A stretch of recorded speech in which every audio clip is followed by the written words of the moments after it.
We're knitting a goldfish. How are y'all doing? Pork, good to see you. Frogster, how are you doing? Lurkers, welcome. We're started a goldfish. We started a goldfish. We've been making a little menagerie. Lots of little friendos. Oh, I know this looks like a pig at first, but it's an elephant. Cornstalk. Dino. Dino was the last thing we made. Little dino friendo. Isn't he cute? Rawr. Little alien friendo. Doo doo doo. How are y'all doing? Pork, how you feeling? How was the gaming last night? I know, Mina. Piggy vent. That's probably a good term for it. All right. Let me actually, I had to turn up the sound way yesterday. Okay. Stream was nice. Cozy bonus, nice. All right, let's do the 10 stream watch streak. Hold on, we will pause the amazing soundtrack. Pork Pat Pat, thank you so much for the 10 stream watch streak. We're gonna celebrate with 10 naked frogs. Let's go, streakers. Oh, we got a link on the last one. Congratulations. Oh, and a Julia Chown for your one to grow. Wow. That was impressive. That's like amazing. Auspicious. Or suspicious. I don't know. You choose. You choose. How are y'all doing today? I will show these off multiple times. But the canale molds came in. And they look pretty nice. They look pretty nice, I have to say. So if you were in Corn Gami's stream this morning, we were chatting about stuff, and I had to buy more things. I bought more things. I needed like basically $5 of paste, and I bought $100 worth of things. That's how it went. So these will get seasoned. Hey Goshi, there they go. There you go. Don't eat the paste. You had a huge streak a while back, got no specials. I know, right? That's probability. Probability's a bitch. Yeah, so these came out really well, I think. I mean, they look good to me. I don't know how else you judge. I guess the only other way you judge is by how they bake, right? Hey Leia, how are you doing? Happy weekend. You state your latest batch. You think you got it? Were you happy with how dark they came out? How's your thumb? Oh, I mean. Dear little old friend, the chicken. Hey, chicken. How are you doing?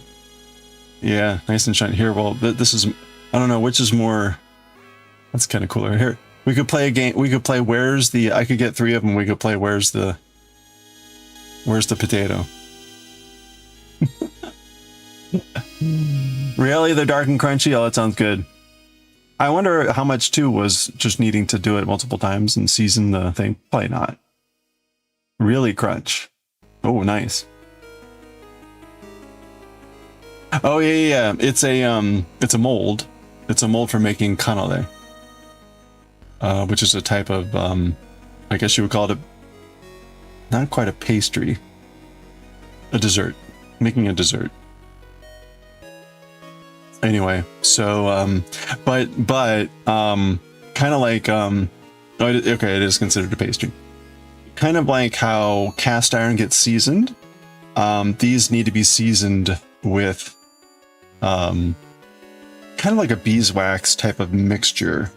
And anyway, so I've ordered this stuff from France along with a brush and maybe a saucepan made of copper. So now, sadly, those 2 other items have like a 2 to 3 day lead time. So I may not get the paste until another 2 weeks or something. We'll see. If the paste comes in this week, if it comes in this coming week, then we might be able to do a cooking stream next weekend. But I will also look at the calendar because we're actually coming up on my 4th anniversary, which is really hard to believe.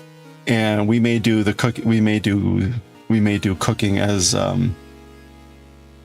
part of the fourth stream anniversary. So anyway, Where's the... It is pastry because you eat it with your hand. Is that the definition?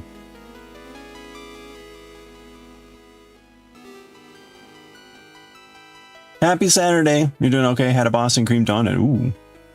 Lemon and poppy seed muffin for afternoon snack. That sounds good. That sounds delicious. I got to put my new stove through its paces. I discovered that my aluminum steel clad pots are not going to work with the induction oven. So, but I do have a titanium pan, and I used that to boil some water, and holy crap, did that boil fast. Holy crap. It's amazing.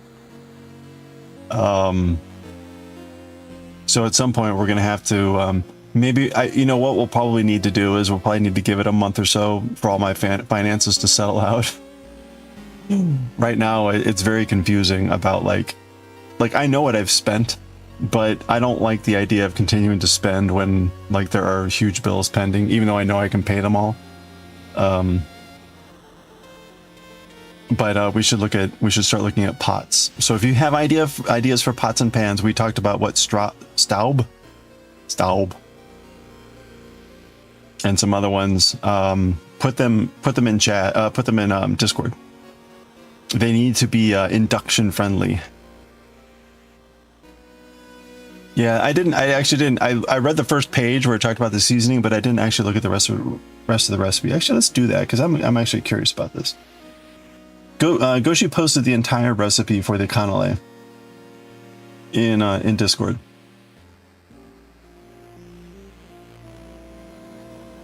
They look like mini Jello cake molds. You could use them for that. I think you could use. They would be very expensive. They would be very expensive Jello cake molds. They're designed this way to enable very even cooking and heat and stuff like this. You didn't write that? Cannoli is a French pastry with a custard center. Okay, so we would be making. I've got six molds, so we would be making the 12 in the 55. This is 55 millimeters, right?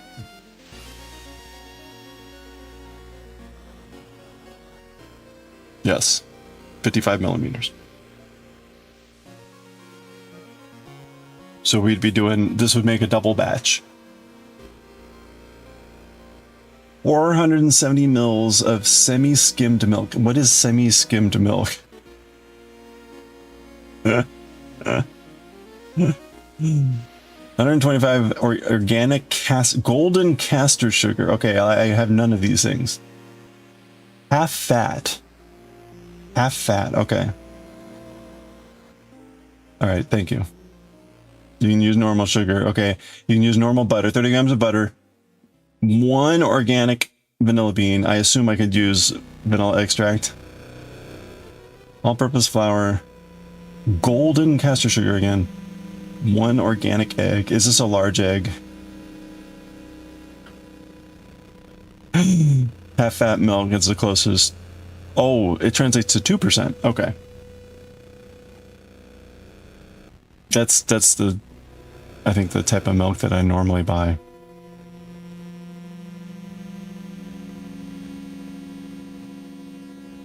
Two eggs around 100 grams. Okay. Without the shell.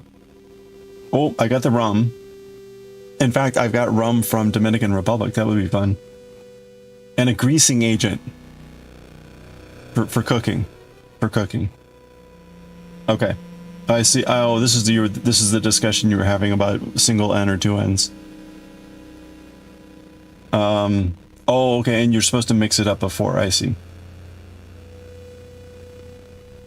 Warm up the milk and the vanilla bean. I do actually have a couple of vanilla beans hanging around, so I might as well use them until it reaches 63C. It's so precise. I mean, I guess it could be 63.5. At the same time,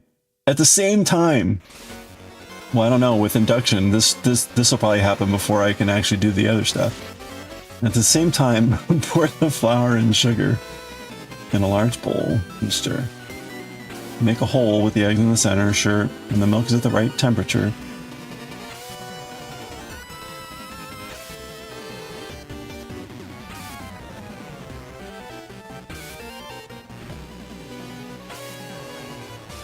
When it says make a hole with the eggs in the center, they mean just with the powder, clear the center and crack the eggs into that hole. But don't mix them, don't.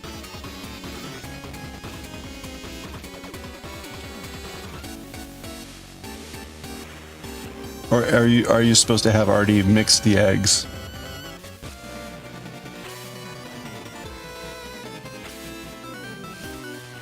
It seems like if you're adding the liquid temperature, you would want to have the eggs mixed.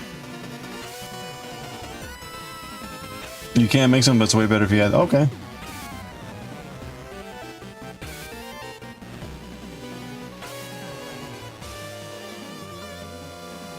Okay, so no, don't over mix. So this is just to temper the eggs or whatever.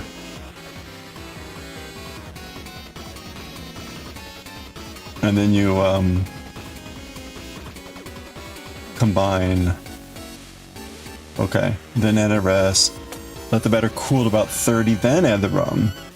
Strain the batter and let it rest in the fridge. Okay.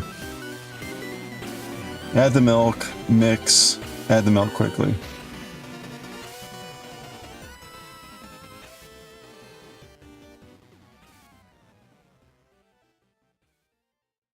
Yeah. Okay. Okay, and then the next day you bake them, or the next day or two later you bake them. Grease the molds, blah blah blah.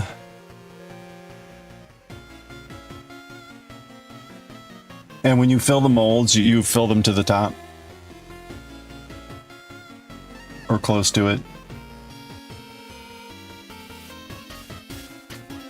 Wow. Okay. It's about an hour. You put about 80 grams. But like volume wise, what did that look like for you? Oh, you weigh them. Okay. Okay. Well. So. Yeah, volume or weight is always better than volume. 80 to 82 grams. So if you recall the pictures that Goshi had previously posted, they looked more like what I would have called like glazed donuts. I mean, they look delicious and everything, but typically they have a much, or at least they can have a much darker char on the outside, a crunch on the outside. And so Goshi has continued to tweak with the recipe, and I guess you got something that looked pretty close to this now. Creating the perfect 3 p.m. snack. And that makes 12. Yeah, all right.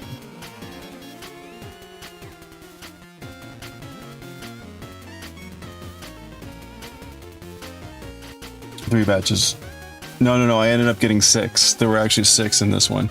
That's why I went with the turkey ones, because it was 6 for $98 or whatever. So I can actually make 2 batches. And the batter keeps in the fridge for. Okay, nice. Oh, okay. So then I could make a batch, eat them, and then a day later I could make another batch, and then eat them fresh.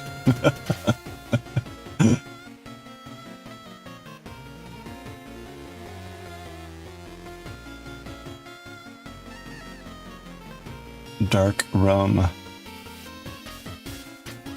Oh, this is a different recipe book, right?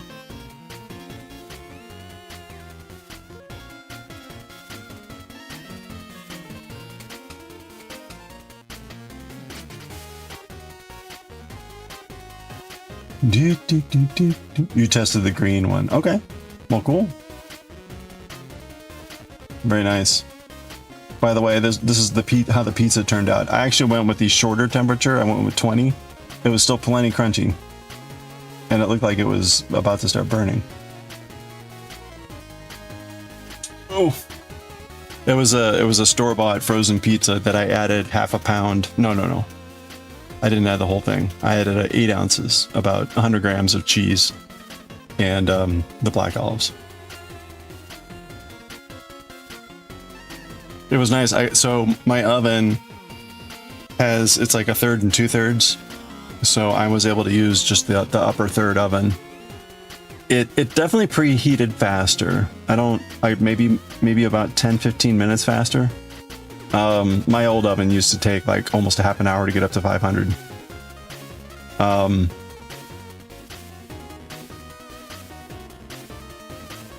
It shows you how to season the molds. Okay. And you hope it might see the same leaflet. Oh, nice. Hey, Mr. Rudy, how are you doing? It's good to see you. I hope you've been well. Also, what's kind of neat, I guess this might be standard on induction stoves. Oops. Hold on.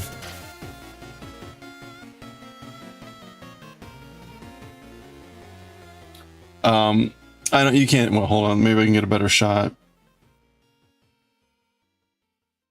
So the range here actually has 5. It has a big burner, a smaller burner, 2 burners that then can actually be inducted together to create a really massive burner, and then a warming spot. So that's why there's actually 6 knobs. I guess that's the closest we can get. Right, so those 2 control the 2 left burners individually, then that controls the combined burners together. And then you've got the warming zone and the 2 on the right. But that was kind of neat. That's like, oh wow, so you can actually place something in between them, and because induction works with the electric current, you don't have to worry about lost energy and all that stuff, which is really neat. Anyway, it's been fun. It's been good. So today I wiped down all the cabinets. I wiped down all the, because right, there's still like dust and up junk and stuff, and you know, bits of pieces of stuff and everything. So wiped down all the cabinets. I bought some contact paper, which ended up barely being enough to cover under my sink. But as I discovered, the cabinets, the wood in the cabinets on the inside and the shelves, it's beautiful. I guess I should try to take a picture. It's got like a shiny, very burnished quality to it. It looks beautiful. So it doesn't need contact paper. I would put down the contact paper to protect it rather than to like hide it, which is typically what the contact paper is for. I may still put one in the cabinets where I've got my oils, just in case like something spills or whatever, or maybe where the spices are. It's just the contact paper often makes it easier to clean up if you have spills or anything like that. So anyway, what did I also get? I got some wipes to clean stainless appliances, so everything got all smudges taken off of them. But I only got, I basically need to clean everything. I had stuff largely in boxes, but there's so much dust in the air and everything that like it's pretty gross. So I kind of need to wipe down everything. So I did a little bit of that today, but it's gonna be an ordeal over the next couple weeks, or next week or so. I also found out, like, already, everything that was under my sink before, I can't fit it all back under the current thing. And I'm kind of nervous that I'm gonna have this problem. So maybe it'll be a forcing function for me to pitch stuff, which I probably need to do anyway. I'm one person. I don't really need all the crap that I have. So anyway, first world problems, as I say. Anyway, but in the meantime, talking about first world problems. Yeah. So again, the pot and I believe the brush had like 2 to 3 day lead time, which I presume means they don't keep those in stock and make them as they're needed.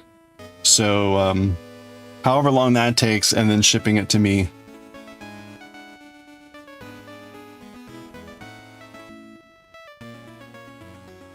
Oh, they're from another brand. Okay. And I ordered it on the weekend, right? So that was probably not the best time to order, but yeah, whatever.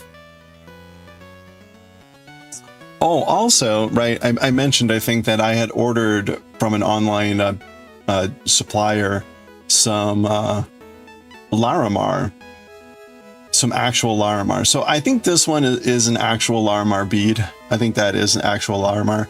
This is either really low quality or possibly Larimar quartz. It's hard to tell, really. Like, I'm not a bead and gem expert. But I went online and I ordered some higher quality Larimar.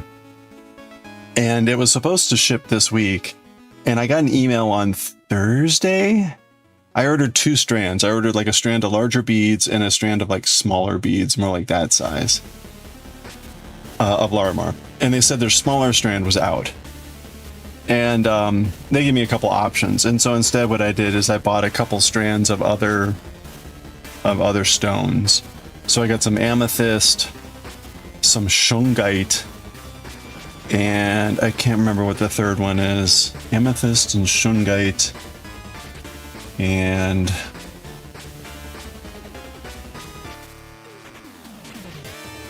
oh, some silver obsidian. So anyway, they shipped those, so hopefully those will come in soon. I actually ordered those like over a week ago. Like, it took them a while to get back to me about these stuff. About the stuff being out of stock. Then the other thing, in case you've been following the diamond painting thing, I got another email that, hey, look, get ready, you might be getting a tracking number soon.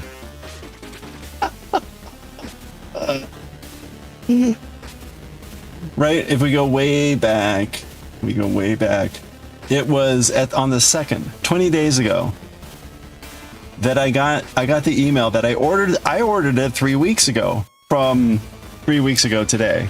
So it's been 6 weeks. Now, they are keeping with their shipping timeline, right? It's 8 to 14 weeks for delivery. But remember, right? I paid twice as much as the Amazon like option that got to my door in like 5 days. So we'll see. We'll see what I get when it shows up.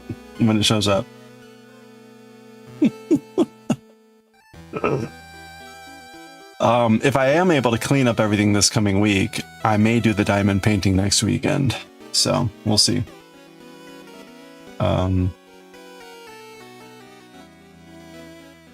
I need to drop Binge Bear a line though, because is anyone a big diamond painter? Any big diamond painters? Well,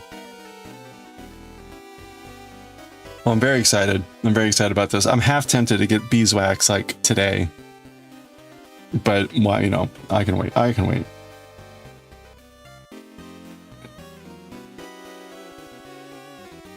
Ooh.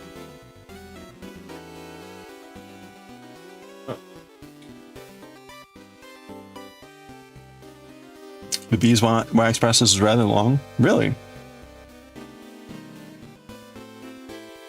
You have to do it 5 times. Wow. Well. What, why? The other ones just went, they're like, why the difference? Did you just jump into a diamond painting rate? Does it sound like it? I'm always fascinated to hear what people think a rant is. Anyway, does anyone do diamond painting?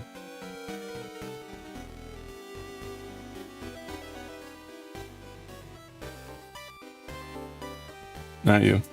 You missed most part. Just kind of like... That's probably more satisfying anyway.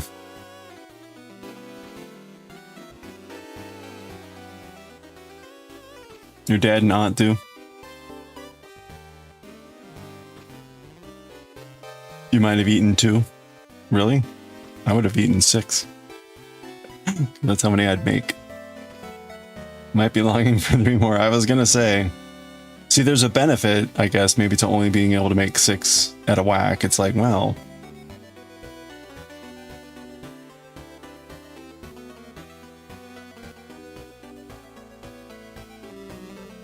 Okay, I need to make one.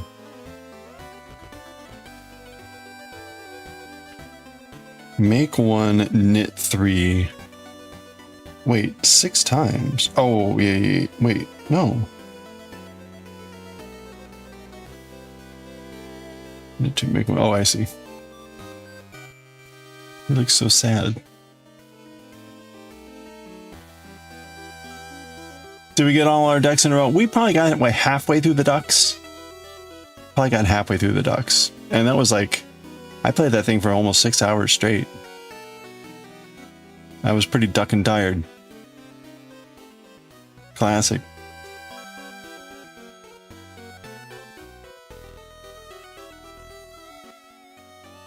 Yeah, you know what? We were talking about like should make duckies.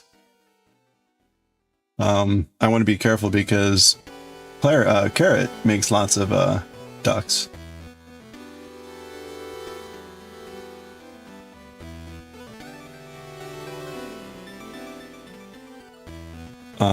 Let's see what we've got on oh gosh. Okay, there's lots of cute ones. Let's see what we got for free patterns.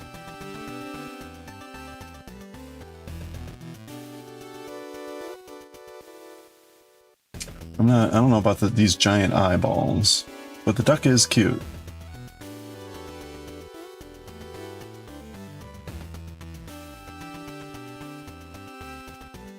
Okay, all little duck coasters. These are cute. These would be great. These would be great. Here, add to library. We're gonna add this one. Gonna add this one. This is kind of like nightmare fuel. But this is what I was kind of thinking. We could do like duck modifications. Kind of like in the game, right? You could. This one's almost like hyper realistic duck.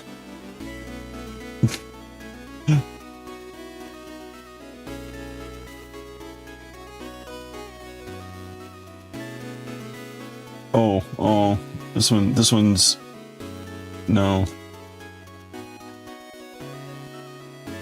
Okay, someone went crazy with the their own version of like ducks. Okay, so most of the rubber duck patterns are this person having spammed very simple pixel images.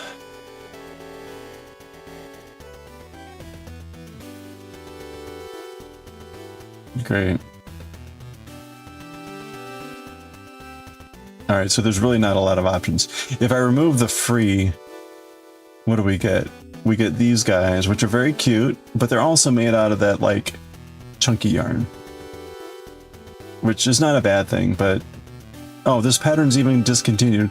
How does that happen? How do you discontinue pattern? It's text, it's words. Oh, I'm sorry, we don't sell those words anymore.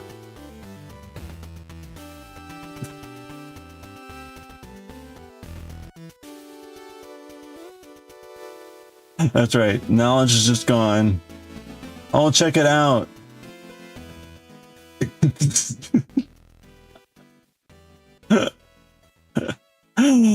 That's something. Is he holding a banana, or is that supposed to be a middle feather? I guess it's supposed to be a middle feather. But it also kind of looks like, hey, I'm eating my banana. Oh, I see. It's a thing here. It's a thing here. This person does lots of middle fingered. You know, I guess when you find your niche, you embrace it, right? That's my problem. That's my problem. I haven't found my niche like a middle finger.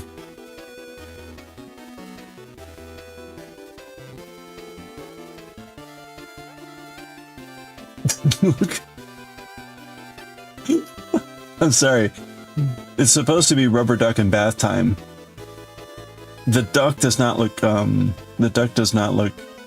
like it's having a good time. And I guess those are supposed to be faucets, spigots for the bathtub.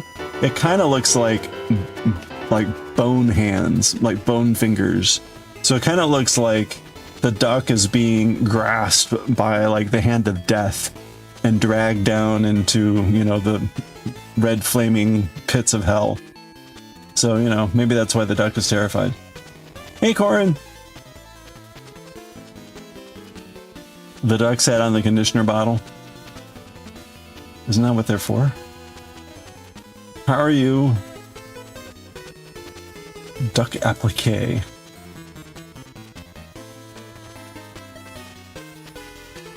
It's a very quaint duck pattern here. I guess this is supposed to be a vampire duck. It makes it look very sad. Like, it looks like it's crying. It's very cute, but I don't know. Wow, here's a duck. I don't know about that.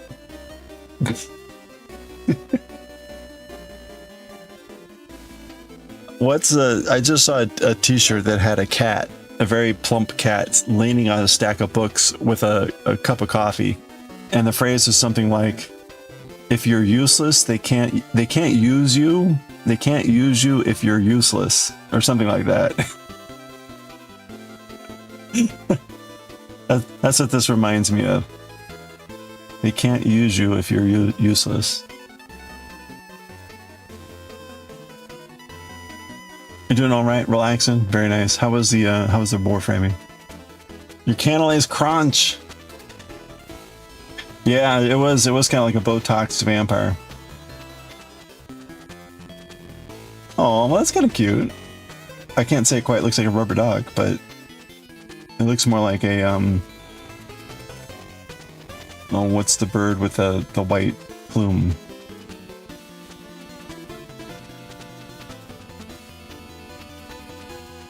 Spooker duck. Spoopy duck. Okay, well, the paid for patterns really honestly aren't that much better. Like these little guys. These little guys are cute. This big one's kind of no. But the little guys would be cute.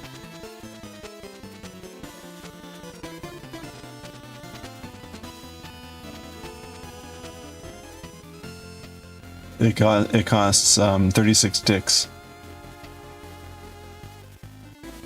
A lot of dicks. Okay, anyway, let's continue making our goldfish.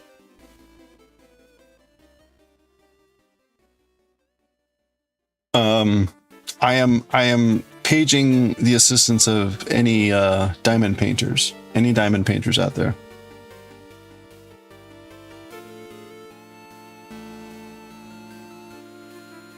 Oh, there it is. I've got my needle. Aranita, hello. More docs, yeah. Oh, 275. Wow, check that. Okay, hold on. How are you doing this fine day? Let's do this crazy 275. All right, are we ready? Cross your fingers. There we go. Oh, wow, a shiny. Oh my gosh, I can't even start the music. This is shiny right off the bat, and a Pochita and a kitty. Wow, 275 stream tree from Real Chicken Meister. A Pochita, Gojo, right off the bat. This is pretty crazy. Okay, we're settling down into normal streaking land. Another kitty. Oh, kitty and a Gojo. We're gonna do the music again. Another Gojo's. That's like 10 Gojos or something. I don't know. There's a lot. He's kind of like color shifted, so it's always hard to tell. Oh, another kitty. That's also been like 10 of those or something. Whew. Okay, wow. Another Gojo. And one to grow.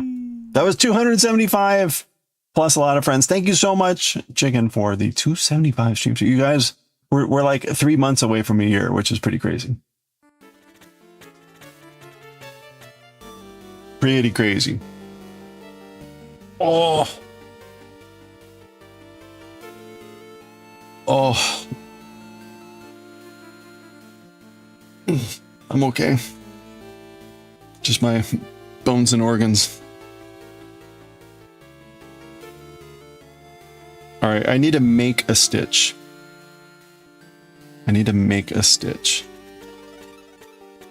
So I'm gonna choose to do it back to front. And then we're gonna knit in the front.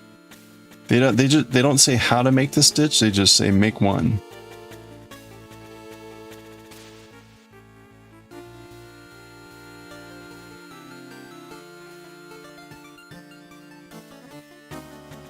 Oops.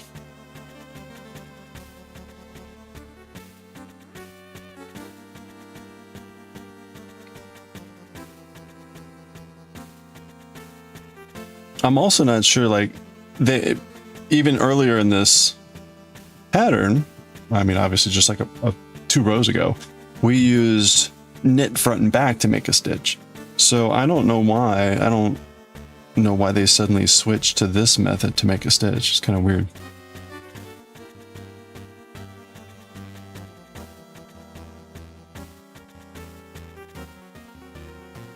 Especially when they don't tell you left or right.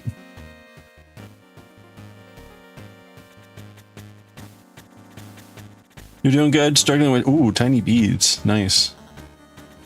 What kind of beading are you doing?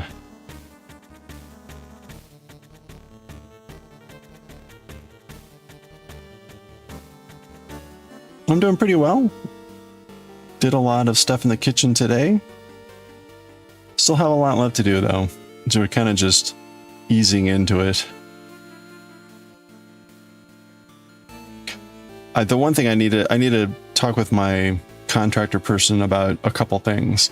One is we had talked about like under cabinet lighting. But I have a sneaky suspicion like I missed that window. Like it was on our list, but like there's no, if we're gonna do under cabinet lighting, we didn't, as far as I can tell, we didn't do any prep work for it. So we'll see. We'll see what the answer is there. The good news is, like, given the light that I have in the kitchen, I think I'm okay. So it wouldn't be a huge loss, but I'll be curious what the answer is. The second thing is, I'm curious what I need to do if I want to have more shelves. So right now, each cabinet has a number of shelves in it, but there's a couple cabinets I think where I might want to have like another shelf, and they're all movable, right? So like, we'll see how that works. I mean, I easily, you could just, you know, get a piece of wood and get, it's like a standard, you know, whole thing. And then, there was something else that I needed to track down, but I can't remember what it was. Anyway, you're learning how to do a kaleidoscope with beads. Oh, wow. How does that work?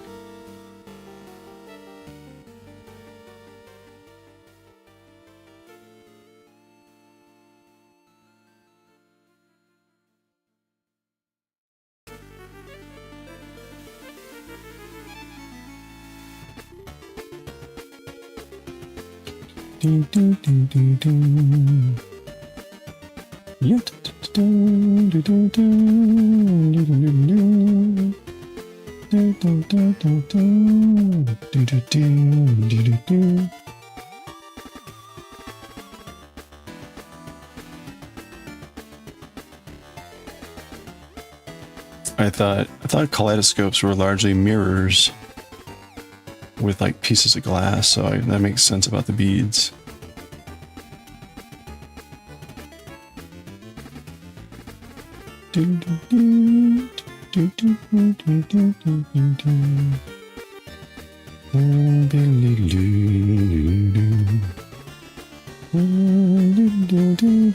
I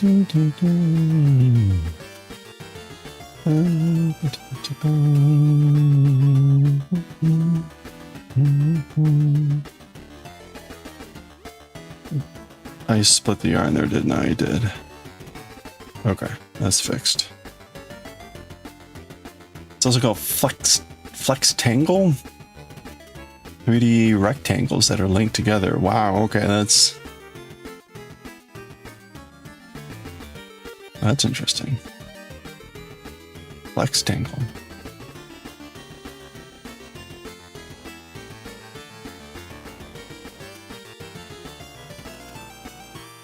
That sounds very cool.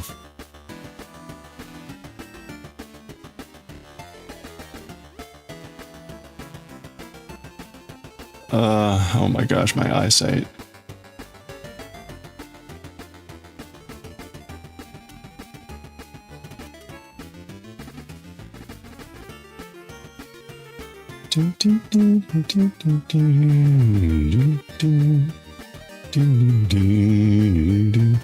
Oh, I got an email.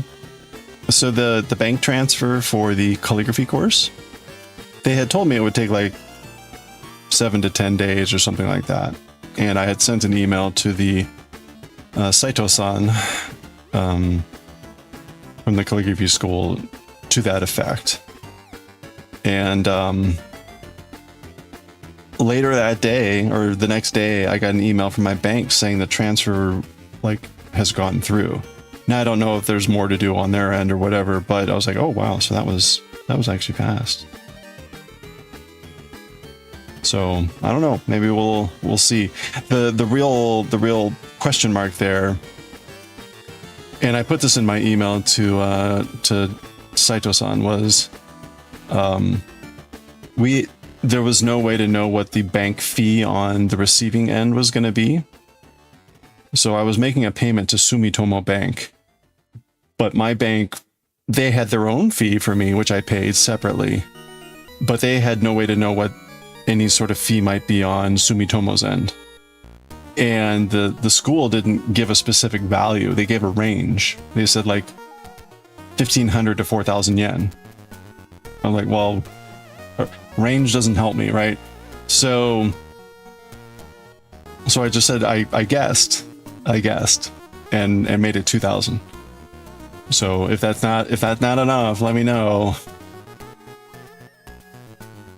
And we'll have to figure out some other way, because at that point then it's like if I owe them 500 yen, like I'm not gonna do a bank transfer for 500 yen because that's another $50 or whatever to do the transfer. Like, no, we'll find some other way. Maybe I send you some postage stamps.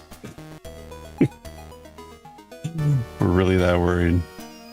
Either that or we forego, maybe we forego one of the mailings, or who knows, whatever. Like,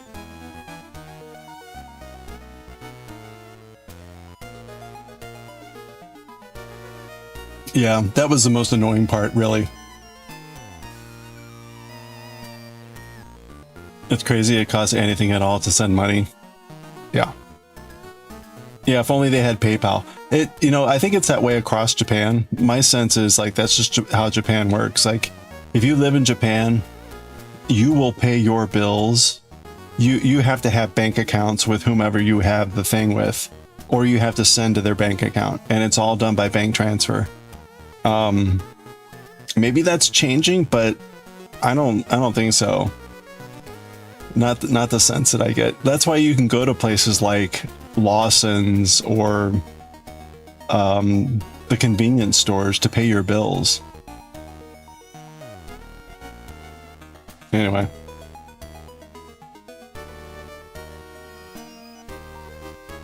But yeah, the annoying part is the fact that it's like they just didn't tell me what the fee was. They just said there's going to be a fee. And it's going to be in this range. Like, that's not helpful.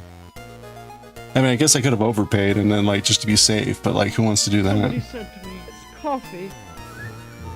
Yay, coffee! You wouldn't trust your supermarket with banking stuff? Hey. How about your convenience store? How about your 7-Eleven? Would you trust 7-Eleven with your banking? Hey, call me Void. How are you doing? Or is it just Void? Sorry, Void. How are you doing? Happy weekend.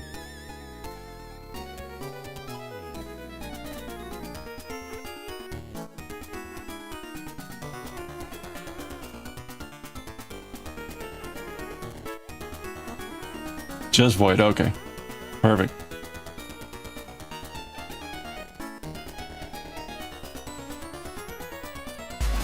I'm doing pretty good. Had a pretty good day with the new kitchen. Whoa, that's a lot of dumpers.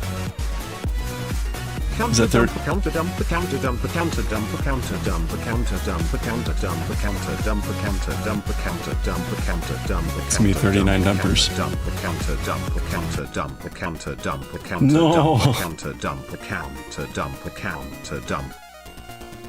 Count to dump. Yeah, that was a lot of dumpers. New kitchen hype. Yeah, it's finally done. Well, it's not completely done. The backsplash will get finished next week, and also the refrigerator leaked yesterday and caused some issues downstairs, and so they need to come in and fix that. But I am starting to move stuff into the new kitchen. I gave the oven and the range, the stove and the stovetop, a run through today, and the microwave. So I've used all that. I haven't done a load of dishes except for just the test empty load, and that seemed fine. Coffee, thank you so much for the 39 months. That is a lot of months, and that's a lot of dumpers. It's a shame. It's a shame that you've exceeded the Twitch capacity for dumping. I mean dumpering. But thank you so much for this 39 months. Holy crap. Yeah, it turned out, so it was weird. They were wrapping up Friday. Everything, the appliances got installed, hooked up, everything looked great. And it looked like everything was good to go. My contractor guy, we like shook hands. He left, and I came downstairs to do something below the area below the kitchen, and I was doing something, and I felt something. I'm like, what was that? And then finally, like, it clicked to me that like the floor was wet and something had just dripped on me. And then of course I look up, and it's not just like the water isn't dripping through just like one part. It's dripping through like a whole section going into the bathroom that's downstairs. So I quickly like scramble. Fortunately, there wasn't anything like destroyed, but I had a box that was getting dripped on. Fortunately, everything inside was fine. Moved it away aside, moved some other stuff aside. Called my guy and said like, hey, bottom's leaking, dripping. And he turned around and came back. They were able to get the plumber who put in the work. He was in the area miraculously, and he was able to come there in like 5 or 10 minutes. There was a separate shut off, so I ended up shutting off all the water, but there was actually a separate shut off just for the fridge. So we figured out, we turned that off, and the dripping stopped. So it was definitely the fridge. But when you looked up in the kitchen, there was no sign of any water issue. Anyway, so the plumber made it. I started stream at that point, and while they were working, they figured it out. It was basically actually no, I take it back. They did that before I started stream. They figured out that the line that was put in for the fridge, the water line, when they had finally put the final stuff in to seal up the whatever, my main contractor like drove a nail through the drywall, and it pierced the water line, unbeknownst to him. And so obviously nothing showed up until we turned it on. Because that happened like days ago or whatever, when they sealed up the wall to get ready to, anyway.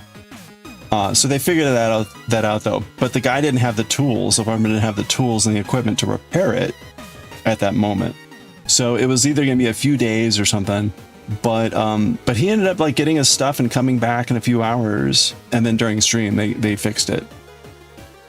And there's been a blower running to help dry things. So everything's running, everything's working. But now down in the basement, I've got huge holes in the ceiling with a blower going when I'm not streaming here now to help dry things out. And then at some point, I guess I thought they were going to come today, but I guess maybe Monday they'll patch up the ceiling and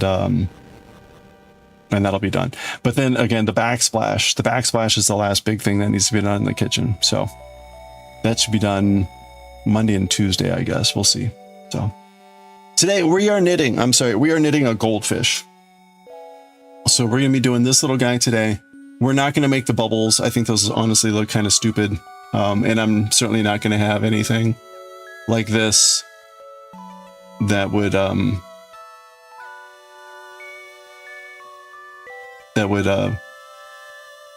justify having the bubbles, but we'll make a little goldfish. So this should be pretty straightforward. We've made all these little guys so far.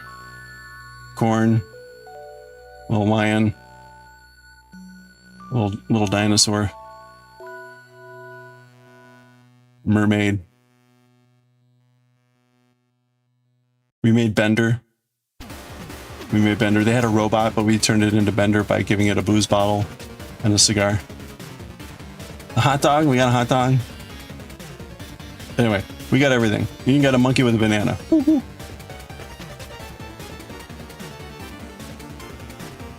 It actually all started with this guy. It's all Starbug's fault. Starbug introduced me to this book with this gnome, and then we just started making everything else. So, because they're adorable and cute. And no, I'm not going to do the tiles. The guy that did my floor tile was going to do it. So, yeah, I mean, they've been very cute. So, oops. The book here is this book, Mochi Mochi. So you can see we've actually made these, and we got a little boat and cactus. Lots of little things. We've probably done over half the patterns. I just dropped my needle.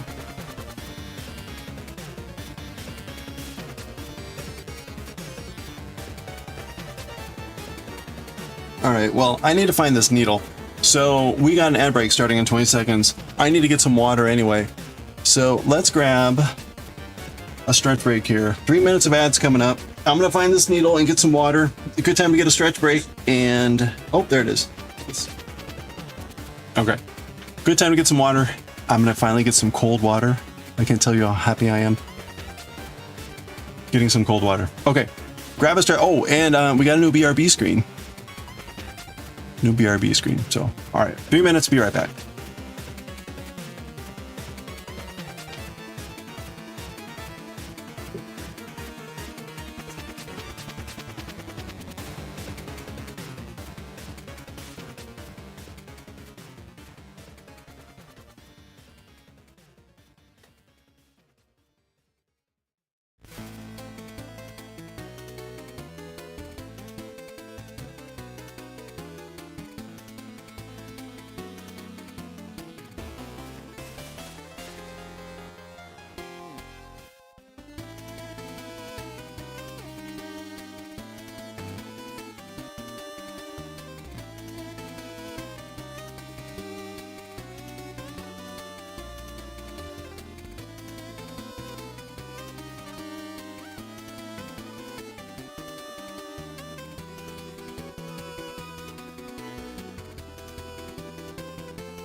All right.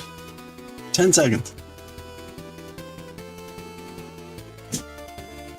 So the refrigerator is kind of interesting. Okay, we're back. Hope we had a good stretch.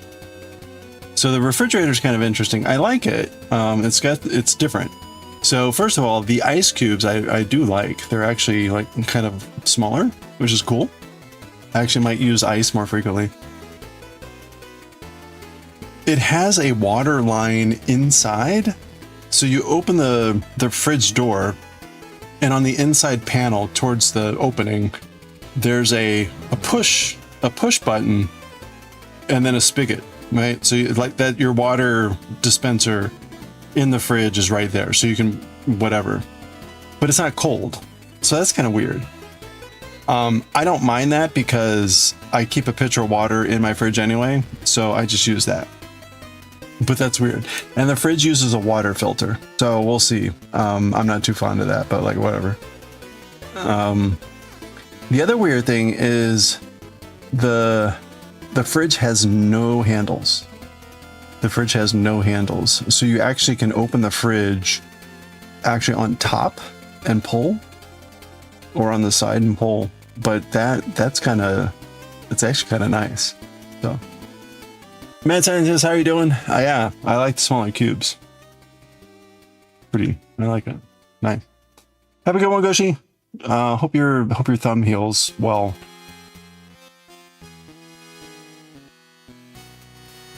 Okay. Let's knit. And thank you again for all the cannelé help.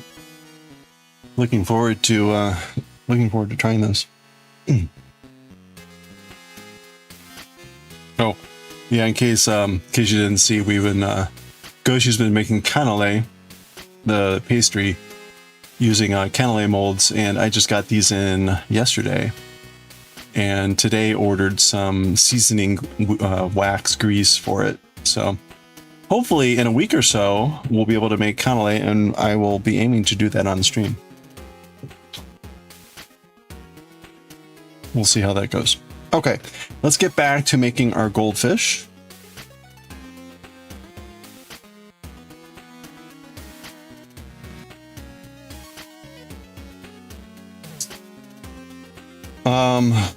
I did the make one and knitted, so now we need to make one and then knit 3. So we're making one and knitting 3. All right, so back to the calligraphy school. The calligraphy school, I should really learn the name of the calligraphy school, but it's one of the major institutions in Japan. They have a certification process, right? They do a judging and grading thing too. Let's see. Calligraphy schools. Ah.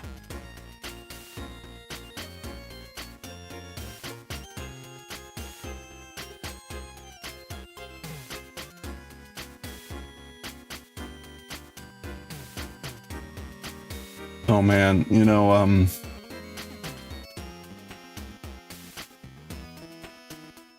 what's it? Brave search is just awful. It's the Japan Calligraphy Education Association.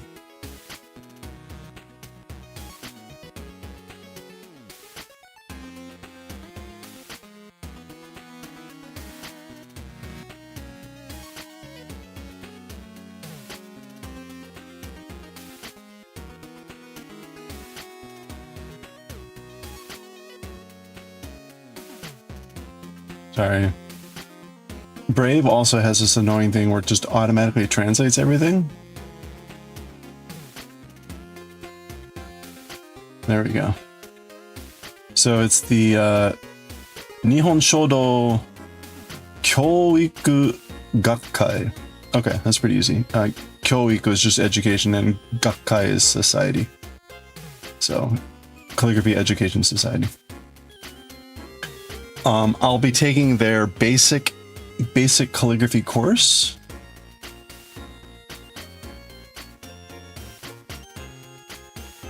There you go. This is the This is their actual thing. It's a year-long course.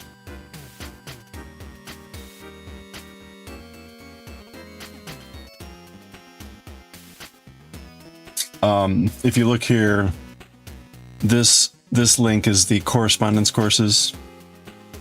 Tsushin Kyoiku. So correspondence meaning you're not there.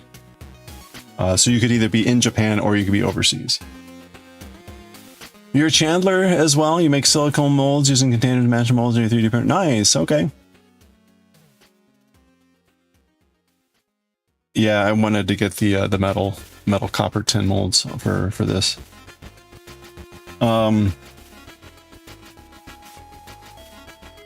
Let's see. So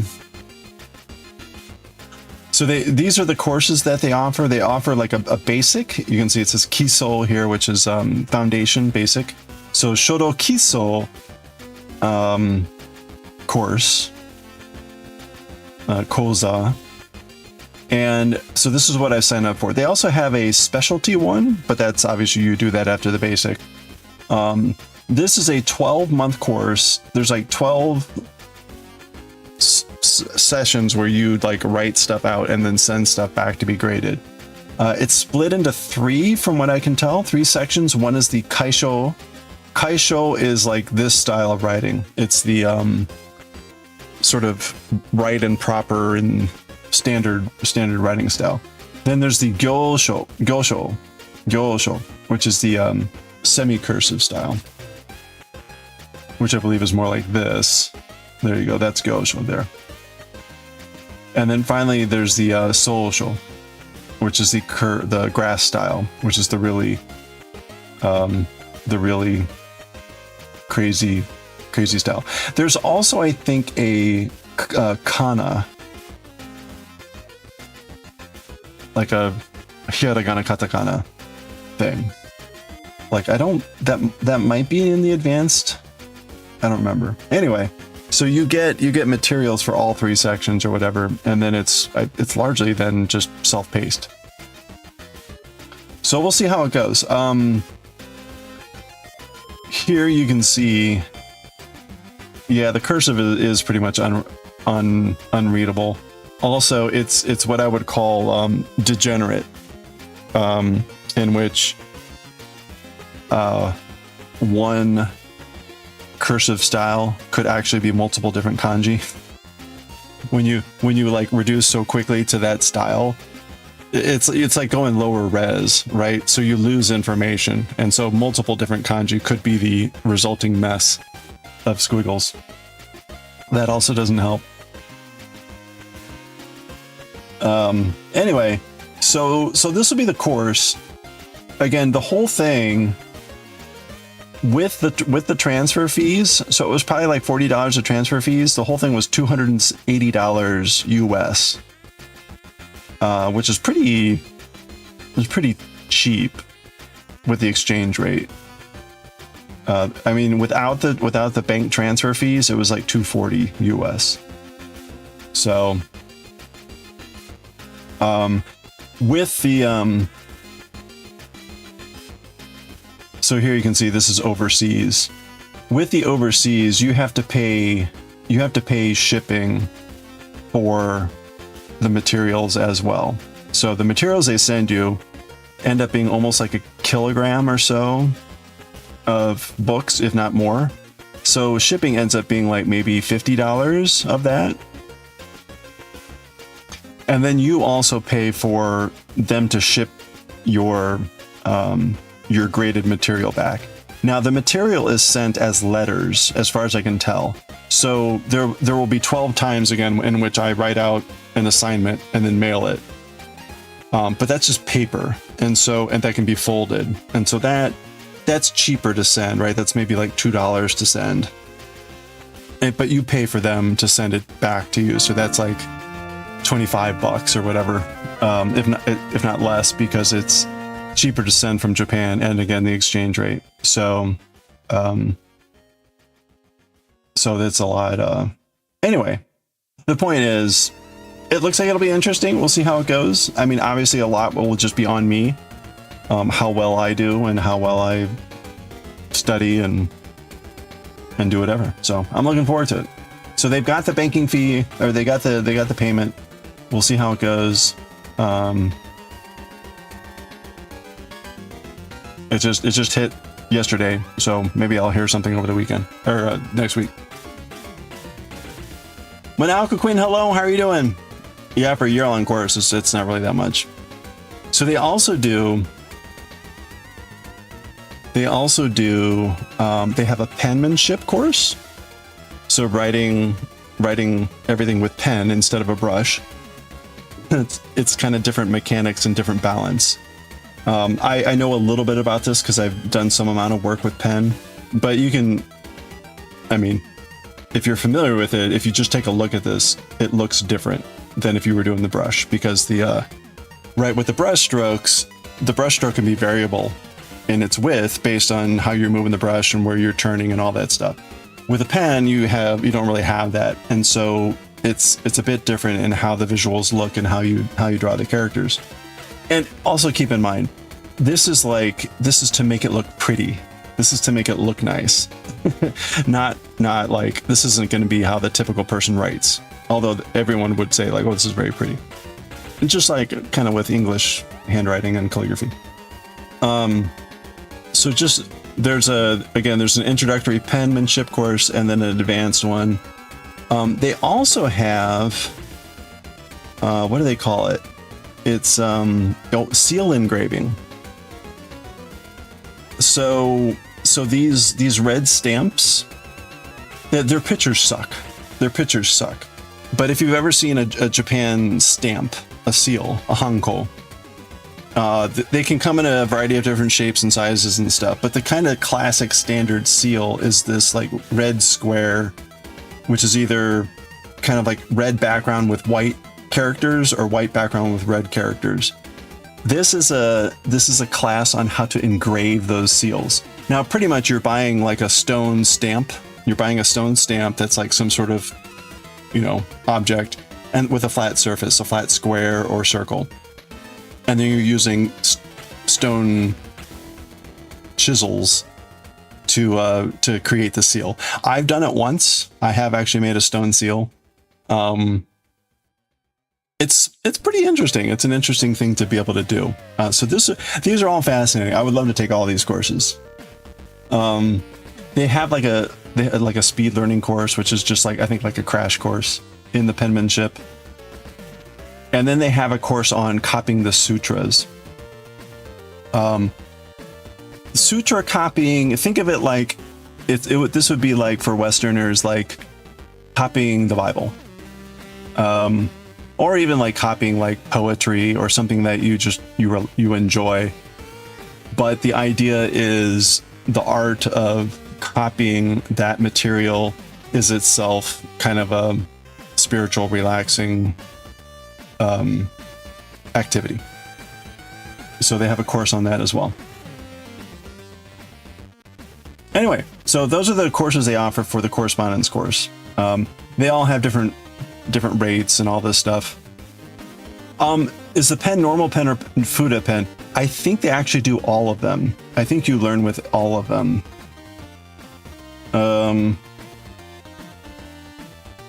Let's see. Yeah, so this is, let's see. Hiragana, katakana,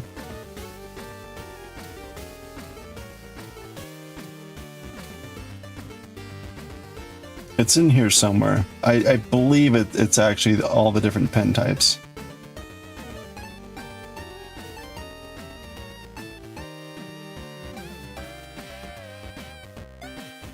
I'm looking for Fuda.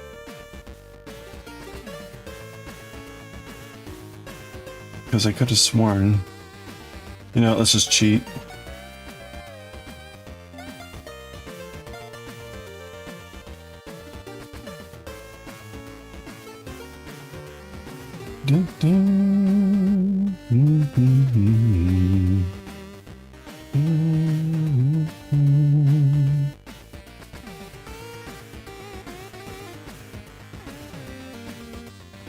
I could have sworn it said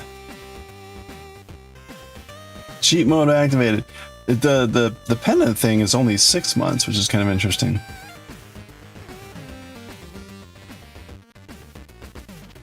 Oh, you know what? I think it was under the I think it was under the frequently asked questions.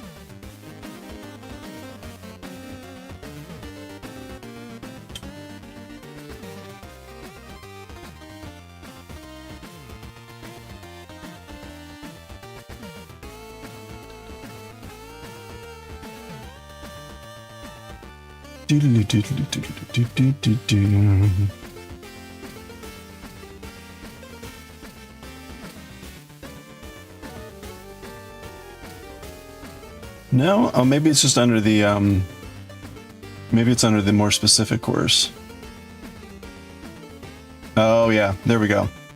So it's under the more advanced course. Felt tip pens, ballpoint pens. It says etc., but I take that to mean like brush pens.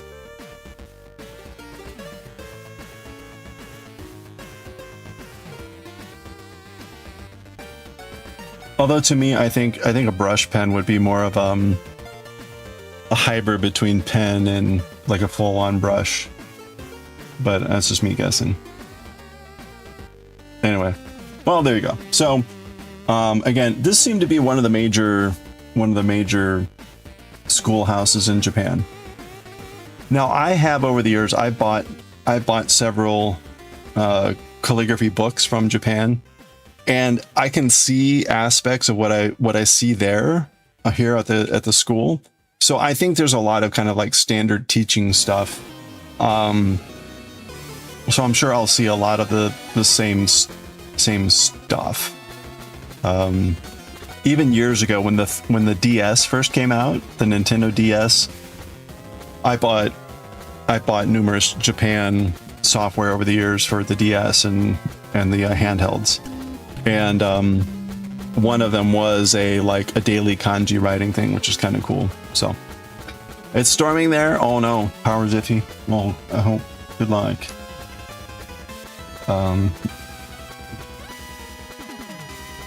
Oops. Hey Kaz, happy weekend. Let's see. Oh yeah, we're supposed to get hit tonight at like midnight.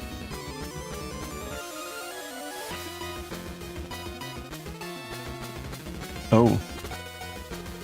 Yeah. Whatever, all this is like typical summer, like, whatever, mess. Whatever's gonna hit us is gonna hit in about like 7 hours.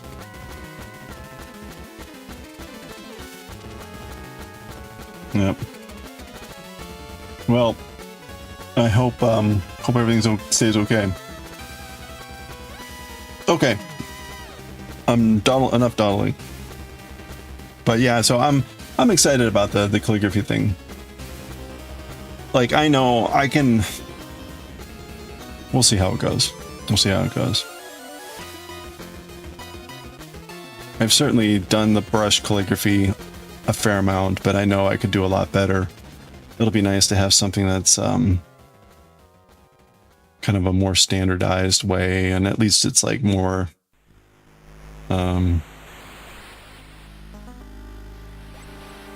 you know, like any sort of course material, it's just kind of more what's the word I'm looking for? Methodical, more deliberate, whatever.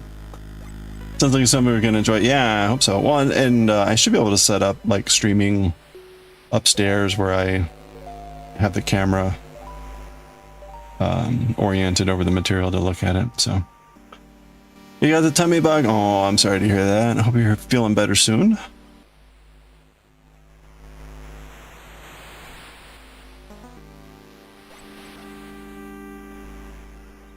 Yeah, but first thing I have to do is recover my living room because it's all currently still crammed up with kitchen stuff and pretty much a disaster zone. So that's what next week is for. I'm taking a light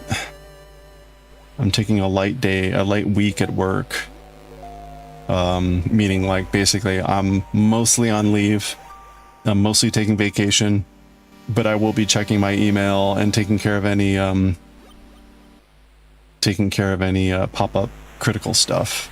Actually, I do have to go in on Thursday for a meeting. Someone, of course, like scheduled a 2-hour classified meeting, so I'll have to go in for that. But anyway, next week is dedicated to me trying to claw back some normalcy in my my home situation. So.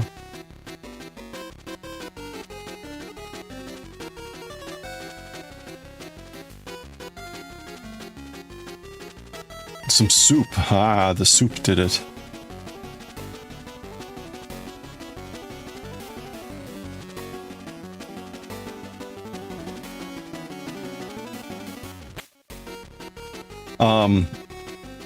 I mentioned this earlier, but if people have, so I found out that my my current pots and pans that I've had forever and were actually my parents' pots and pans. They're called Everclad, and it's like a stainless steel wrapped aluminum. Anyway, they've been great pots and pans and everything, but they do not work with my induction stove. They do not work. So I am going to need to come up with some. I'm going to need to buy some new pots and pans. So if people have suggestions, please put them in Discord. Food would probably be the best spot.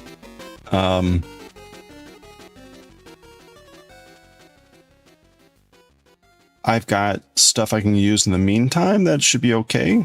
Like I've got a couple cast iron pots, or at least a couple cast iron skillets, and another titanium skillet that I can use that seem to do fine.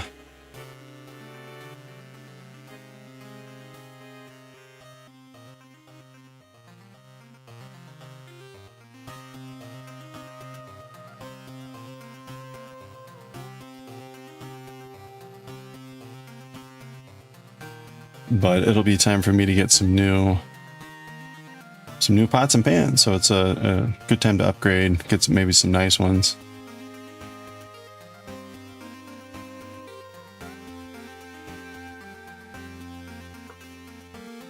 Put a ferric plate under the pot. Yeah, you know, I've seen those on I saw them on Amazon, and I thought about doing that as like an interim solution.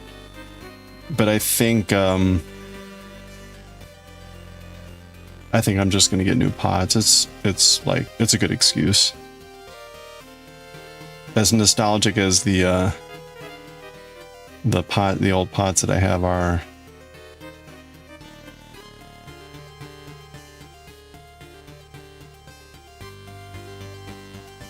You got yours free with your kitchen?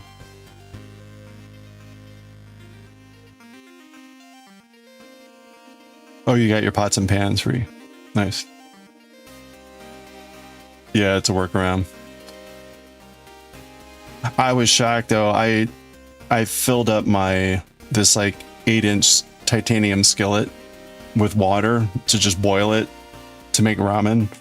I could have put it in my kettle and done that, but I'm like, well, let me test. That boiled so damn fast. It's crazy. It is crazy.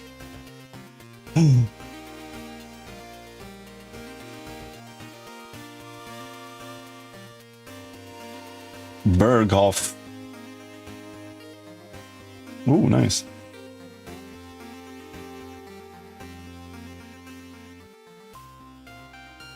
What is this?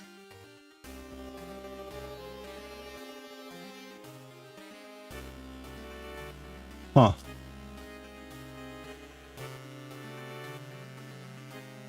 Yeah, it's pretty crazy. It's just like, I swear I brought down my Surface Pro to watch Twitch while I was doing stuff in the kitchen. So Corn was on, and you know, got distracted and talking, chatting, whatever. And I looked over, something was boiling. I was like, "Holy crap, man!" That was like a minute and a half. Wild.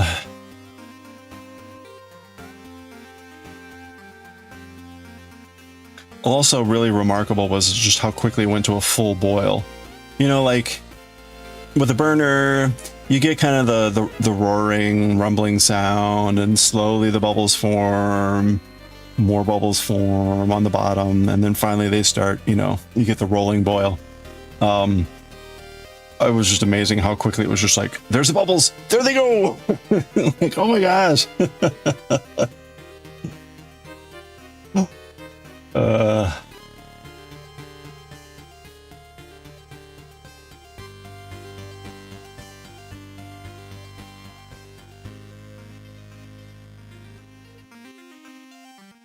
Anyway, good stuff.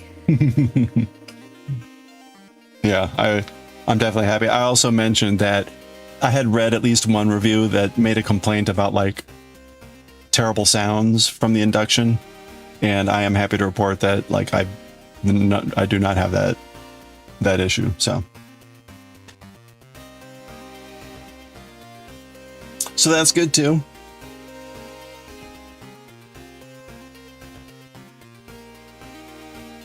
I did, you know, there's these like freak out moments where you're like, oh, come on. So I was, I bought these wipes for like stainless steel. They're designed to, you know, be soft or safe with the stainless steel surface. And they're also designed, they're slightly, got some sort of oil or something that just helps, I think, reduce future fingerprints, right? So anyway. So I'm wiping down all the surfaces to clean them up and make them look nice. And as I'm like, you know, going around the stove, on the upper bevel edge of each door, so it's a double oven. But like, you know, if this is the handle and then the part above it, like the part that's really hard to describe. For the door itself, the part that's the front face, but then at the very top, that like goes back into the oven, right, and forms the top layer of the door. That surface, there was like this like black, it's all supposed to be stainless. It was all, there's like this black line of stuff. It almost looked like rust, in the sense of like the metal was decaying and there was like crap underneath, right? Like it had rusted. And I was like, oh, come on. But then I'm like, this is stainless, and it's supposed to be one smooth surface.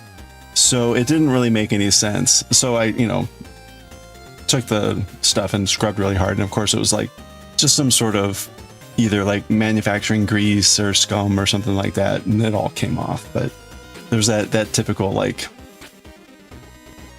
stuff happening right now where I'm like, oh, come on. And then like, okay, no, it's fine. Now, meanwhile, there were a couple like dings on the cabinets where I'm like, well, that's not great. And I need to talk to my contractor person about one. They marked it with tape. There's like a big scuff mark on one of the surfaces of the doors. So I don't know if they're planning to patch it or get a new door or what that's going to be.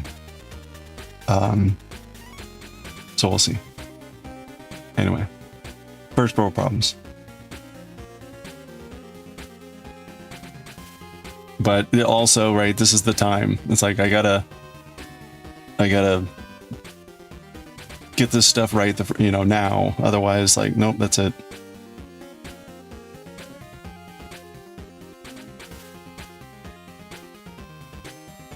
Okay, we gotta make one stitch again.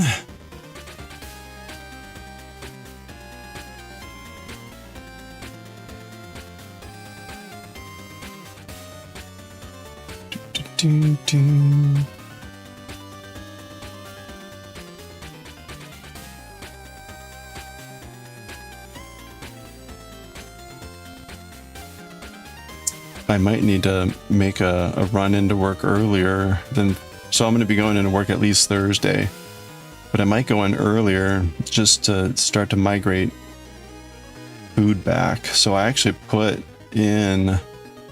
brought into work a bunch of food in the freezer and the fridge because I didn't have time to eat it all or clean it out, largely because I was gone the week before. So I have stashed at work like not a lot, but some amount of food. So that also means right now the fridge is absolutely bare.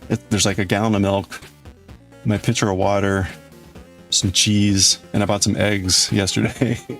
And a jar of mayo. The freezer right now, food-wise, since I made the pizza, there's a half pint of Ben and Jerry's, and also I put back in my ice cream maker tumbler, and there's a couple ice packs. Like, that's what's in the freezer. and some ice cubes. Like, well,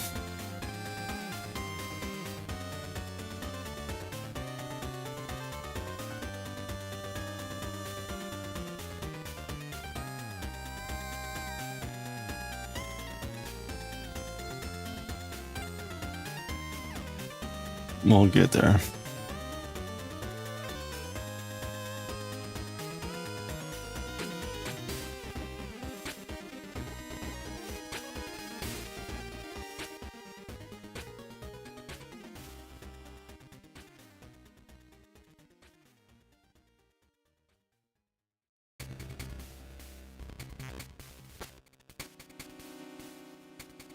The other kind of funny thing is, like, it's so clean in there right now. I really don't want to put stuff in there. It's like, I kind of like it just being so empty. The problem is that everywhere else is a disaster zone. So, like, well, it would be nice to balance that back out. So, anyway. All right, calling all diamond painters. Any diamond painters around? I always do this. Any diamond painters? Okay, I got to do 3 rounds of knit. And do 3 rounds of knitting.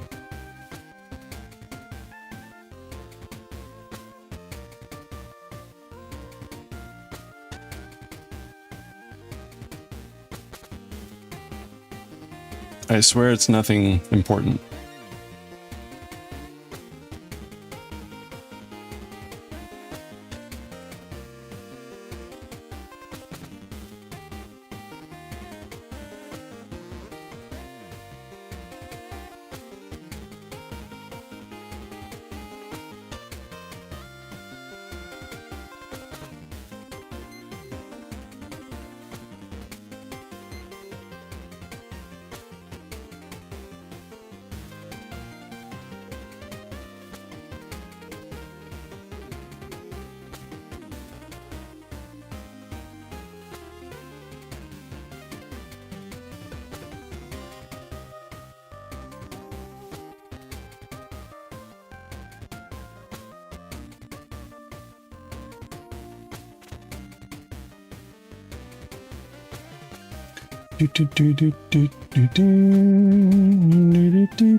No diamond painters. All right, I'll keep trying. Yep.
Oh, oh, okay, there we go. 1, 2.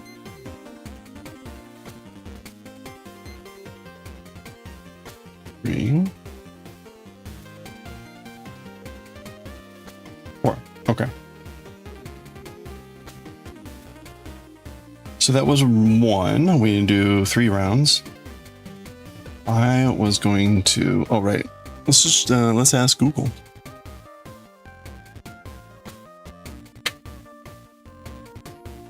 What's the latest drama in the diamond painting community? Hey Dywick, how'd it go today? Social media calls between creators over search engine optimization and comment tactics. Ongoing backlash against major brands regarding their handle of AI generated art. Strict anti-scalping destashing policies. What is that? And legal financial transparency. Okay. So, how'd it go today, Dywick?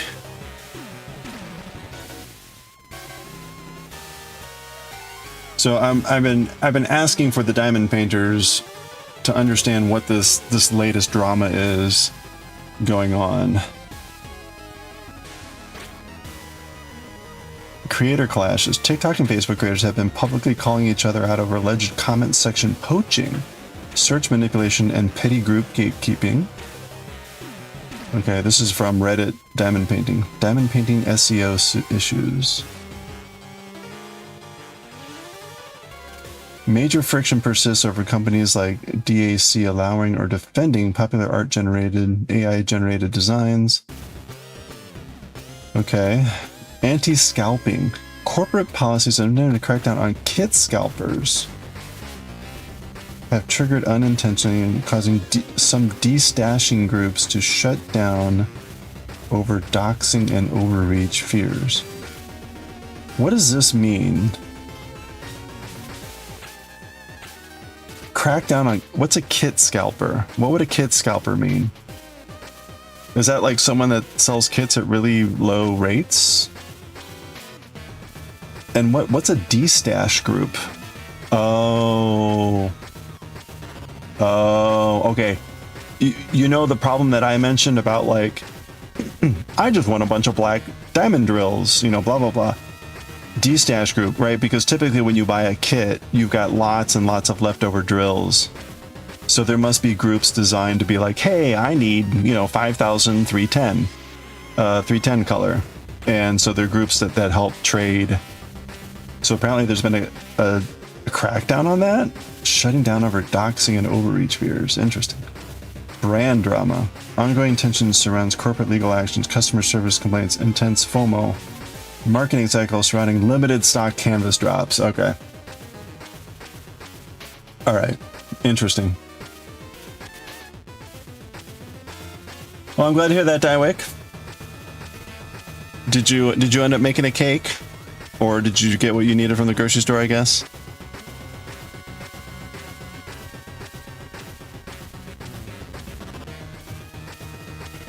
Part of the reason I asked is I was looking at Instagram and there was a comment from Binge Bear about clearly not being happy with some stuff. But it was kind of vague and it didn't go into any specifics. And so I was like, I'm not sure what this is about. And I went back later to look at it and the post is gone. And so like,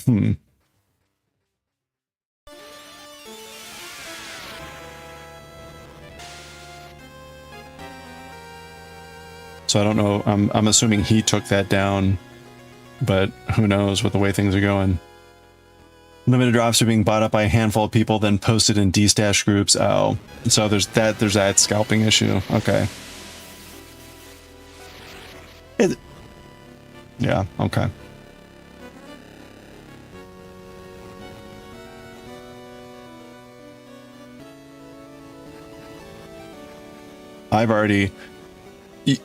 I think I was sort of on the periphery of understanding these frustrations because again, right? All you would have to do is have a really cheap supply of the drills of the colors that you want. Clearly that's not the way the community is set up. However, you should probably ask the question why.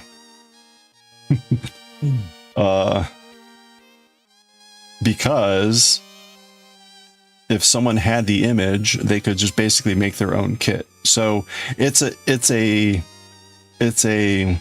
product that is trying to limit its stuff in artificial ways. And it sounds like the cracks are crumbling. The cracks are starting to form.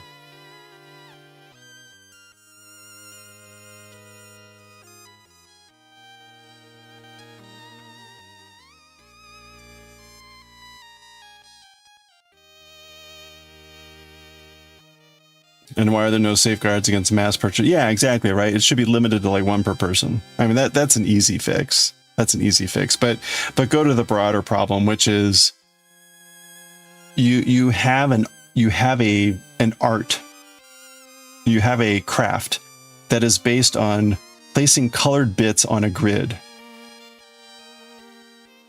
And you're trying to make limited a specific arrangement of those colors. It makes zero sense. It makes zero sense, especially in a digital age. It's like, oh yeah, that limited image that you came up with that is not just totally easily copyable and, you know, whatever, except for the fact that you've made the supply artificially restrained. So again, just give it time. Just give it time. It'll all come falling down. Especially when people are involved.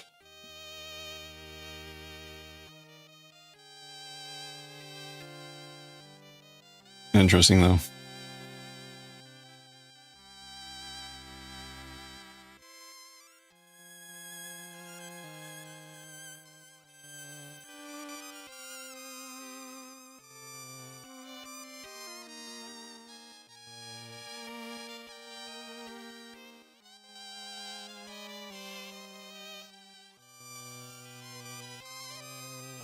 I should still drop Binge Bear a line about it just to make sure he didn't get any like flack for what he said. He was basically calling out the industry for being evil. Fucking Microsoft can limit fucking laptop to one per house. Yeah, why can't you do something like diamond paintings? Yeah, shocking.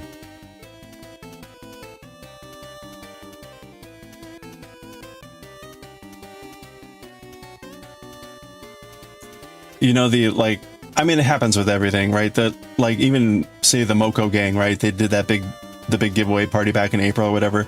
They make it very clear about, like, you are not allowed to enter a giveaway for someone else. Like, it must be for you. And they will call people out. They'll be like, this is, you know, fiber for spinning. And someone will enter. They're like, do you spin? Do you actually spin? Are you going to do this? And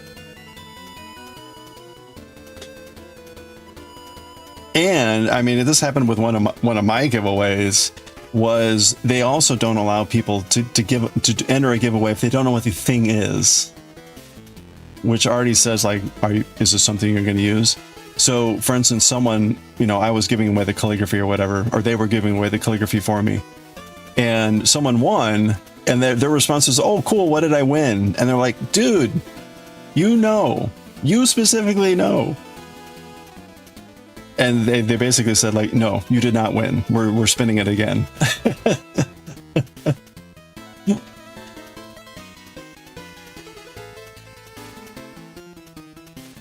Slap the instrument, brace with. Yeah, exactly. That's my whole point. Is like, your industry is artificially built upon, like, oh no, only we can do it. No, you idiots. These tools have been around forever. Maybe it's the fact that your client base knows less about this stuff, I guess. Maybe. Yeah, exactly. They don't even take the I'll do it eventually, or I'm planning to learn to start, like,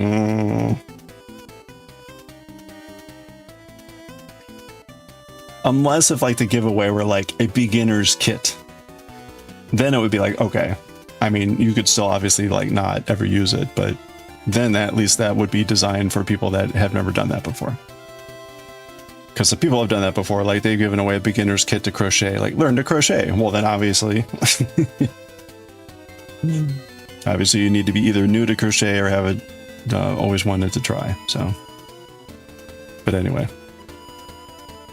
Well, anyway, I guess we'll see. I guess we'll see. Who knows? This is all, as far as I can tell. I mean, I'm not quite clear on what all the potential legal actions that have been going on. But it sounds like it's largely social media drama, so we'll see how all that sort of stuff pans out. Hello there.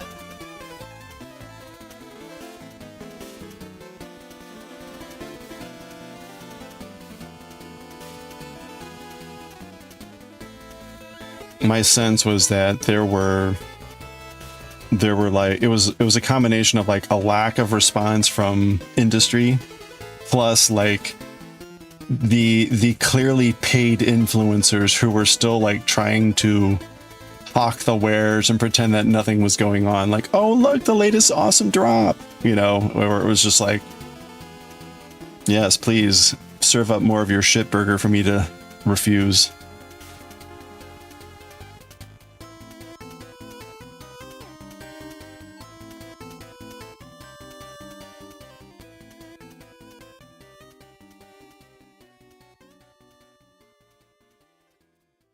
Well, the good news is you can take any diamond painting and turn it into a cross stitch pattern, because they also use the same numbers as DMC floss. Again, like, oh, it's based on something that's been done for hundreds of years. Shocking.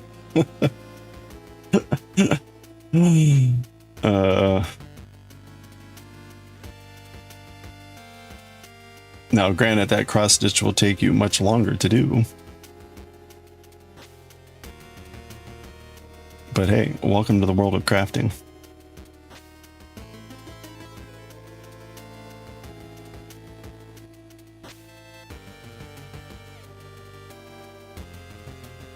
There is no 10 cross stitch tool.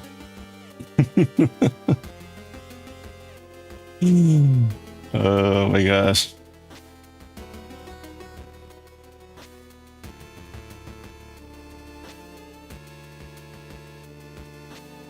Okay.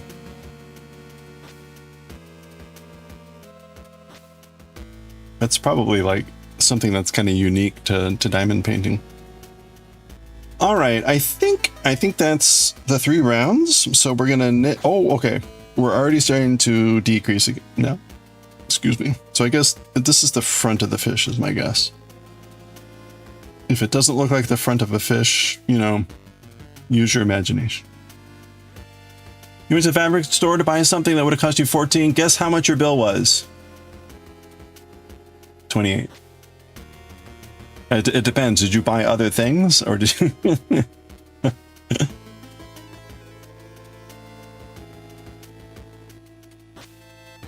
I mean, I went to a website to buy $5 of grease. Guess how much my bill was?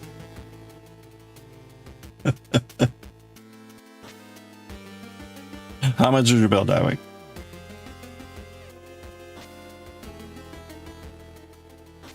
$176. That was pretty much my story. You beat me though. Mine was €5 of grease, and I walked away with 120 euros of stuff. What did you get? That's a small difference. That's not a small difference. It wasn't all fabric. Did you get like a sewing machine?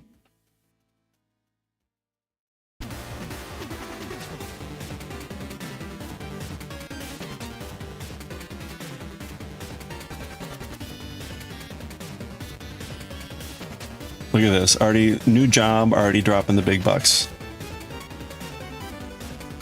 Well done.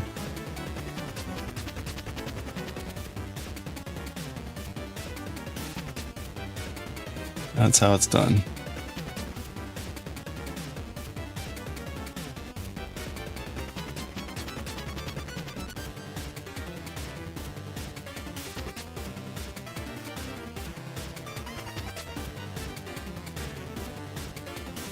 You bought the paper pieces, that would have been 14, but you bought 1 meter of 7 fabrics. That's all for your quilt. Well, there you go.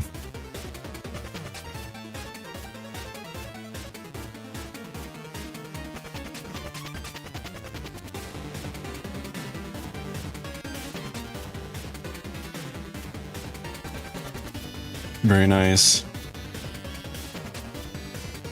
So I take it you're enjoying the EPP.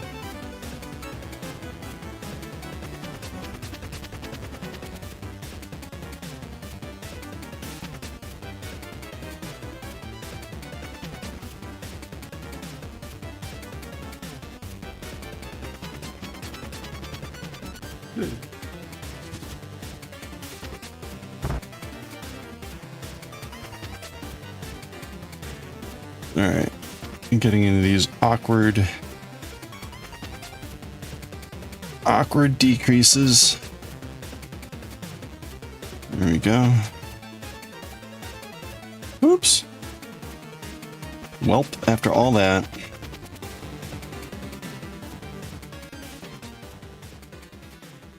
There we go. Do do do do do do do do do.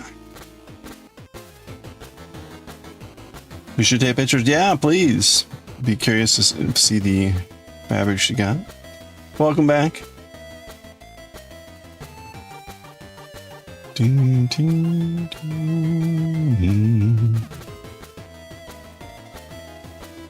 All right, making good progress on our fish decreases here.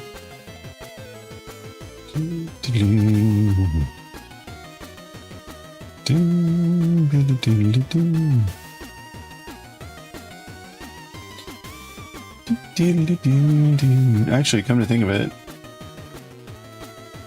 Oh, all right. Perfect timing. Tis in Discord. Let's check it out. Ooh. Very nice. Oh, you got discounts too. Wow, you got it like 40% off. And it was still 170 something. Well, very nice.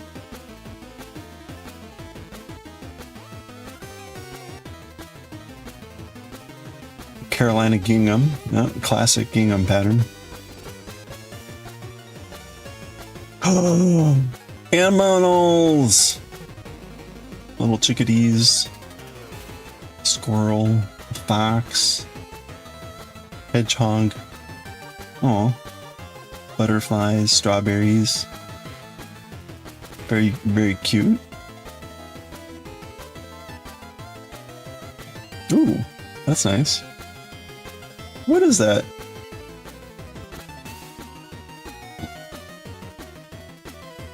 Yellow flowers. There's a bush that used to grow near my place that used to look like this in the spring. Ooh, mushroom. And pomegranates?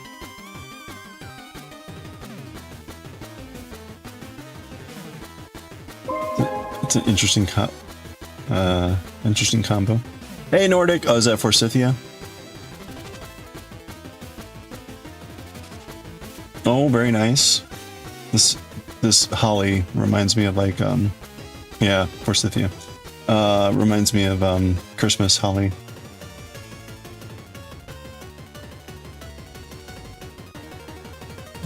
Cherry blossoms, I guess. Very nice. Lovely. That's a great selection. Very cool. Congratulations. Lovely. If you missed earlier, Daiwick has been making EPP hexes.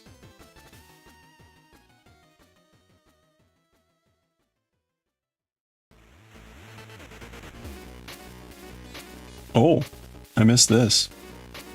Nice. There you go. There was like a flower, like a pillow. You know, you could put like potpourri or something in there and make it a scented flower. This is Nikki's work, and we saw Yarny Pixie's awesome top. I think she said she was gonna wear it yesterday with a friend or something like that. So hopefully that went well. If you got stuff you want to post, please put it in the appropriate channel on Discord. Always fun to look at stuff.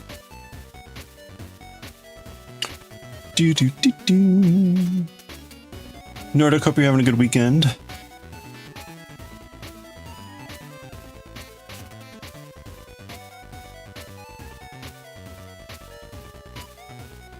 All right, we got an ad break starting a minute and a half here. Let me see if I can finish this last row of decreases before we get to that ad break.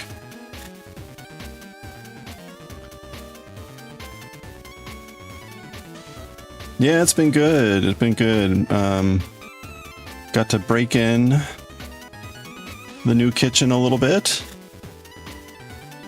Use the oven, use the stove, use the stovetop. I am marveling at the wonders of induction.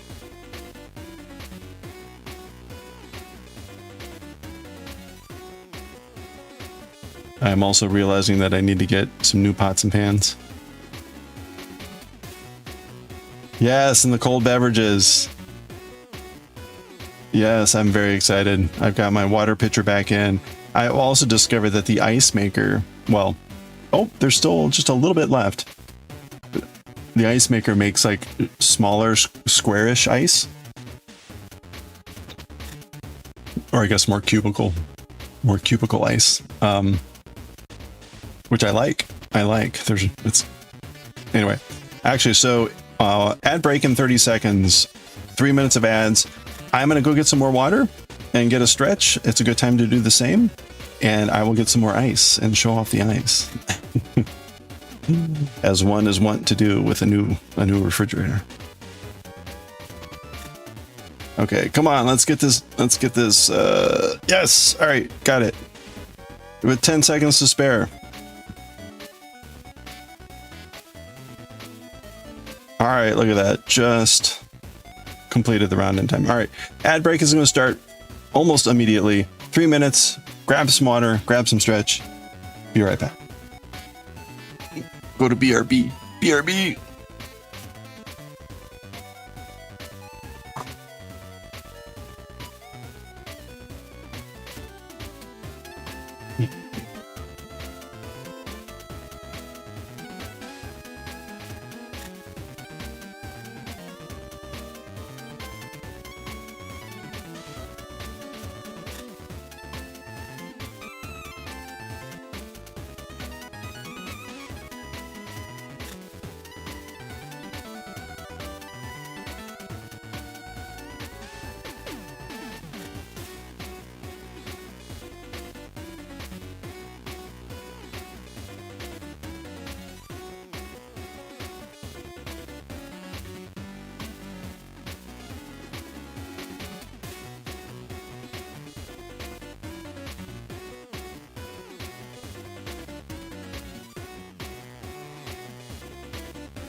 Alrighty, just in 10 seconds left.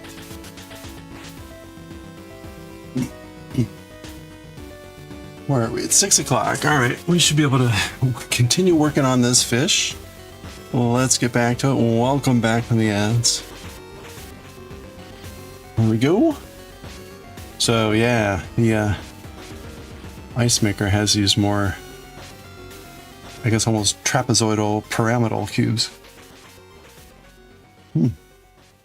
Okay. Definitely nice to have cold beverages again. All right. Okay, so we decreased again. Or no, that was our first round of decreases. So we're down to 6 times 3, 18 stitches. So now we need to do a round of knits. And then we decrease 2 times in a row. And then we increase and then decrease. That, I guess, makes the tail. So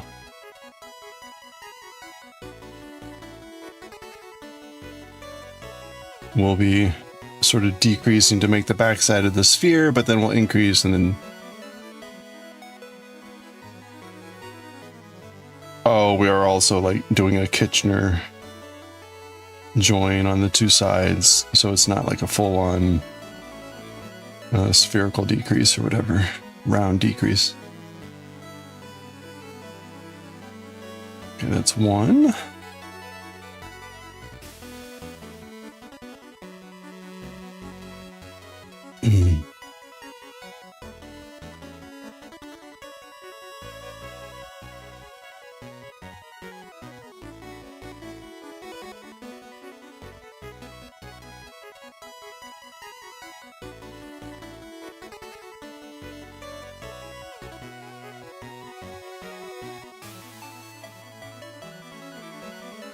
Do, do, do.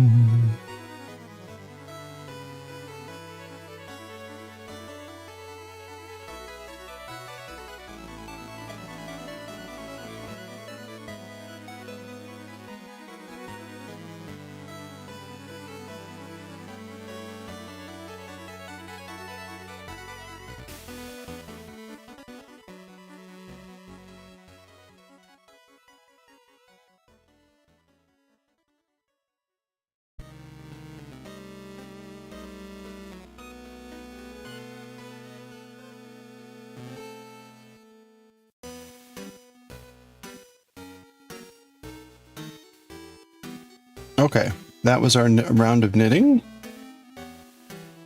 It's always great when a round is so short. All these little tiny guys, it always is.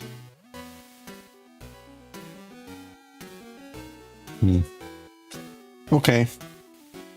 And so now we're going to knit together and knit 1, knit together, knit 1.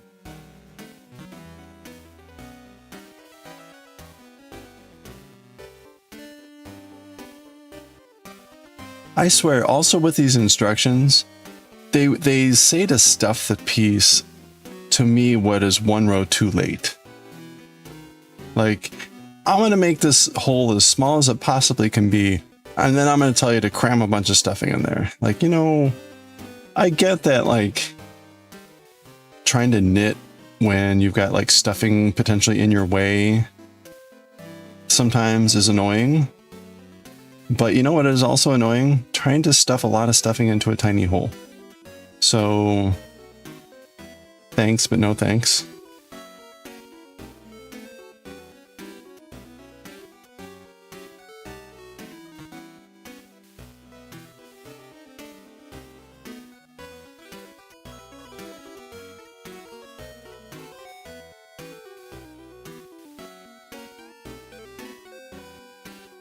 I had to laugh at one of the pictures in this book.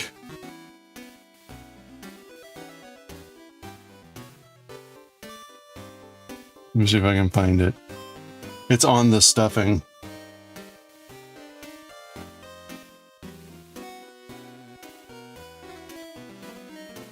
Yeah.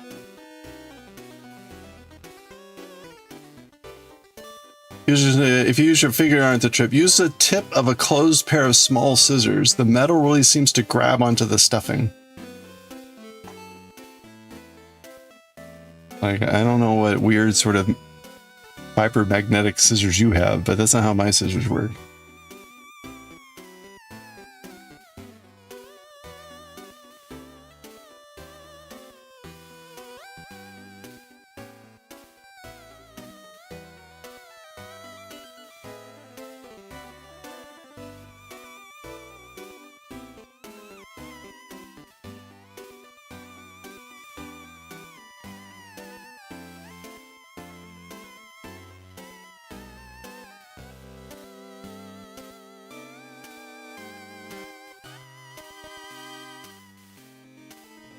It's times like that I kind of wish they would just say, like, if you're having trouble doing this, get good. Like, that's probably just better advice.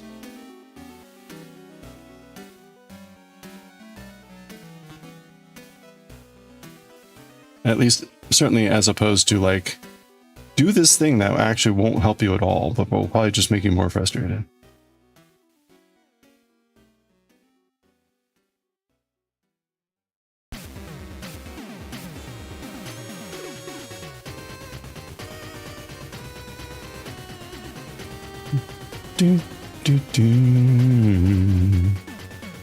Okay. Our fish sack is coming along here. Beep. Oops. Oops. Oops. Oops.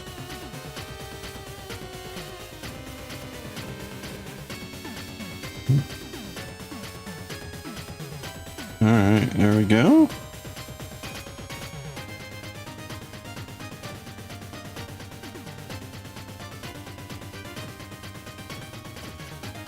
Alright, this is getting a little bit more awkward though.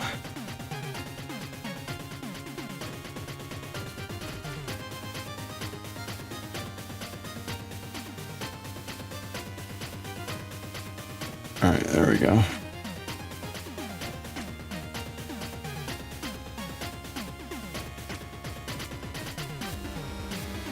Okay. There we go. So it wants me to decrease again. Like, down to decrease 6 times and then stuff, but again, that seems like it's going to be too tiny of a hole, so I'm gonna stuff at least a little bit now. I might add a little bit more later.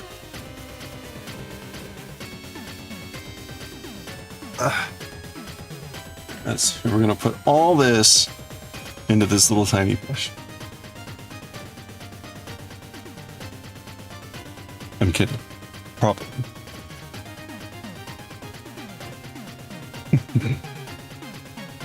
Maybe like one of those Lunas from Super Mario Galaxy that you feed with, like, you know, 10,000 bits. Star bits. More! Doo-doo-doo, and then they explode into a galaxy.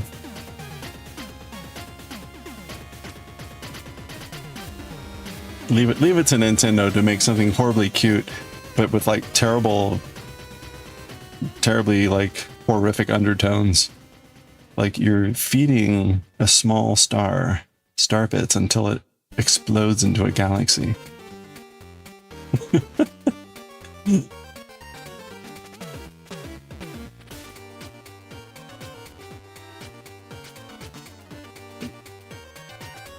But it's so cute. We'll give it little star pom-poms. And make it, you know, have cute sounds. Doo-doo-doo! Like the Koroks.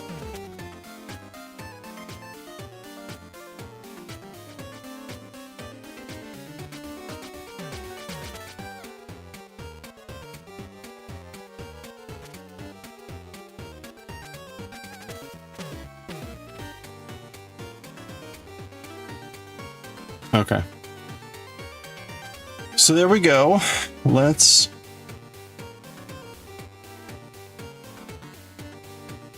decrease again.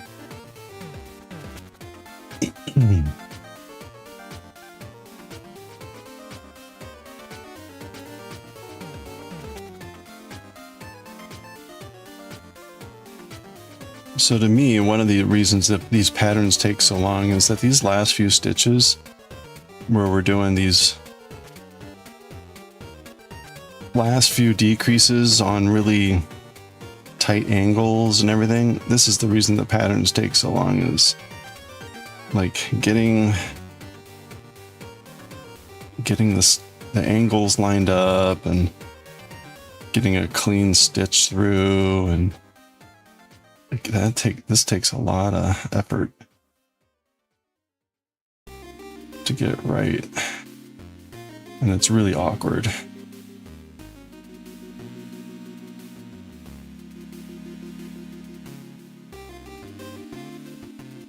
And I think, see, like that didn't get it.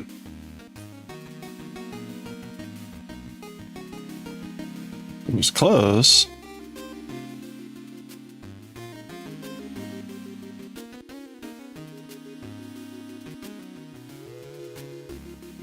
There we go. Angles are just all weird.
Okay.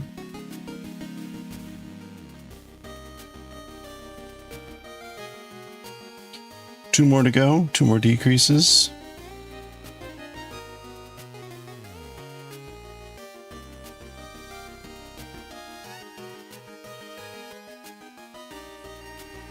Oh, damn it. Broke another one. All right, we're in trouble. I thought I had 6 of these, but RIP. I only see 5. All right, well, let's see what I can do with half a stick here. Hard mode activated.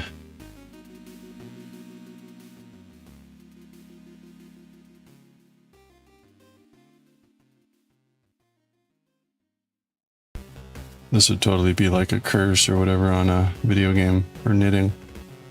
Like, your needle DPN has been split in half.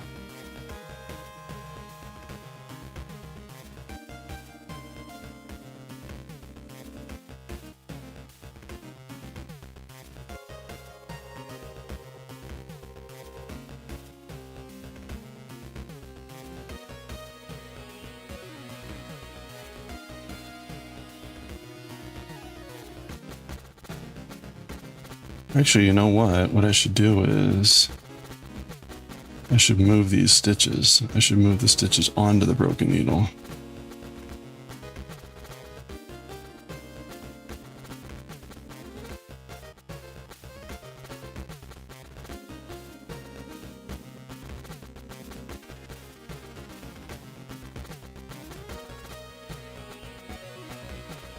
So that I can try to break another one. Okay.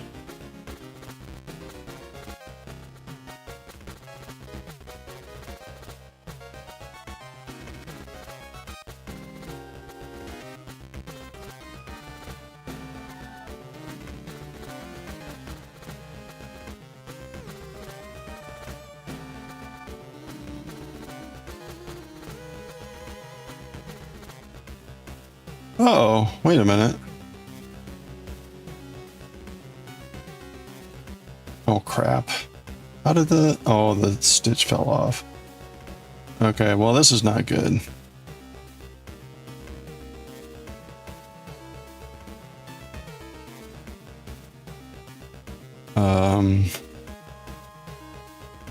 Alright, one calamity after another. This is the other reason these patterns take forever.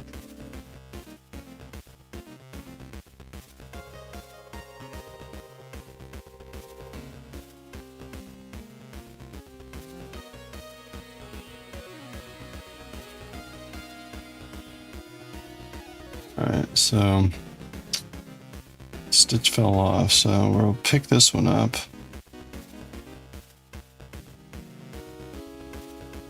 Fortunately, with a knit, you can chain a knit up easily, or more easily at least. Why does that look twisted? Oh, I twisted it, that's why.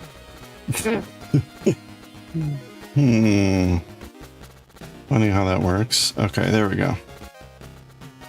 And then we want it to be on this needle going this way.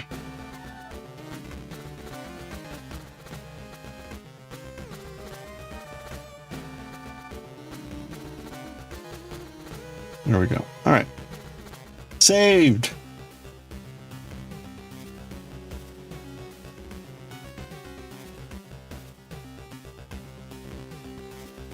All right, let's try to do this last one.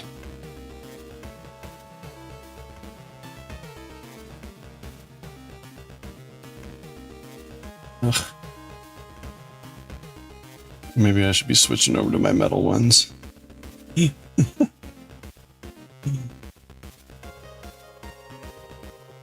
That way if I break them, it's like really impressive.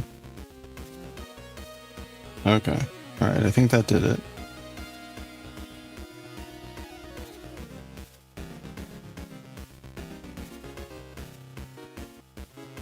That looks not so good, but we'll go with it.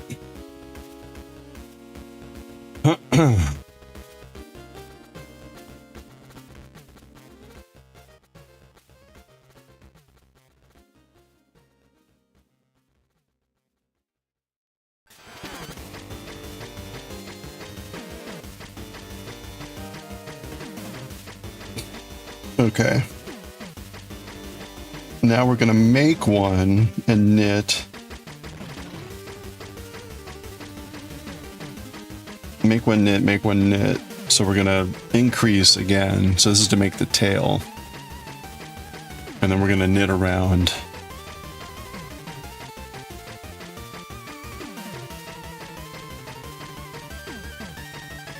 Okay, so I should be able to knit okay with half a needle. At this point, the number of stitches are pretty small, so of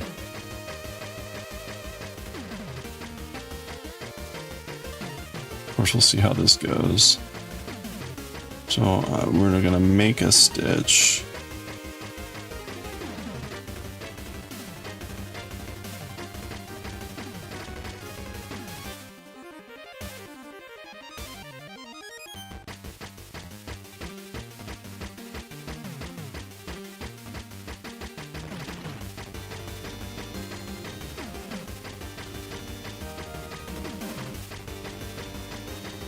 That. Okay. So that's our made stitch. And then we'll knit one. This is interestingly harder. Okay, and then we're gonna make another stitch with this here. Holy tight spaces, Batman.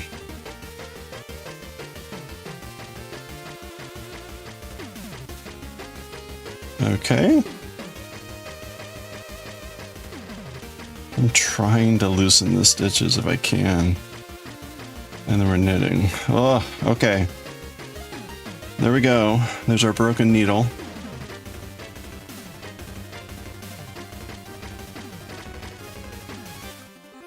Alright, so stay tight.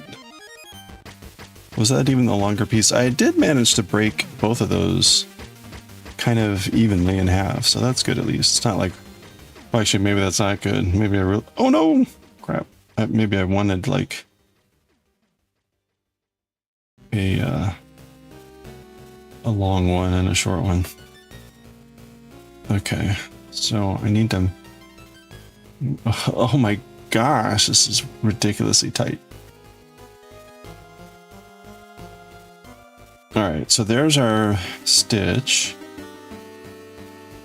I'm gonna try to make one here. Holy schmoly. Okay, there we go. Actually somehow made one.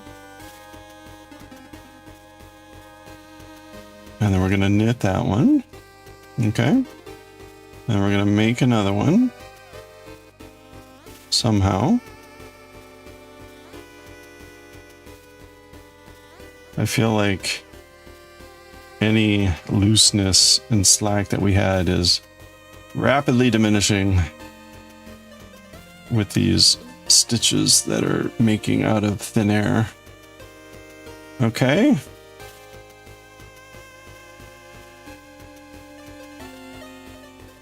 And we're gonna knit. All right, there we go.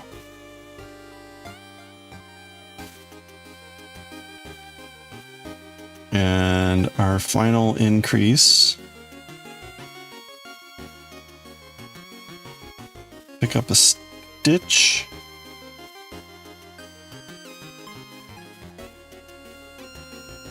Ugh. No. Close. I think I got some polyfill in that. All right, there we go. Nope, there we go. That wasn't too bad.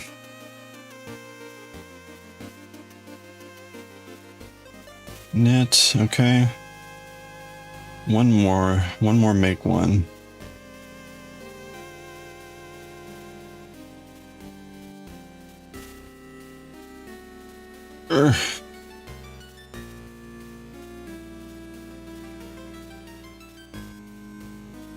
Nope, that was close.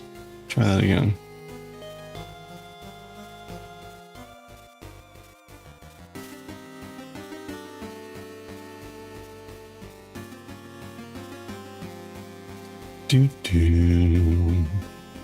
Okay.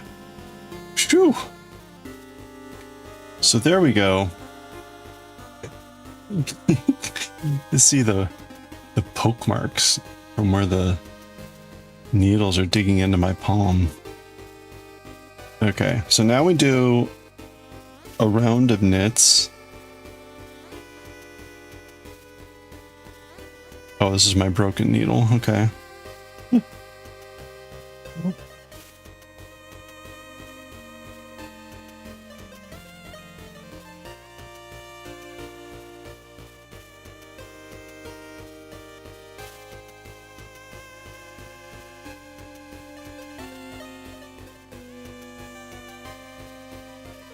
Ugh, this feels so ridiculously, like, constrained.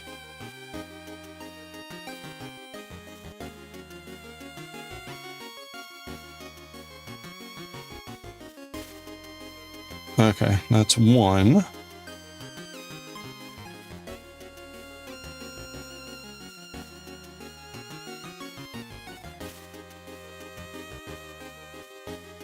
No, this is kind of like the longer piece out of all the broken pieces. Okay, well, let's just do it. One.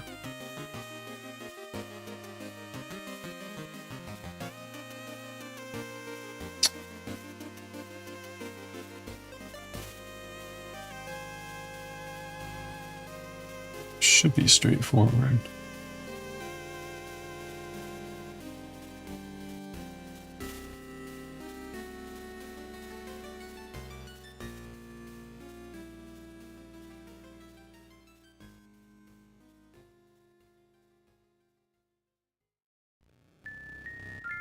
Two.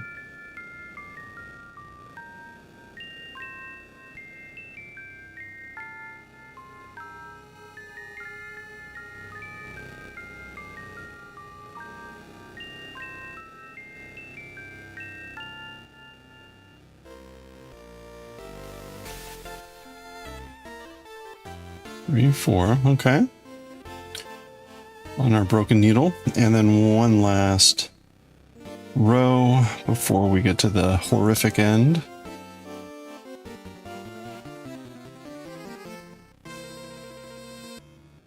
Oops.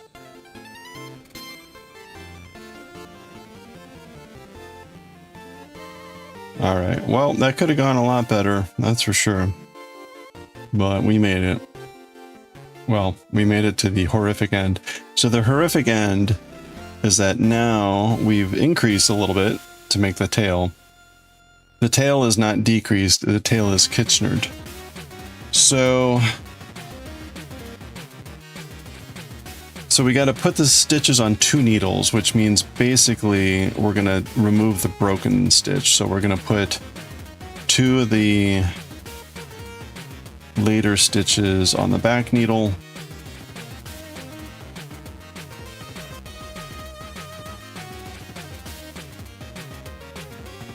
Okay, like that. And then we'll move 2 of the 2 remaining stitches to the front needle. That way we get 6 and 6.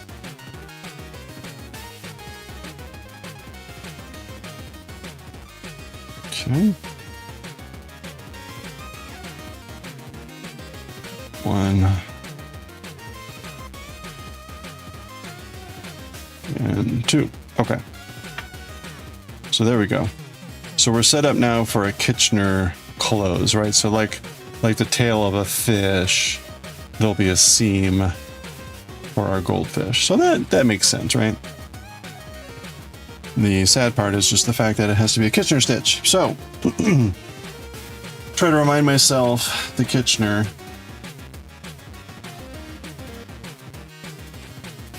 I think it's in the back here.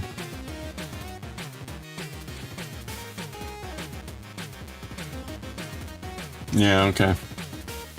Kitchener stitch allows you to seam 2 pieces together in an invisible way, similar to the matches stitch, but it's more limited in its use.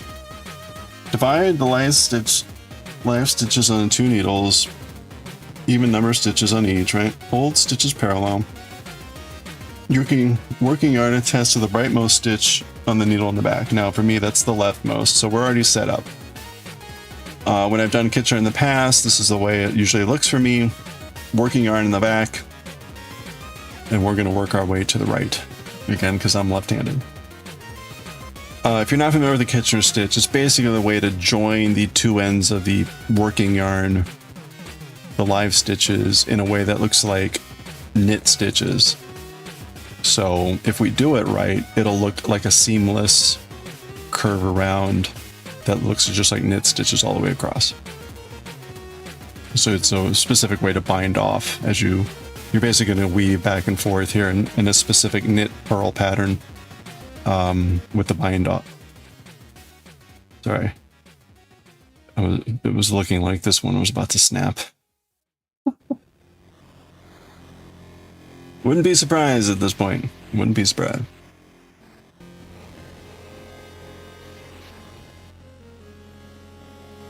I think I should... It's a shame that my metal DPNs are so big. Like, I could use some smaller metal, some shorter metal DPNs. Okay.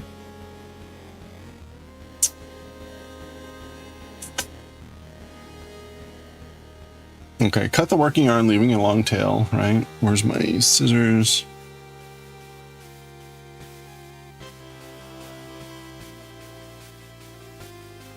Okay, there's our long tail. And get our needle. Pray for mojo.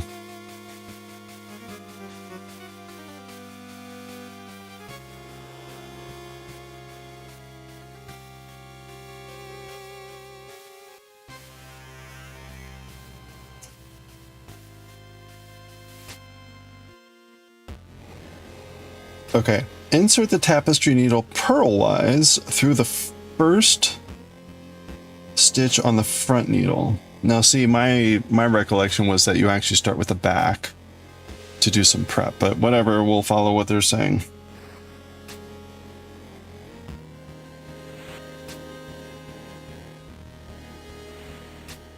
on the front needle without slipping it off. And pull the tail through. Go knitwise through the first stitch on the back. And pull it through again without slipping off. Okay, no, I guess that is the setup. So we go through purlwise on the front. And then knitwise on the back. And then now basically anytime we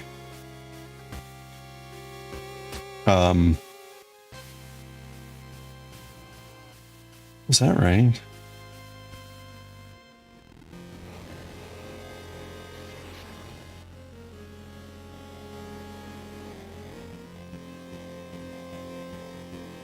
Well, okay.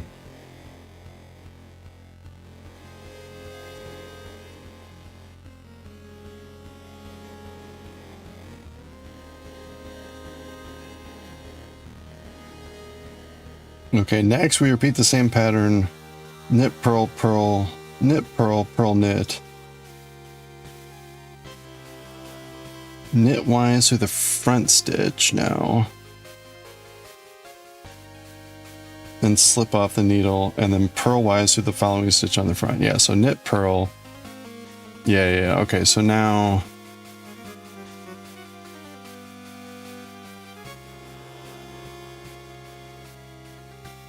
we knit this one off.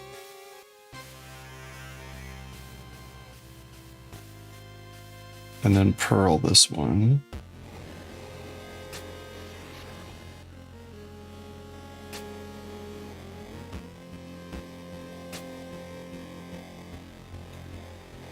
Okay, and then we purl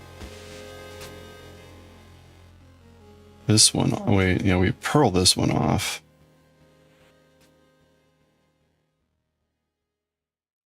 And then knit.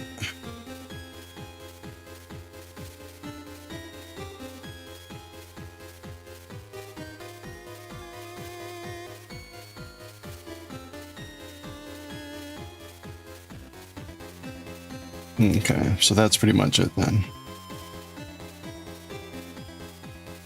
So again, we knit this one off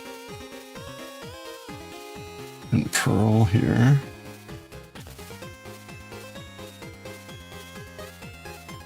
And then purl this one off.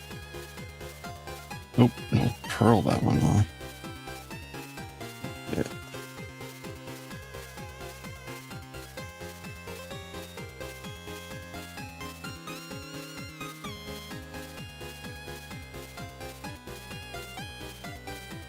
This is my first time doing Kitchener this tiny, I guess. Okay, so again, I'm gonna knit off.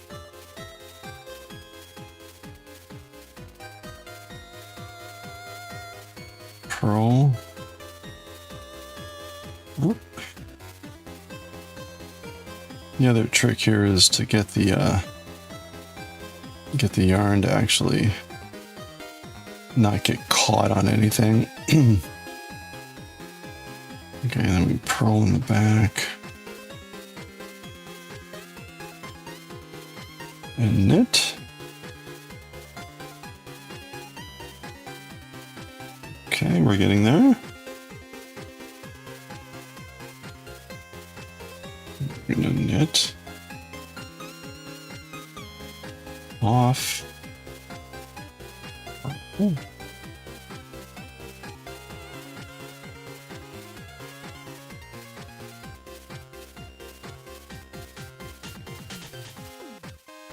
Purl off. Knit on.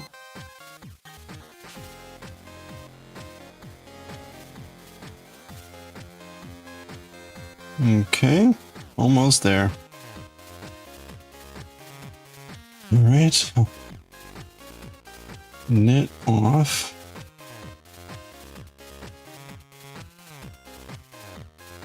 Purl on. This is probably the most dangerous part, where the stitches might just fly right off. The needles.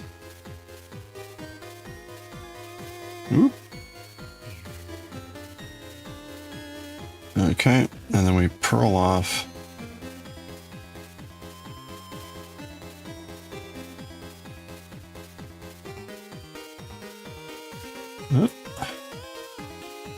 Get on.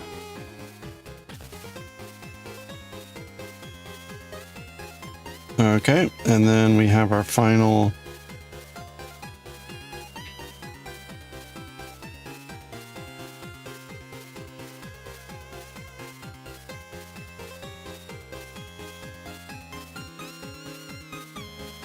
okay, repeat until one on each. Insert the tapestry needle knitwise through the stitch on the front and slip it off, then insert purlwise through the back. Okay, so it's basically just repeat the same pattern.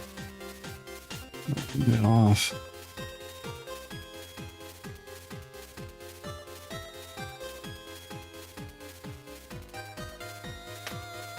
Get off and purl off. Okay.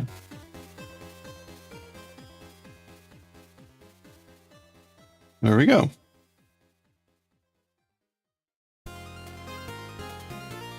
All right, so there we go. A little hard to see, but we got kind of contiguous knit stitches there. Is what we want. So there we go. And it kind of gives us that again, because we decreased and then increased. It gives a little fantail look for our fish. Okay, so that worked. That was actually a good case for the instructions. Now I've done that before, so I at least knew what to expect. But the instructions are actually good on that one.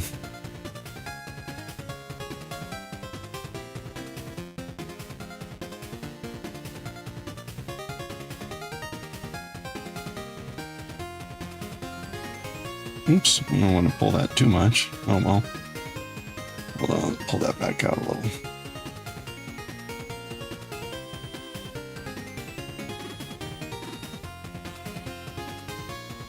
Alright, there we go.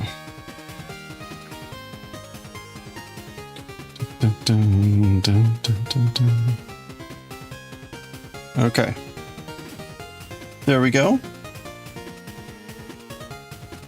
There is our fish, or the basics of our fish.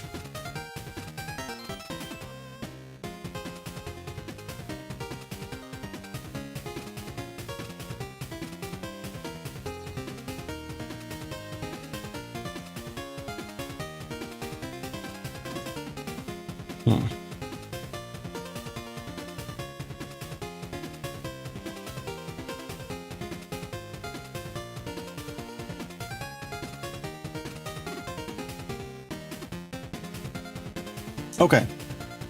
Oh, hope if I went back to the pattern.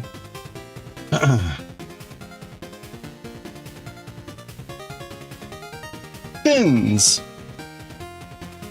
Oh no, the eyes. Okay, black. I think we need. All right, that should be plenty long. Embroider eyes using 2 stitches for each, placed about 3 stitches from the closed up end of the body, and spaced about 6 stitches apart. Okay, and of course we also want it like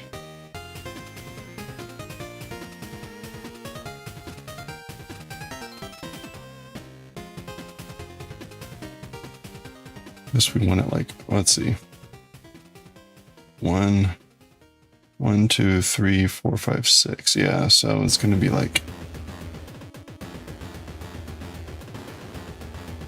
here.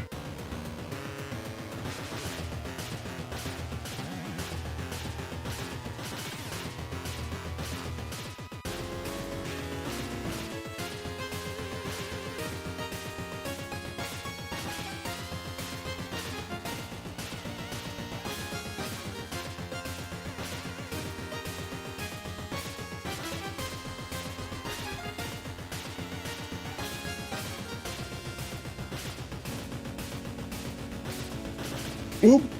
Well, hope if I not drop the fish. Very delicate surgery here. Don't worry. Okay, is that about right? 1, 2, 3, sure. 1, 2, 3, 4, 5, 6, sure. It's all make believe anyway. Let's go for it. Okay, so there's our one eyeball.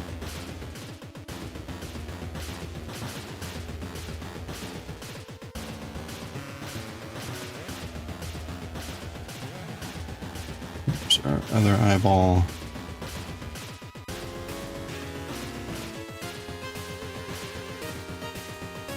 Here we go. Okay. Looks about right.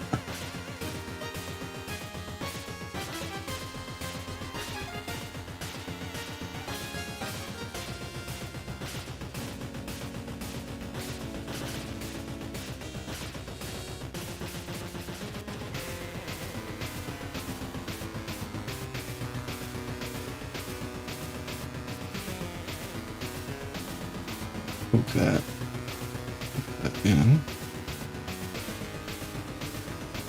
Okay, there we go. All right, we've got eyes. We'll try to fix the opening here.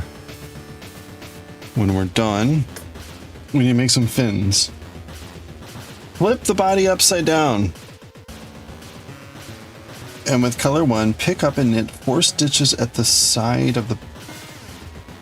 is upside down, whatever. At the side of the body, place about 3 stitches back from the eye. Okay. Pick up 3 stitches, turn and purl, break the yarn, and draw tightly. Okay, so we're just making little flaps. With the end of this still threaded on top, and tack down at the back side of the body. Okay.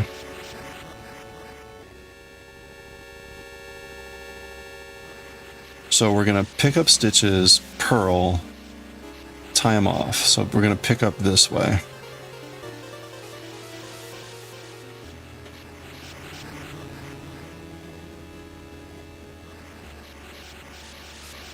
Edie beady fiends. Merk. Okay. So it's at 3 stitches back from the eye. 1, 2, 3. 1, 2, 3. I think that's too far. I think maybe my eye is further back than it needs to be. I want to pick up starting here. 1, 2, 3. I think that fin will look better like right there.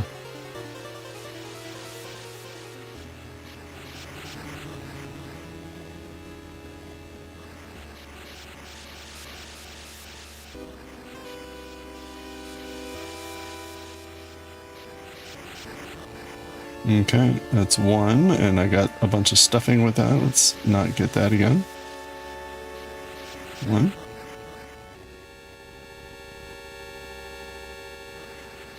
Two. Well, going this way is a lot easier.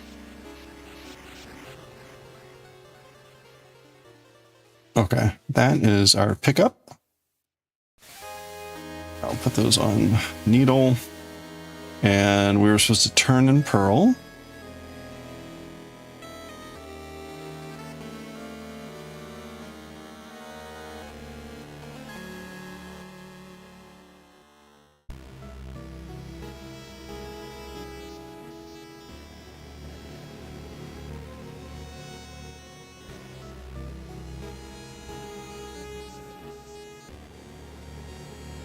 Alright, that stitch is really loose because it's our first stitch. Tighten that down. Alright, there we go. Okay, there's our little wing, or little fin, I'm sorry. Fish don't have wings. Well, you know, maybe they do. We're flying in the water. Alright, so that's it. That's our fin. And we're going to cut that loose.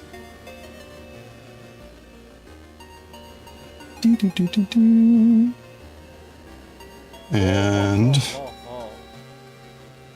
we're we're gonna sew off the stitches for the fin by just passing the needle through the stitches. Off it goes. There we go, and we'll just tack it down there and out the tail. There we go.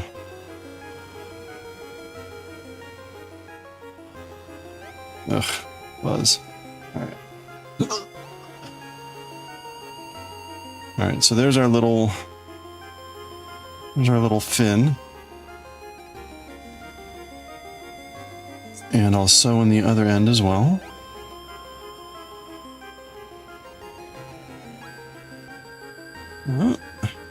There. And we'll just go in and right out the same spot on the tail. Okay. There we go. That is one of our fins. Let's add another fin. Okay, so I'm going to pick up stitches, purl, and then go off. So I want to pick up in this direction as well.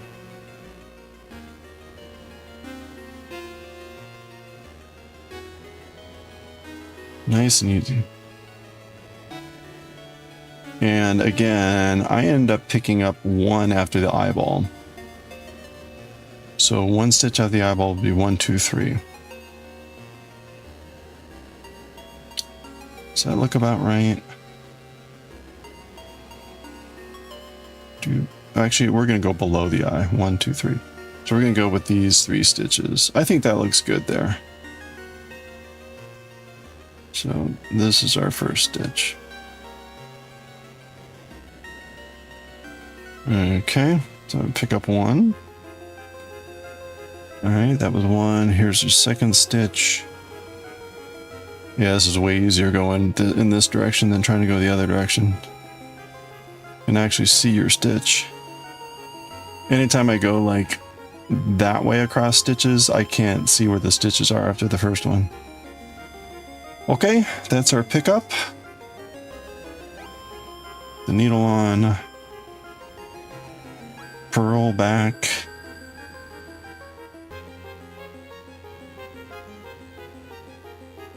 I said purl. Come on, purl.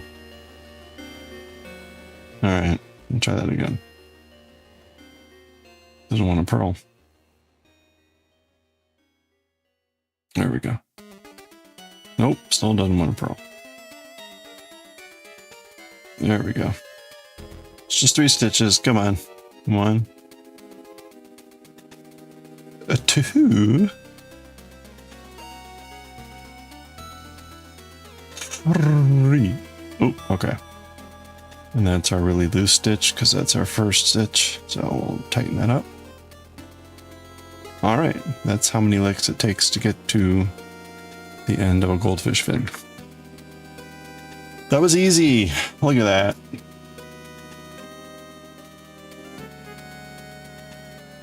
Okay, so we'll now bind off these stitches again. You can't really call it a bind off.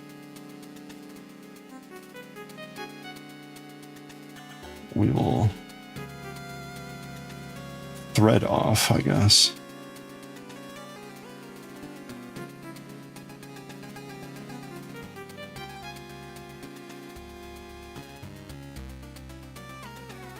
Oh, yeah, that's right. We will thread off these 3 stitches. Go.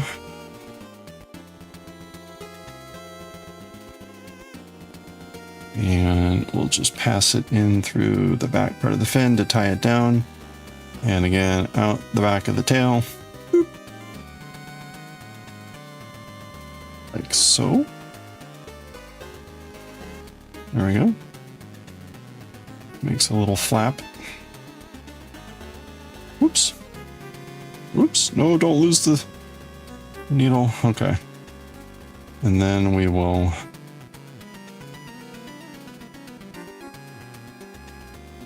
sew in the starting end the same way pretty much.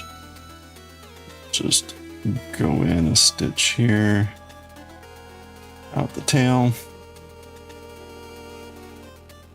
All right, there we go. There's our two little fins.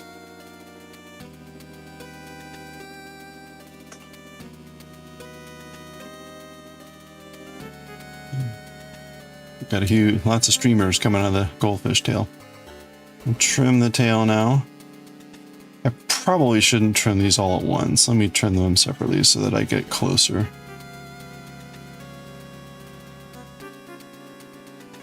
And don't run the risk of actually accidentally cutting the tail.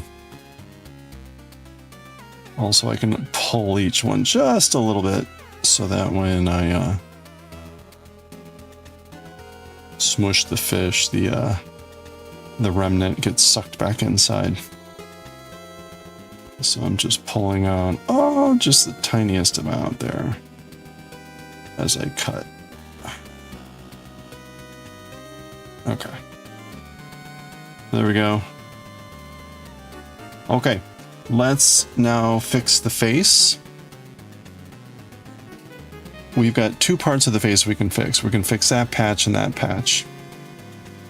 Now it's weird. I thought I had closed up the hole from the beginning, but it never really quite closed up, which is a little bit annoying. So we'll just take care of that now here. Or try. It's annoying when it's on the face of the animal like this. My sense is that I would have less of a problem with this if it were wool instead of cotton. But okay, so first of all, let's go in here.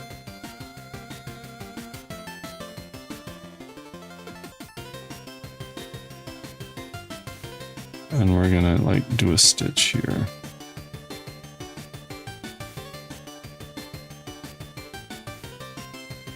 Okay. And then actually, I don't know quite what to do. Maybe I should actually just do, you know what? Let's do this.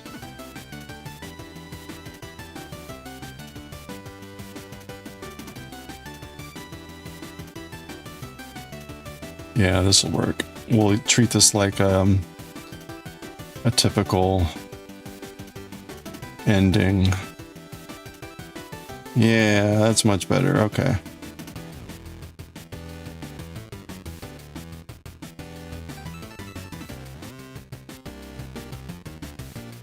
Haha, look at that. That turned out really well. Okay, well, I'll just go through the back. Perfect. Oh, that closed it up really nicely. All right.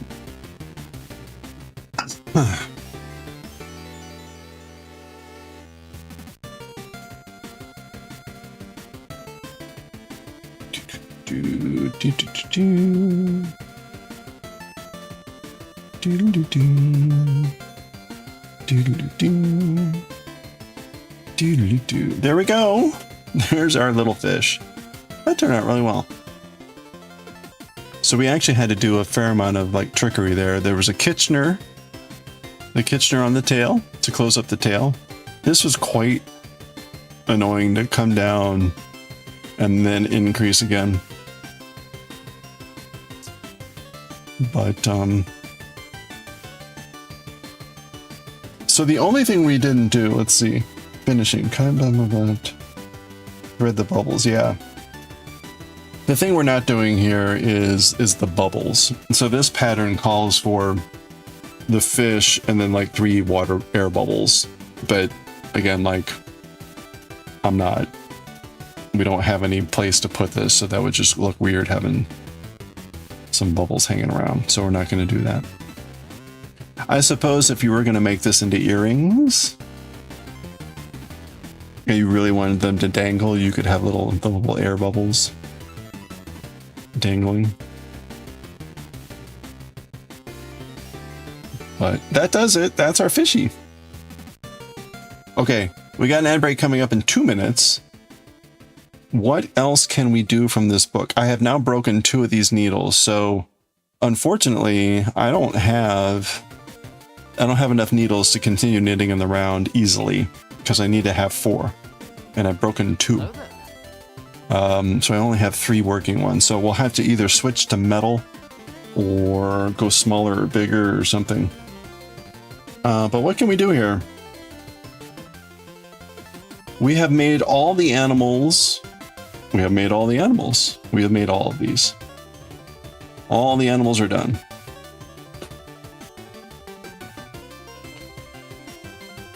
The only ones we haven't made are the pear and the eggs. The pear I don't have a good color. The eggs require blocking, would prefer not to do. We've done all of these except for the chicken, the baby chick thing, and the married couple. I'm kind of gonna pass on both of those.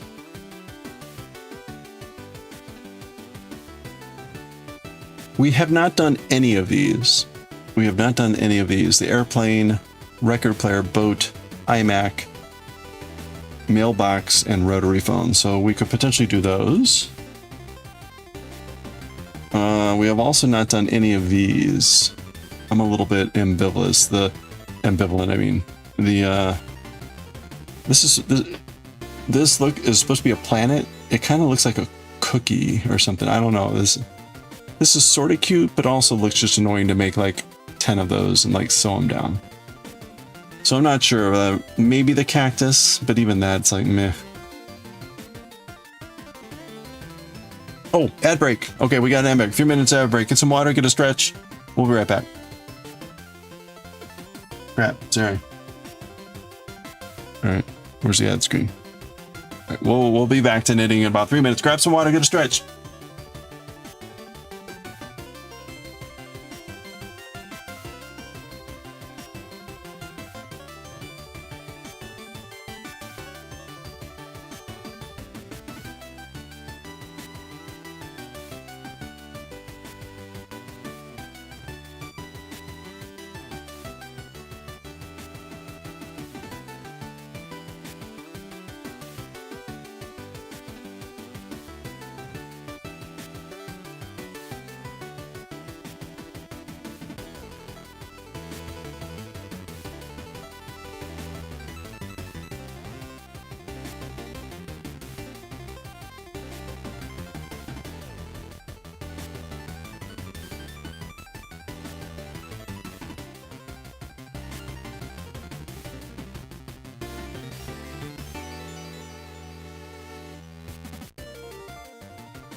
Let's get back to some knitting.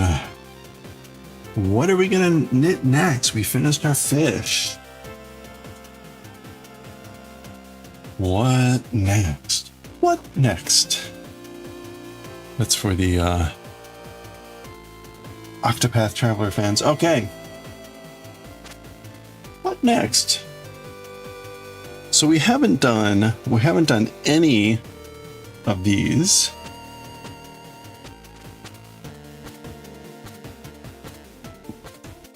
Oh, there's a final. Oh, you know what? Oh, we want to do the reindeer. The firecracker is kind of cute. Reindeer. Oh, and we can do an O because it could be a donut. And maybe we'll do a Christmas tree.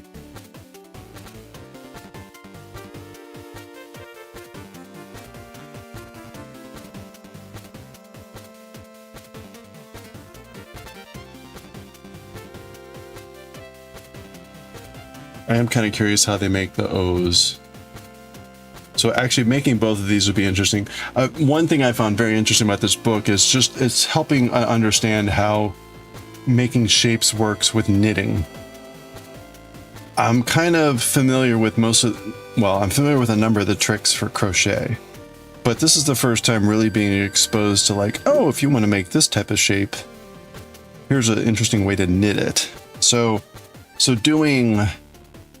I'm kind of curious how these get made just from that structural standpoint. It looks like, right, you kind of make something here and then do the same thing you pick up there, but I'm kind of curious just how they do it. Hopefully it's not make a dome and then sew it on. Actually, let's just take a look.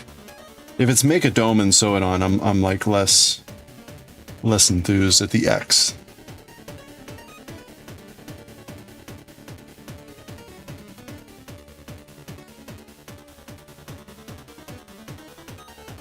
I'll look at it later.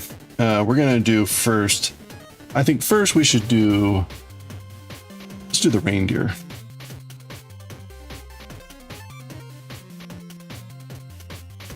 We'll go with these colors. This is a little bit light, but we'll have just like a golden reindeer, like a shiny reindeer. Okay, and we can even make. We don't have to give it a pink nose. We'll give it a red nose for Rudolph. Oh wait, but as I said, I broke two of these, so I don't have the right number to be doing knitting in the round. I do have metal ones, but they're much longer. But at least I wouldn't break them. What size am I using here? 2.25. Okay, these are 2.275. All right, my 2.25s are unfortunately empty. Where are my 2.25s? Son of a bee. Wouldn't that just be it all? I have no idea. Where are my 2.25s?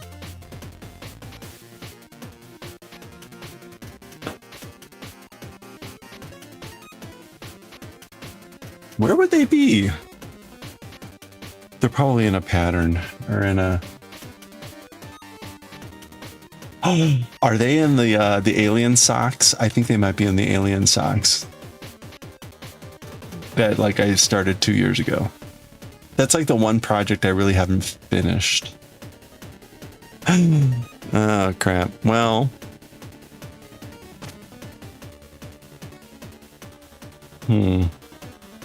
Oh wait, no, these are 2.5. I went 2.25. So, wait a minute. I've been using 2.5 this whole time? Oh, that's right. So I actually do have 2.25 needles. Well, something tells me if I'm using these, I'm just going to keep breaking them. The cotton yarn is very unforgiving, and I am very strong. I am very strong compared to toothpicks. Funny how that works. Let's all right, I've got like this. There's got to be 2.25s in here, right? Is that them? No, that's 3. 2.0. Damn it. Okay, well that's really thin. Do we have something in between? Come on. Are you kidding? No? Oh. No, but 2.25. So I've got 2.0 and 2.5, but not 2.25. And I've got 2.75. Damn it. Really? Alright. Okay, well, let's just, I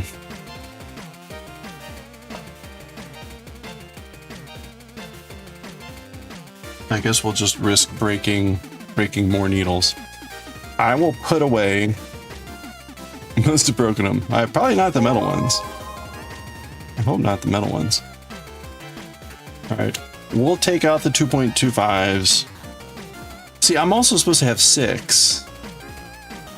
So I have misplaced one of these needles.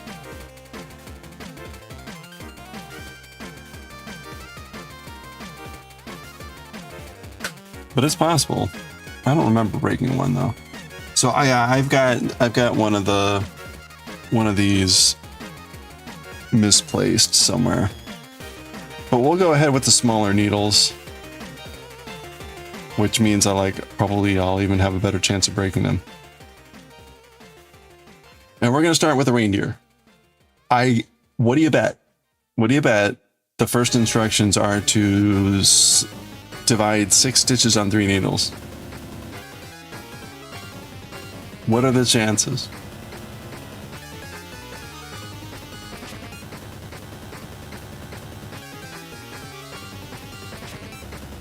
Yeah, of course. 6 stitches on 3 needles. Shocking.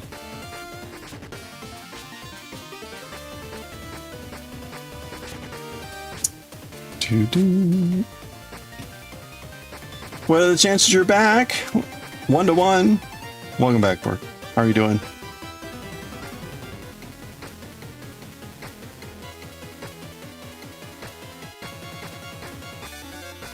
We finished our goldfish. See? Little goldfish. Little goldfish. It came out really well.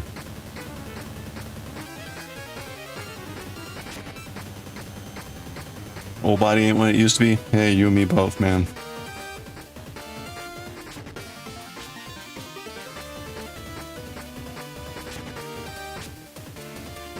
My elbow, I think, was hurting a little bit more today. I think from sorting all those ducks yesterday. Oh, man.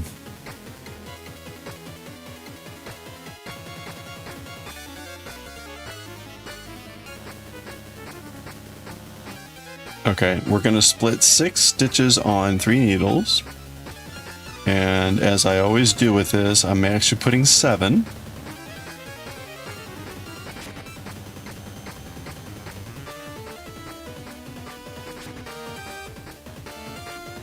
So that we can do a bind off with the first stitch and close up the round in a way that helps reduce the gap that forms. So we're going to move 5 stitches onto the second needle, and we're going to move 3 onto the third needle.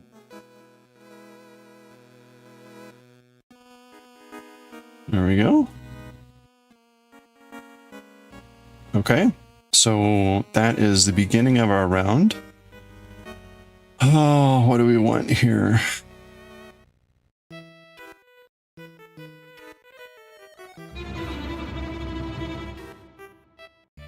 Hey, Pifflecake, good morning. How are you?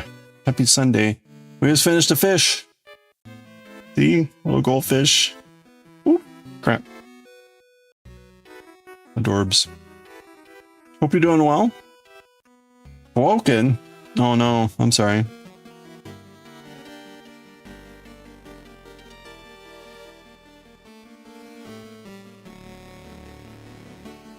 Okay. So we're going to first thing we're going to do to complete the round, we're going to move the first stitch over. So we have an extra stitch on the first needle. Like that. And then we're going to bind off. So...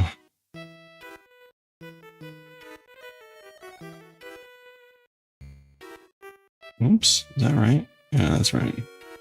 We're going to bind off that first stitch. So what that does is it closes the ring, and that's what also gives us then 6 stitches, 2 on each needle. So that sets us up to start. If you're not streaming for a month, you forgot to load Mix It Up. Nothing worked at all. You know, I get you put so much into Mix It Up too. But it was relatively new for you, right? So I could totally see me forgetting, like, oh yeah, there's that thing that like ran everything. Need to see physio. Built a cabinet and lower back is a sad panda. Oh no. But hey, cabinet. Congratulations.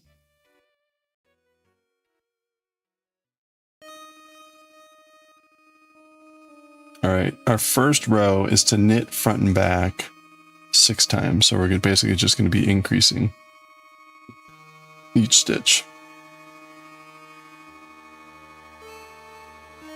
So there's the knit in front.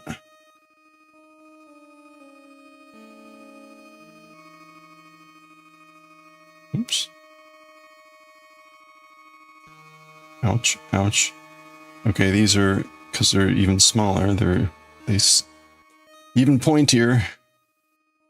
Oh man, I can tell I'm totally gonna break these things.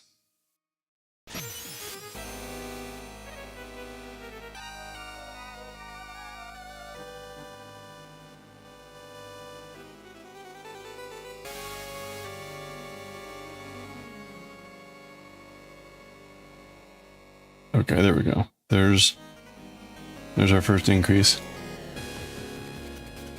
A deleted Nightbot a while back. Oh, shoutouts didn't even work. Yeah, right. Why had nothing working?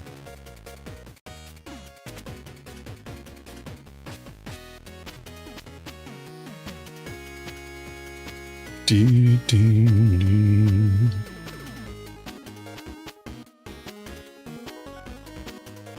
Oops.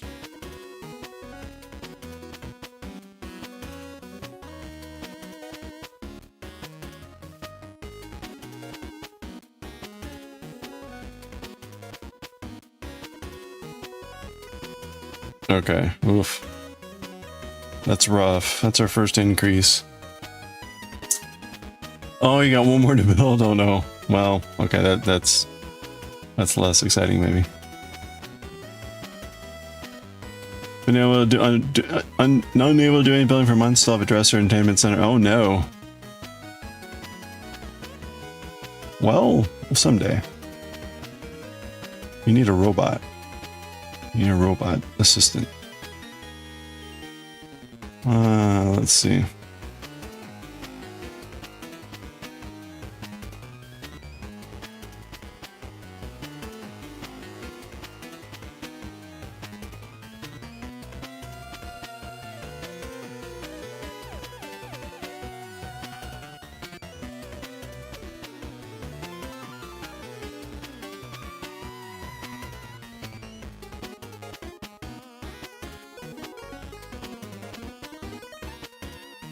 Okay, I'm being a lot gentler with this, and it's making this a lot harder.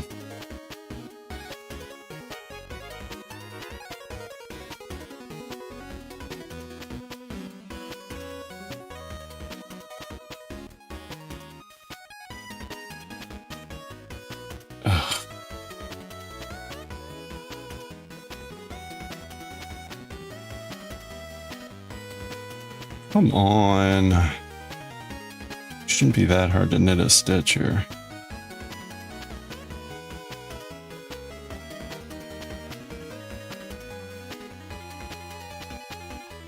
This does not bode well.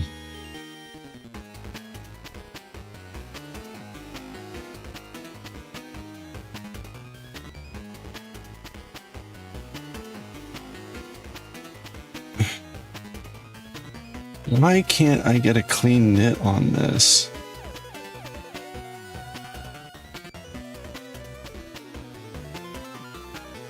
Like every time I'm coming through, I'm snagging something. Alright, whatever. Good enough. Oh, I figured out pretty quick. You load MIU before OBS. Yeah, it's better to have OBS open that after MIU is running. Yeah, it can be funny. You can close, mix it up and open it again. It's fine. It'll be fine if OBS is already running, if you're already streaming.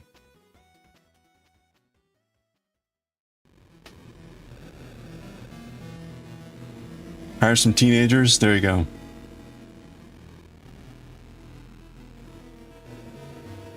You're older, closer to 40 body, doesn't like all the crawling around the ground.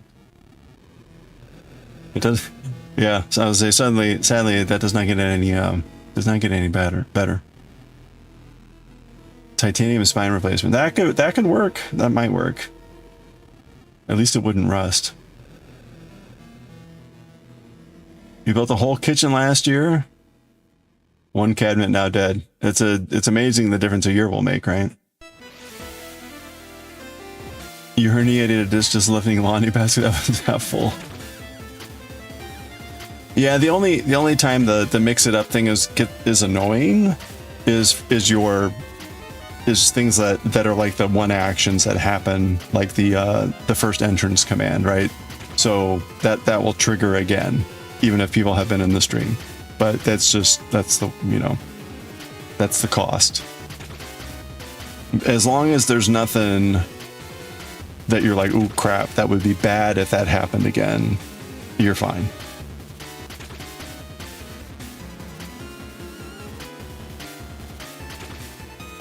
Yeah, I mean, most of the time. But if there's something that's like, you know, I mean, again, like that my entrance command triggers and you get 10 T points, so people get 10 more T points, but that's not a huge thing. But if you were doing something else where it would be like, yeah, that would suck to like have that trigger twice, but probably not a problem.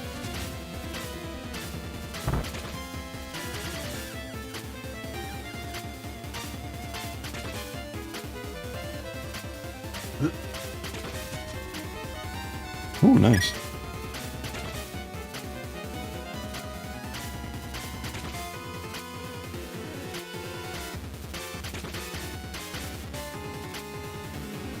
You're starting to switch over to mix it up? It's been a long process.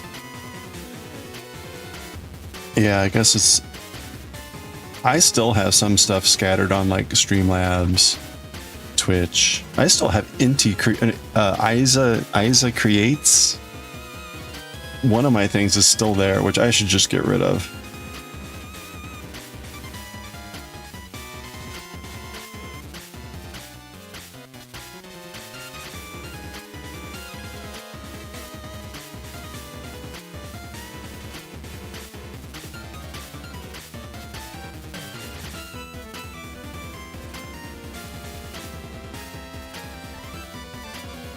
Oh, there we go. That looks terrible, but we'll just go with it. Okay. We're gonna knit.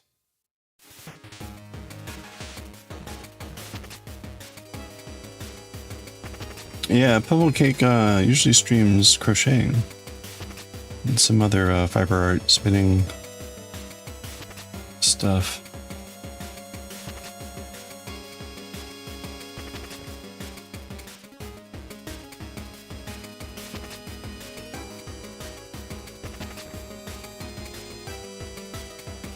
Piffle Cake also lives in the future. It's already Sunday. Sunday morning. Not just like Sunday midnight for Europe.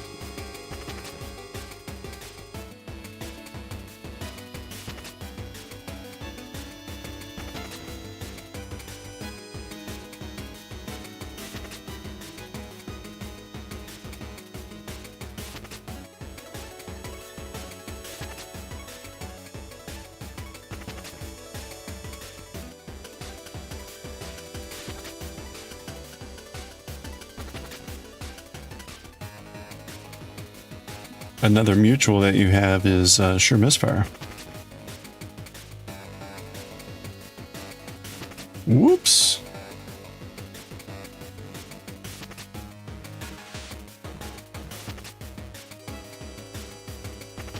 Like, oh, that explains it.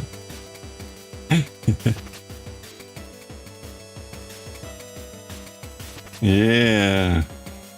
Oops. These loose stitches.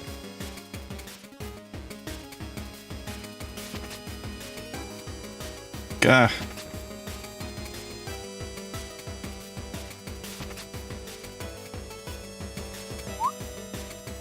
Okay. There, I'm pretty sure this is the reindeer butt. We usually start with the butts, but it could be the face. Really hard to tell right now. Bah! Blood everywhere. Okay,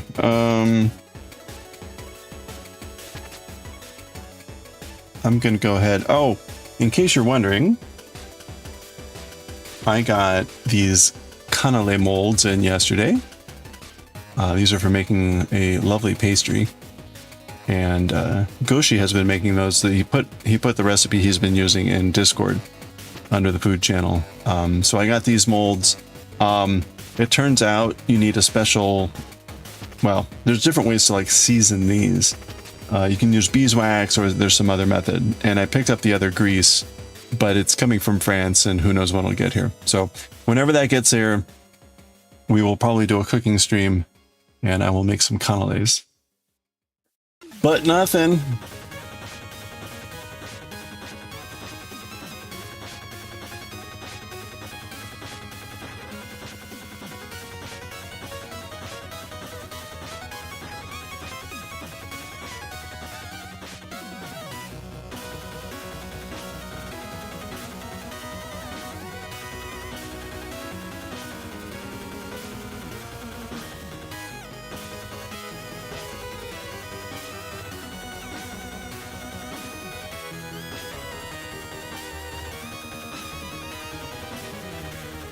So in the early days of Magic, they came out with a joke set called Unglued. And, right, it was a joke set, so they were just kind of doing silly things. To include, they had like fractional values, and anyway, one of the races were donkeys, so that they could make all the ass jokes. So the classic, one of the classic cards from early days of Magic was the City of Brass. City of Brass was powerful because it could come into play and it could add, I think, one color of any color, but it would do 1 damage to you. So pretty powerful for mana generation. Anyway, in the joke set, of course, they had a version called City of Ass. Now, what was great about the City of Brass was I think City of Brass came out in the Arabian set, which was the Arabian Nights themed set. And so City of Brass looked like, you know, these domed buildings or whatever. So they basically took that same image, and for the City of Ass, the domes became butt cheeks. Let's see. City of Ass Unglued.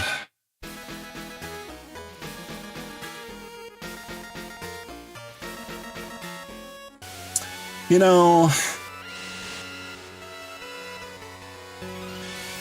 Brave search just sucks royally. That's amazing. It's amazing how bad their search sucks.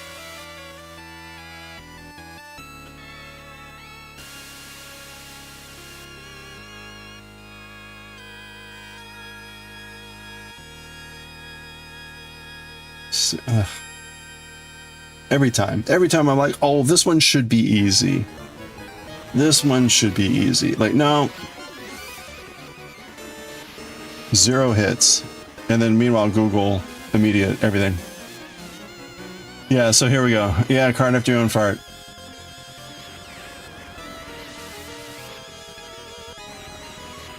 Oh, I thought it did 1 damage.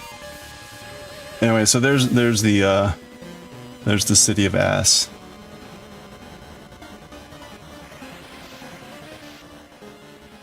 It was. I mean, honestly, so they had a whole series of ass cards that were donkeys, and there was like fat ass, smart ass, wise ass. So here's the original. Yeah, it did do 1 damage to you. Okay, I knew I wasn't crazy. So that was the original, right? It was kind of like, oops. Ugh.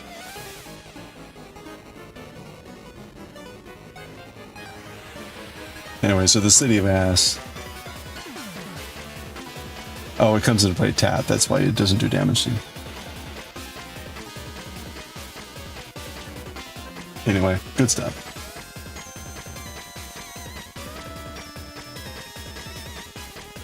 You love silly card sets unglued on Hinge favorites. Favorite card from those was once you stood up. Oh, yeah. Tore it into pieces, threw it up in the air. Yeah, that was the confetti chaos. Yeah. There was in the original Magic, there was a card called Chaos Orb, and you were supposed to drop it onto the battlefield, and whatever it touched, those cards were destroyed. So there was a joke about there was like this legendary story about someone that tore it up and scattered it on the field so that gave birth to the Chaos Confetti. So. Hey Nikki, thank you for the check-in. Hope you had a good weekend. It's funny, for a while the joke sets kind of died out, but then they like had this like massive resurgence of them. In fact, I think they actually made one of them like tournament legal, which is a bit surprising. But I might have misread that wrong. Anyway. Okay. It's close to 7:30, so we're going to be reading some Bleach today. I'm going to do one more round of our reindeer here. Oops. Do one more round of our reindeer so that when we start on this tomorrow, we're starting on round 5, which will be with an increase. So I just have to do 1 row of knitting here. That shouldn't take too long.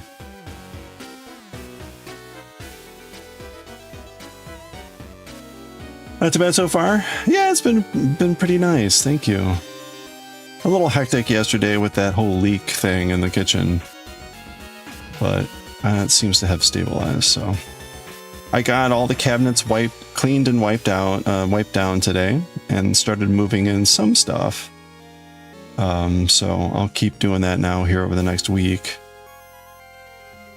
Try to get things back into a semblance of order.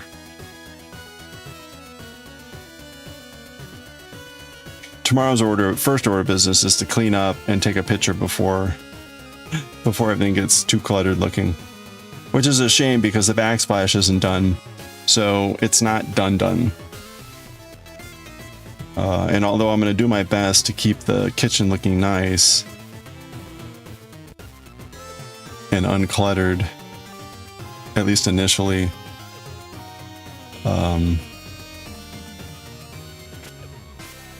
it's going to be hard to keep things out. Like, I really want to move the trash can back in.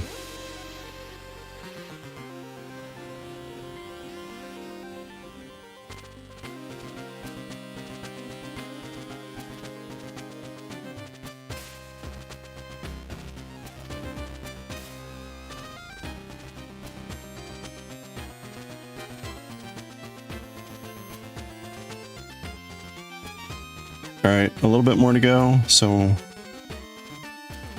6. So if you got maybe like 5 minutes left to bonk.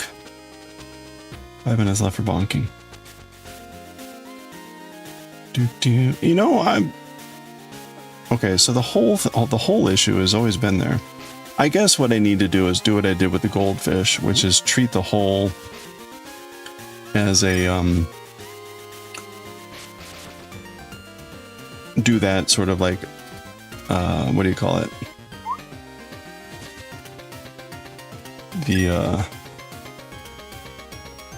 woven in enclosure, like go around the 6 stitches and close it up. Kind of like a magic ring thing.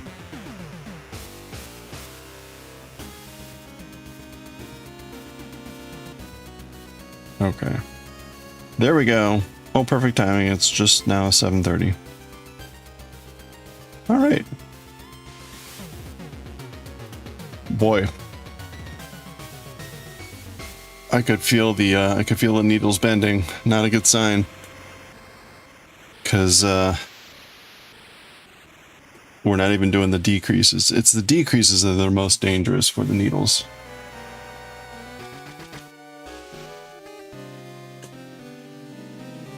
Anyway, okay.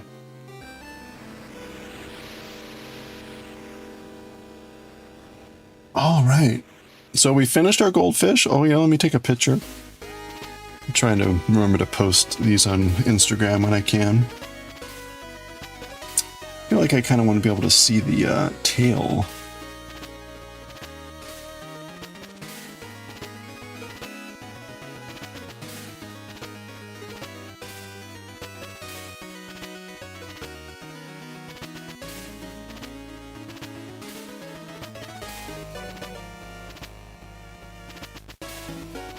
Okay.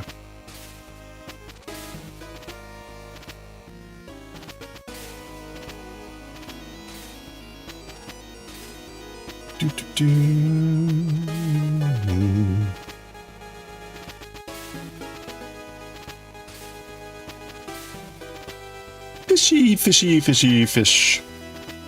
Okay, so we finished that. What else did we finish? No, I guess we just started. We were doing this, so because we finished this guy before that, and we had him done. Yarr. All right. Well. Oh no. Well. Oh no. All right. There we go.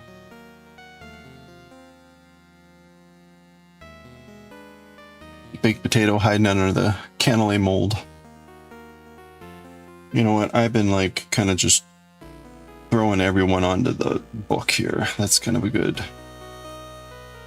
it's a good plan. Easy to get them on, get them off. Although I lost the cupcake that way. Cupcake fell off the side. Uh-oh. Oh, that's right now. I'm like, I'm missing 3. No, those would be the ones I'm knitting with. Okay. Time to move on. Clearly no longer mentally capable of knitting. Time to read some Bleach.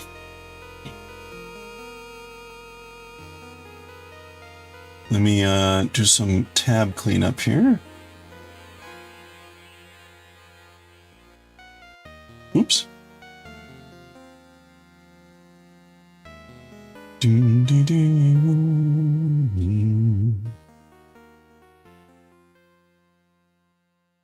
Usually quieter on a Saturday, isn't it?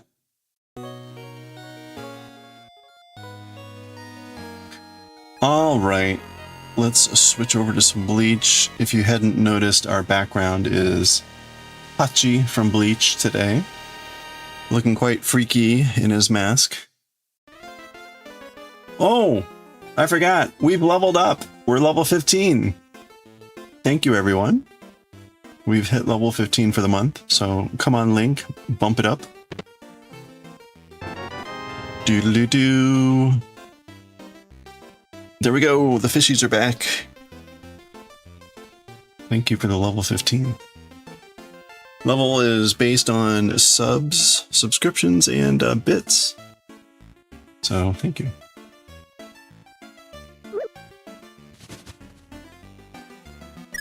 No idea who that was. Thought it was Samurai Jack. Yeah, that is Hachi. That's the big guy that does the barrier magic in the Vizards, the Vizards. So in his hollow mask form. It's funny. He's like the most, you know, gentle, like healer type, and then he has the crazy, scary looking mask.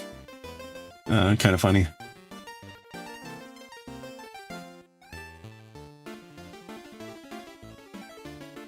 All right.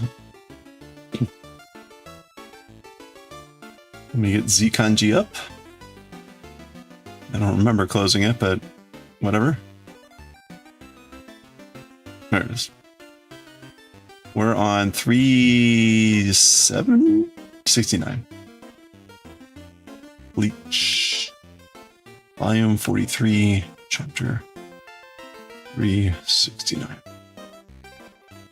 You catch bits in here, but your brain evaporates info so bad. Well, I'll give a quick recap. So we're actually getting near the end of this major arc. We're currently in the, I don't know what you would call it, the Aizen arc, or the,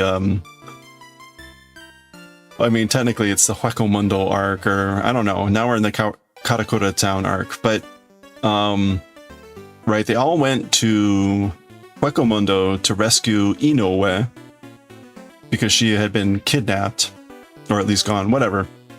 And they had fought their way through there. And in the meantime, Aizen invaded Karakura town to do something with the key, some key and blah, blah, blah.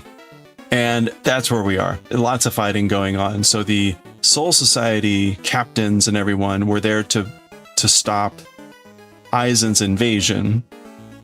And basically Aizen has all the Arankaru, which is like his own version of the Soul Society. So they've all been mutually fighting.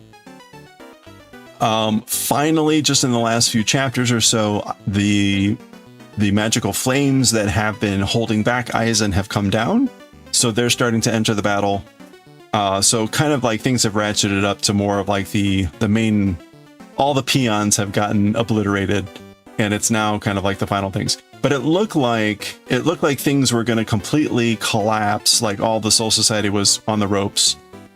And the big guns finally came out from the Arankaru, so it looked really bad. But then the Vizards showed up, the Vizardos.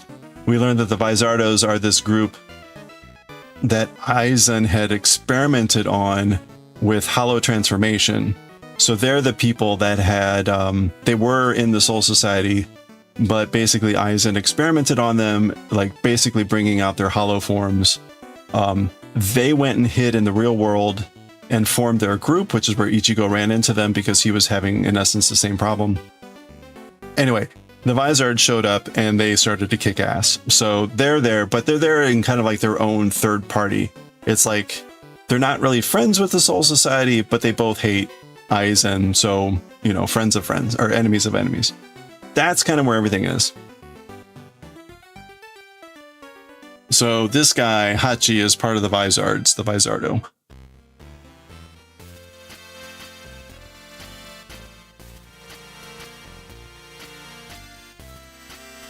At all,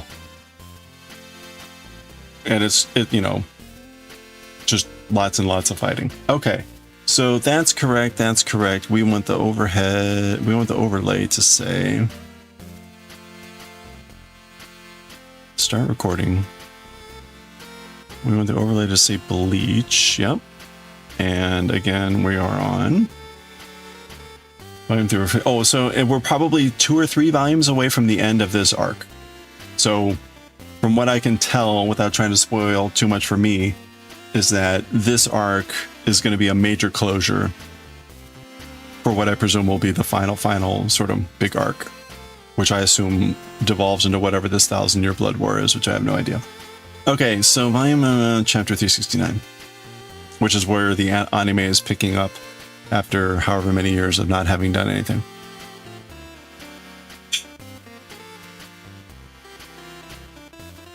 Can I change the color to black? Oops. Will that still be visible? Yeah, that's visible enough. Okay. Okay. Let's pause the music. Let's turn off the bonks. Thank you for bonking. Let's pull up Bleach.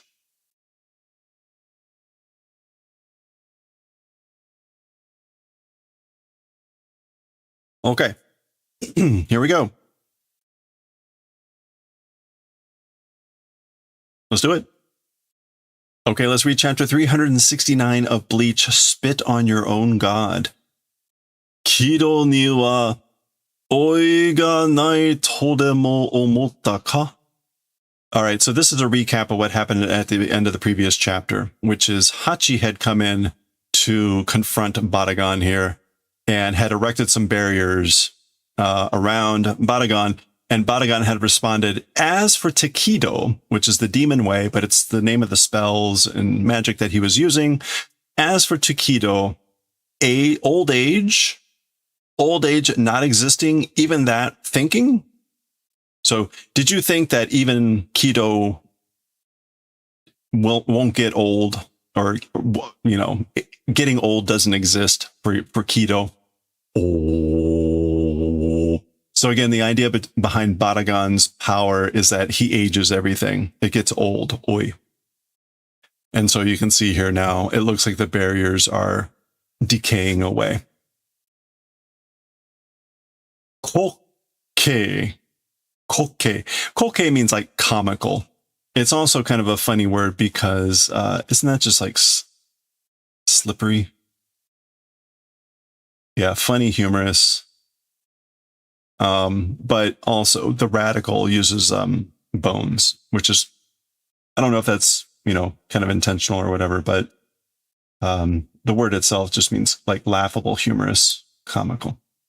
Koke. All right. Hito ni shi ga ari. Chouju ni shi ga ari. Somoku ni shi ga ari. Okay, so this is Baragon saying that death exists to all these things. We've got to humans, death existing. To birds and beasts, death existing. To grass and trees, death existing. Shinigami ni mo shi ga aru. And also, or even to Shinigami, death exists. そうして死あるものの前にはすべて老いが存在するのだ. In addition, as for before things with death existing, all of them growing old, existence doing. So in addition, for before, meaning temporally, before things die, all of them, there's this existence reality that they grow old.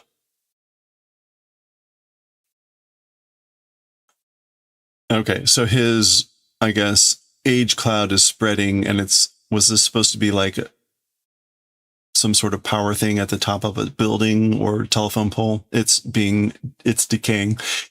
Hito no tsukuru shimono ni shi ga aru naraba. To the things made by humans, death existing, if that's the case. Shinigami no tsukurishi kido mo mata onaji. Then Shinigami's made kido, also that, again, it's the same. So basically, if the things that men make, or if the things that people make, if death exists to those things, then it's again the same, even for Kido, the things that Shinigami make. Bogo. Okay, so the barriers appear to be completely gone at this point, and he's back to destroying the buildings and stuff. 1000年かけ続けられる軌道はあるかもしれんが, I guess, being able to continue for 1,000 years, Kido, as for that, existing probably.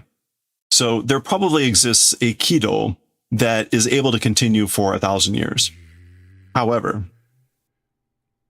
永遠にかけ続けられる軌道などあるまい. Eternally lasting and being able to continue Kido and things like that existing not.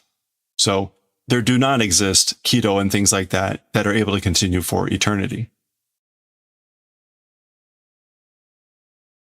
当然じゃ. It's natural. It's, yeah. Wait, no. Tozen is, surprising. No, okay. Oh, Guzen. That's what I was thinking of. Yeah, so Tozen is natural. So it's a matter of course. It's natural. It's the way things go. Moto yori 永遠などという言葉は、老いに対する恐れのあまり生み出された妄言に過ぎん。Okay, so it's natural. More than originally? Motoyori? Yeah, from the beginning. From the start. As for words called eternity and things like that, against growing old, fear, no amari. I guess like excessive fear being born out of mogen. Recklessly. It's nothing more than. Okay. So as for words like eternity, they're nothing more than like recklessly born out of excessive fear against growing old.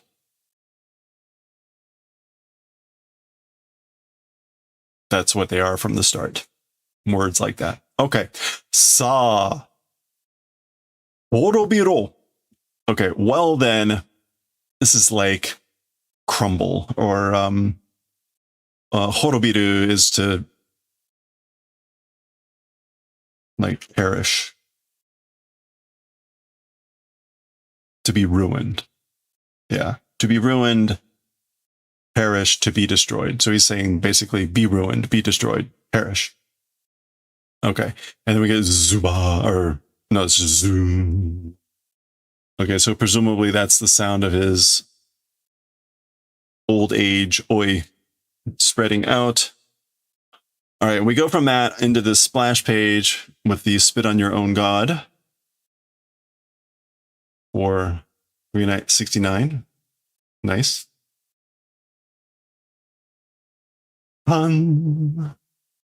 Okay, that's clap. That's Hachi doing something here, clapping. And this looks like ba-da-da-da-da-da-da-da-da. Okay, a bunch of these like things coming out.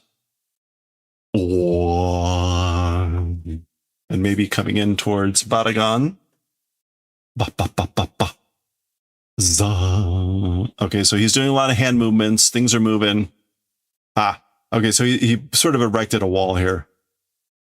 And that's a dong. So that presumably is Baragan's perish. Hirobiro.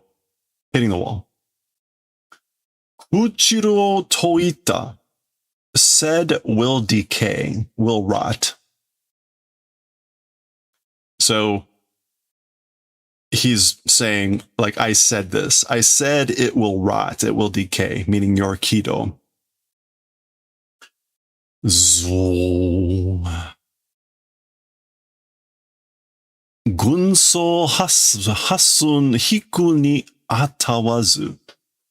Okay, this is him, I guess, incanting something. So you notice the bubble here is different, right? It's got like a double line. So it's not a normal thing. Okay, and unfortunately these incantations are always a bit more obtuse. Okay, so atawazu is to be impossible to do. A gunso is like an army collection or an army group, which we're not going to see as an actual word. And hasun is eight sun. Now a sun is an old measurement of length that's approximately 3 centimeters. So 8 centimeters, or 8 times 3 centimeters. So an army group of 8 sun, which is like impossible to pull back to do retreat. Aoki kanuki, shiroki kanuki, kuroki kanuki, akaki kanuki. So he's calling different colors of kanuki, which is a very unusual kanji. Kanuki. A bar or a bolt, like a latch on a door. Okay. Not a kanji you see very often. A gate bar, kanuki. So a blue one, a white one, a black one, a red one. Rui, no. Ai aganaite taikai ni shizumu. Okay, so sinking into the great ocean and doing whatever this is. Ai agaru.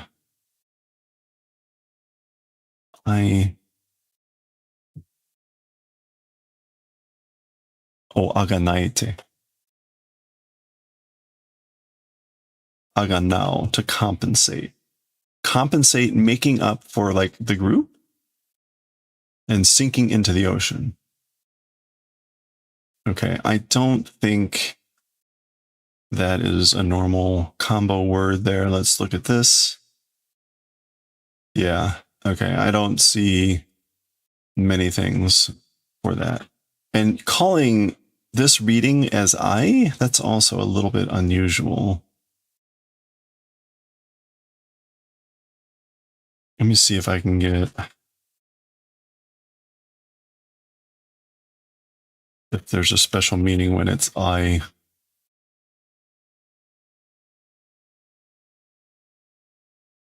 Together, mutual. Okay, so this is like mutual compensation sinking into the ocean. So maybe like compensating for each other, all these bars, compensating and sinking into each other. Okay. This is Badaga now responding. Koujutsu eisho ka? Okay, so this is the other form. This is, I forget what this means. This is chanting, eisho, and koujutsu is like, I don't know, behind calling. Let's see if this is an actual word. It's been a while since we've seen this. Later mention. Yeah, like I don't know, that doesn't make any sense here, but let's see if there's another meaning for that. Well, like later mention chanting. I forget what the anyway, he's asking like, oh, is that what you're doing? Eisho haki de hanatta jutsu ni eisho wo tsuika shite kyouka suru. Okay, so chanting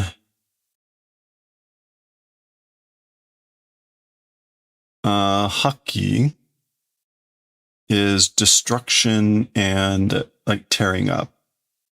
So using like a destruction chant, using a haki chant, a destruction chant, and a released technique, and doing appending of the chant to do strengthening. Okay, so basically like, oh, you're doing this to strengthen, to fortify by appending the chant to the technique that you unleashed. Sakashi kotoyo. It's a Sakashi event. Sakashi is like wise, clever. That's not the normal pronunciation of that. This would normally be kashikoi, I think. Yeah, so that would normally be kashikoi. I don't know if Sakashi is probably an older pronunciation. Is that related to kun? It could very well be, right? I mean, all the Japanese kanji come from China during various invasions. So jaga, however, so very clever, very wise. However, maniawan, it's not in time. Not in time. Hung, clap.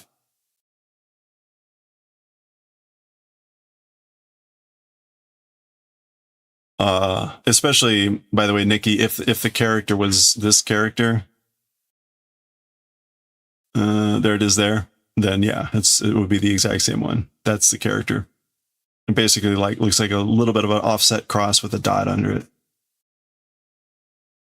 Ryubi no Joumon.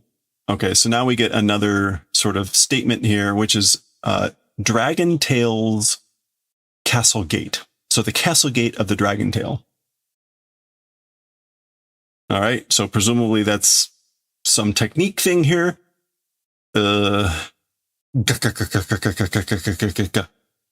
It's not clear. I guess these are coming in. It is the same one. Oh, neat. Okay, well, there you go.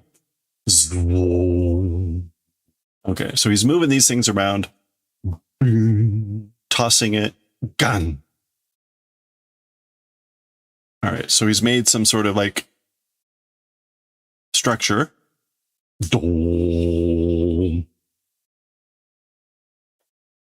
He's Minecrafting in air. Okay. 大層な客芸じゃな。It's a large amount or many layers of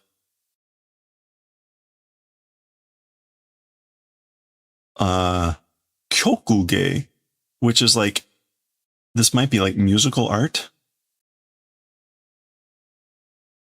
Acrobatics. So like large amounts of acrobatics, isn't it?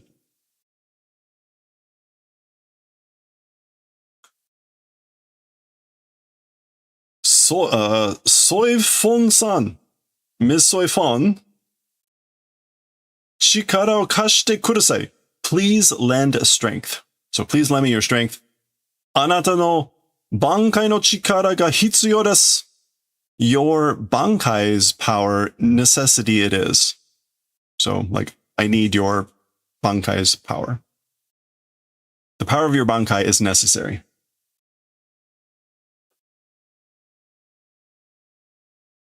Watashi no bankai no koto made kisamara ni wa tsutsunuke ka? Okay, tsutsunuke is tsutsunuke. To pass through.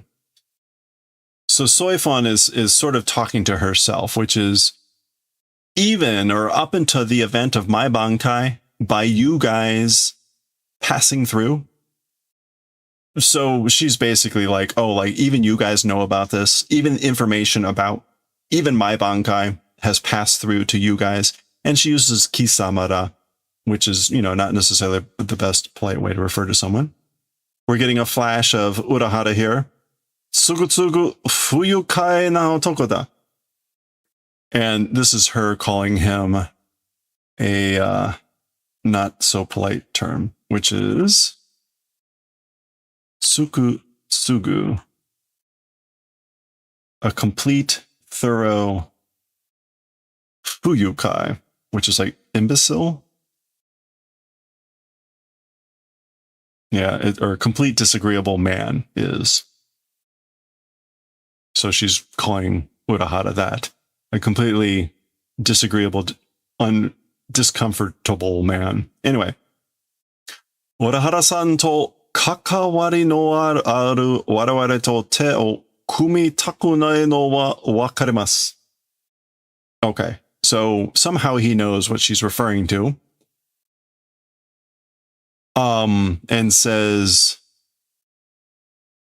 with Mr. Urahara, relationship or connection existing us with that, not wanting to combine or not wanting to join, as for that, understand. So I understand that you don't want to join hands together with us who have a connection with Mr. Urahara. Demo, however, wakaru desho? You understand, right? Ima wa sonna koto itteru toki de wa nai desu. As for now, that sort of event, talking time, as for being that, not existing, it is. So you understand that that's not the time to talk. This is not the time to talk about that.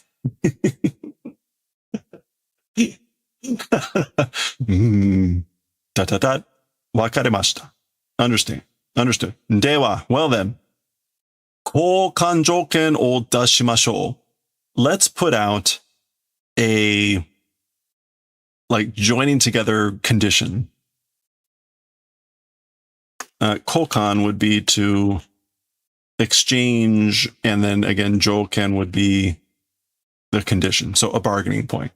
Let's put out a bargaining point.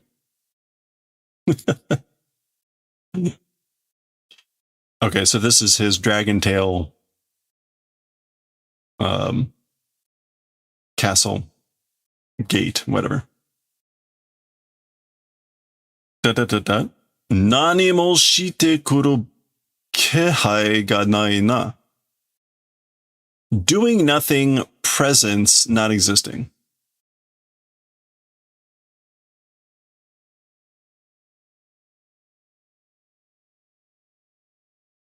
Okay. So this is Badagon saying this. The indication, the presence of doing an attack does not exist. Meaning like, not, again, there's no indication, there's no presence of an attack coming, isn't it? Kudaran. How boring. Kudaran. こんな大層なものを出しておいて、ただの時間稼ぎか?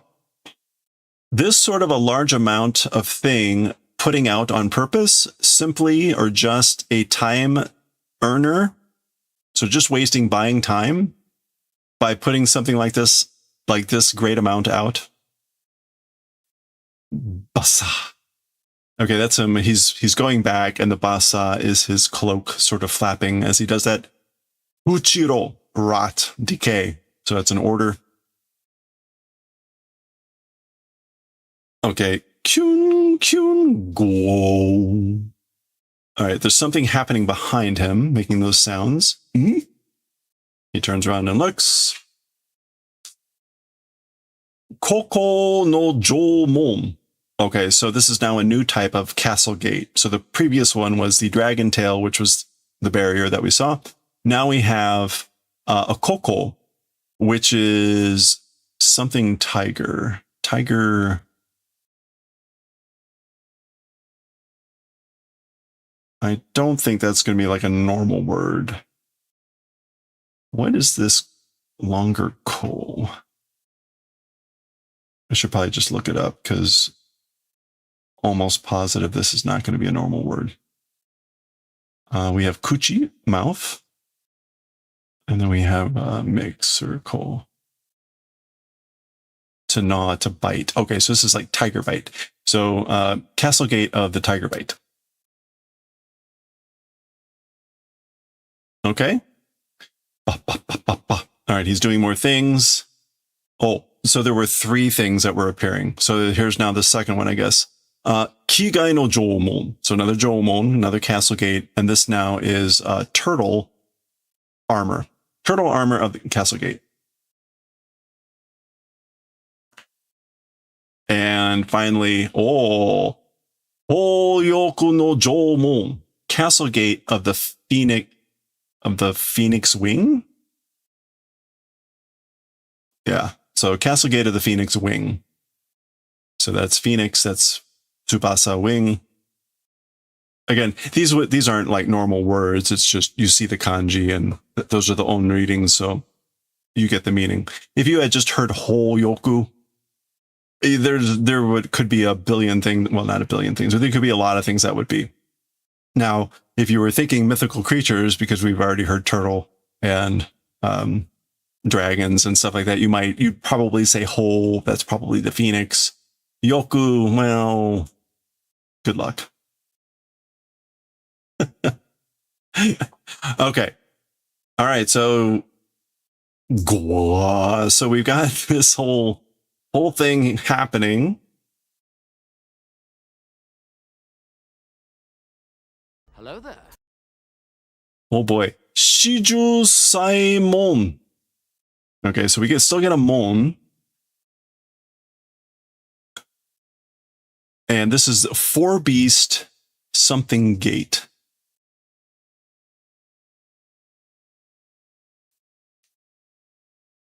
I do recognize that Sai, but not enough to be confident. So let's go ahead.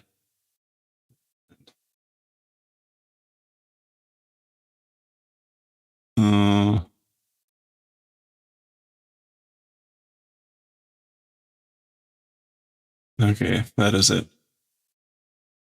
Oh, it is Fusaku. To stop up, to block up. So this is like the blocked gate, the blockading gate of the four beasts. So he's right again, dragon, turtle, tiger, phoenix. So those would be the four beasts. All right. Boom. Which is kind of like a chuckle. Or sorry, dot dot dot. Cool. Okay, okay. So he already used that word. That was the comical, absurd. こんなものでわしを封じたつもりか? With this sort of a thing, me, sealing intent, is it? So do you intend to seal, as in like behind a barrier, me with this sort of a thing? Okay, so those four things, presumably this is the dragon, the tiger, the turtle, and the phoenix. Even though a cube is technically 6 sides, apparently you only need 4 beasts. Jitsu ni kudaran. It's like, I guess, like seriously comical, boring, stupid. Yahari tada no jikan kasegi ka? As I thought, simply a time waster, a time buyer. You're simply buying time.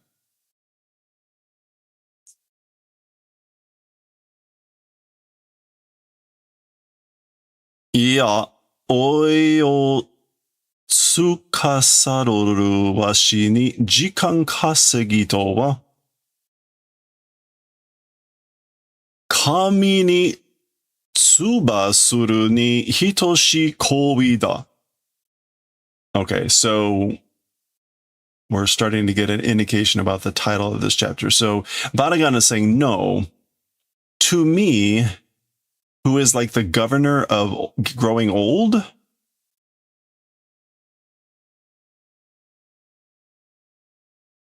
Tsukasadoru. That means to like to govern, to oversee. Yeah. So as for the thing called buying time, earning time, to me, who governs, oversees, administers old age, growing old, on God, doing spitting, equivalent action is. So tsuba is is like spit. So tsubasuru is to spit, doing spitting. So doing this, like basically buying time to for me, who's the master, the overseer, the administrator of growing old age, it's equivalent action of spitting on God.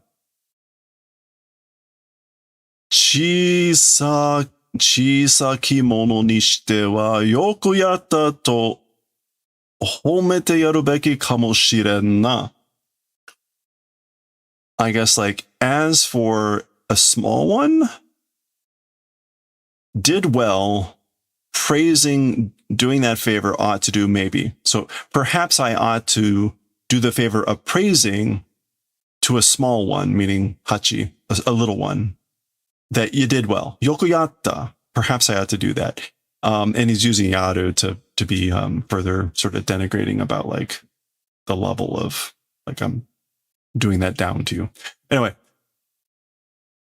All right. Hachi responds, その結界はあなたを封じるためのものではありません. As for that magical barrier, you sealing purposes thing, as for that is not existing, or is not. So that magical barrier, it's not for the purposes of sealing you. Nani? What? Okay. あなたは先ほどのソイフォン隊長の挽回においを力を放ち. As for you, previously's Soifon Captain's Bankai to that old age strength releasing. Okay, so he's continuing with his statement. So as for you, you release the strength of your old age of Oi on the Bankai of Captain Soifon earlier. あなたの遥か手前で爆発させ far away of you in front making the explosion. So making explode like in front of you far away. 爆風をよそへ飛ばして回避していた.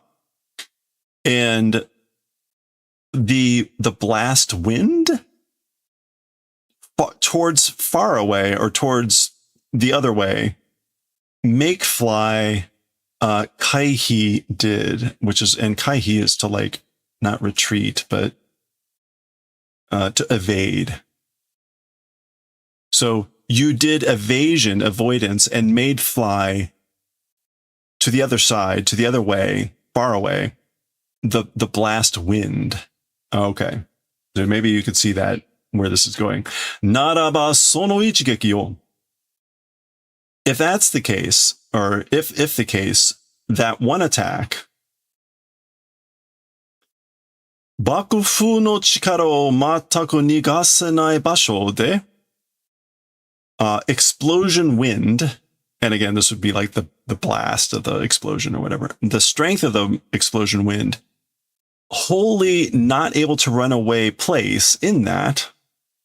So if it were the case that you were in a place that not able to run away completely from the strength of that explosion blast of that one attack, oi no chikara ga maniawanai hodo no chikaku kara. The strength or power of old age not being in time extent of closeness because you would be close to the point of not being in time for the power of old age. Keen.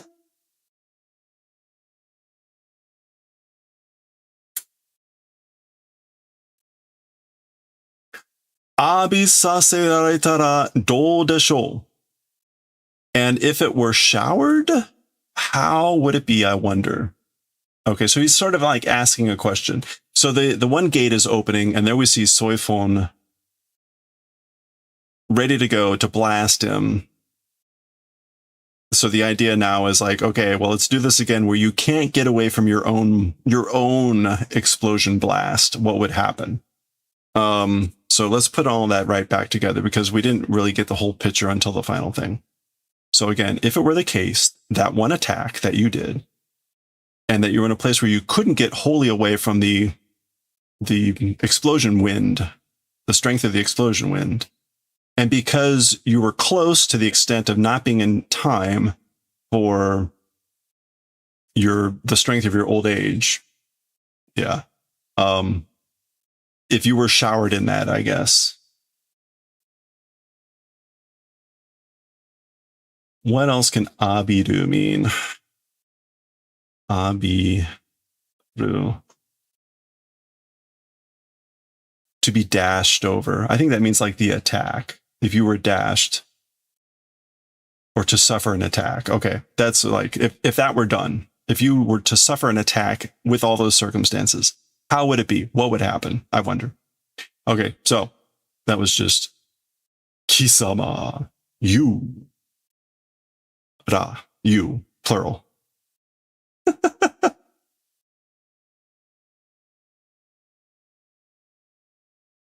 And obviously Kisama here not being polite at all. Mo ichido chikae. Okay, so this is to swear, to vow. Swear, vow one more time. Asu kara hitotsuki urahara susuke o kisama ni kekkai ni toji komeru to. From tomorrow, 1 month, Urahara Kisuke in your magical barrier will enclose. Okay, so remember when she was trying to get her help, and he said, "Let's propose a condition." She is revealing what the condition was, which is he said that he would seal or enclose. He would enclose Urahara in a magical barrier for 1 month. And she's saying, swear that you'll do it one more time. Shikaimasu. I promise, I swear. Yosh. Good.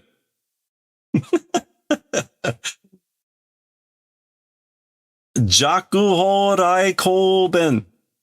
Okay, so we've seen this before, right? Jakuho is the wasp, the sparrow bee, and then thunder public. What was Koben?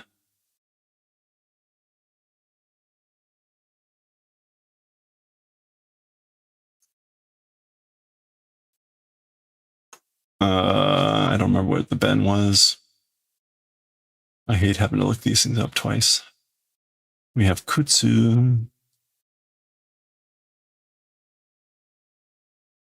And Ben. Oop. Oh, there it is. Oh, I added an extra stroke. That's fine. Oh, that's right. Whip. Or stick or cane or rod. Okay. Yare. Do it. So it's like the command. Zone. Okay, so there it goes into that little box. The bottom is breaking. All right. And that's the end of the chapter. And our little art here is poor Urahara Kisuke Hakushi, which is sneeze. Presumably, I think there's something about like if someone's talking about you, you know, in English, we might say your ears are burning. In Japanese, I think it's like you sneeze. If you sneeze, someone's talking about you. So, okay, there we go. That was 369. That was a pretty good one. 370, I guess we'll see how the aftermath goes. I see some dark pages. Maybe we're going to get a flashback here. We'll see whether that's in this chapter next time. It may be the end for Badagon. We'll find out. Maybe 370 next time. Okay. Hey, thank you for the follow. I appreciate that. Welcome on in. You're just in time for some kitty cats. We go from Bleach to cute cats. Thank you, Black Rabbits. Hope you're doing well. Hope you have a good weekend. We are about to read some Wonder Cat Kyuu-chan. Cute kitty cats. Volume 8, where are we with this? We're getting close to the end of this volume and the series, which is kind of sad. Not sure what we're reading next. Part 16? We're on 96 and 6, 7, 6, 7, 8, 9, 10, 11. So to 101. Oops. This is 22 August.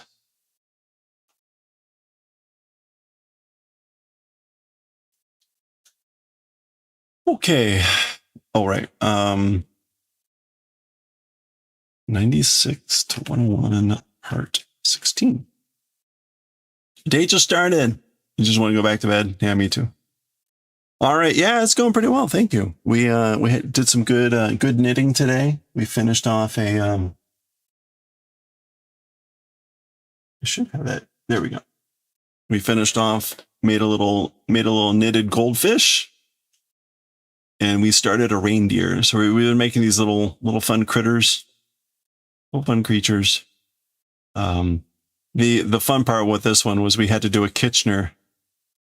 I hate the Kitchener, but we did a little Kitchener here on the tail to close it up. So I'm like, oh, there we go. But at least it was only like 6 stitches, so at least it wasn't like, or maybe 8, whatever. It wasn't too bad. Yeah, these little guys have all been adorable. We made a little mermaid. We made like 20 of these little things. They've been fun. This is my first time doing tiny knitting creatures, or any actually knitted creature. Done lots of amigurumi and crochet, but not knitting. So it's been fun to kind of learn. Okay. We're going to do another 6 pages. All right, so I've got that right. You had to do Kitchener on 96 for a shawl. Yeah. When I did that polo shirt, there was a collar that did the Kitchener stitch, and that was across like, I don't know, Actually, we had to do it twice. I think we had to do it twice on the collar. And it was, I don't know, 120, 200 stitches. It was ridiculous. After a while, I was just like, yeah, whatever. Maybe it wasn't that many. Okay. Ogura-kun to Nakamori-san. All right, are we ready? Let's do it. Okay, here we go with part 16 of Fushigi Neko no Kyuu-chan Volume 8. Kyuu-chan is filling in for Hinata at work, and I said pigeon boo last time, but of course it's chicken boo. I remember that after. I'm like, that's not right. Chicken boo. He's wearing a disguise to look like human guys. Ogura-kun to Nakamori-san, part 1. So this is Ogura-kun, and that's Nakamori-san, I guess. We haven't seen her in a while.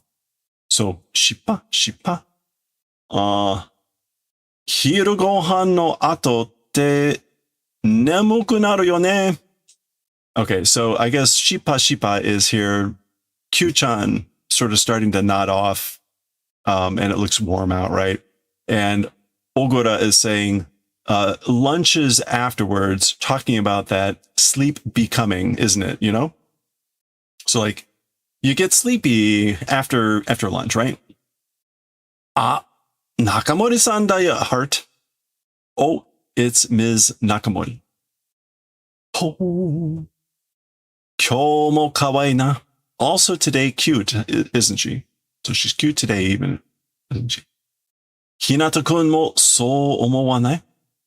Hinata-kun, that way also do you not think? So again, everyone is either just going along or they think this is Hinata. So, pachi, which is normally clap, but here just seems to be like, Oh, this is, I guess Kyuu-chan was kind of sleeping, and pachi here's an eye popping open. Hey, thank you for the follow. G, and staring, G. On the table staring. Gan? Gan me? What is gan me? Oh, given the stink eye? A glaring look. Okay.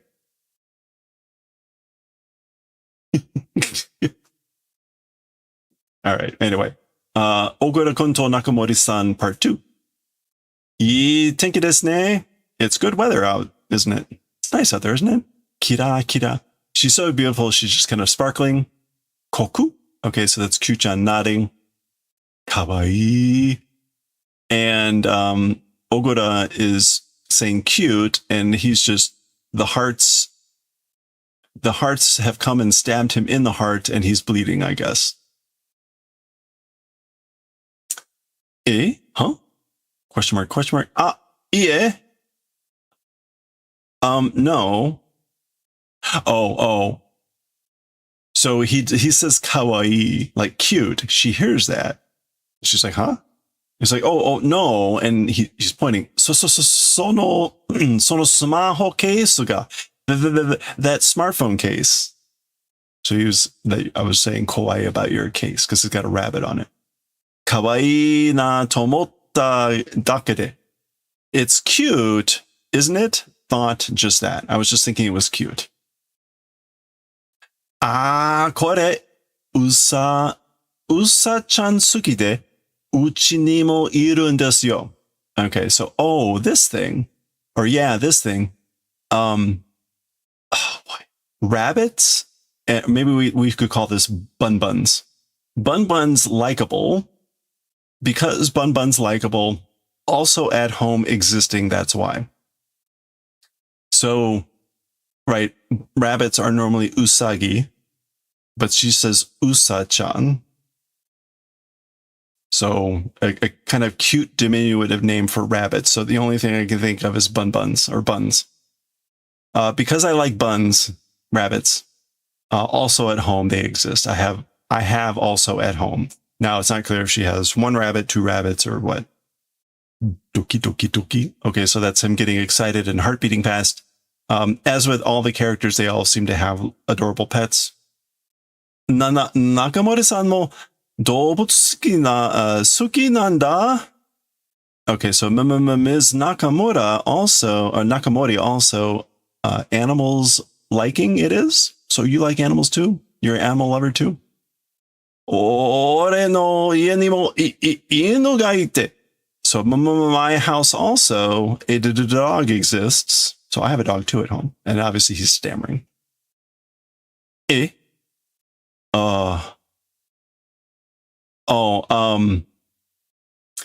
He said ine. He says, I have an ine instead of an inu. An ine is an ear of rice or a sheath of rice. A rice plant. She's like, what? You have a rice plant? Ah, chiga. Okay, so, oh no, wait. It's different. Okay, so they're starting a conversation. Sparkles are in the air, and Kyuu-chan's just watching.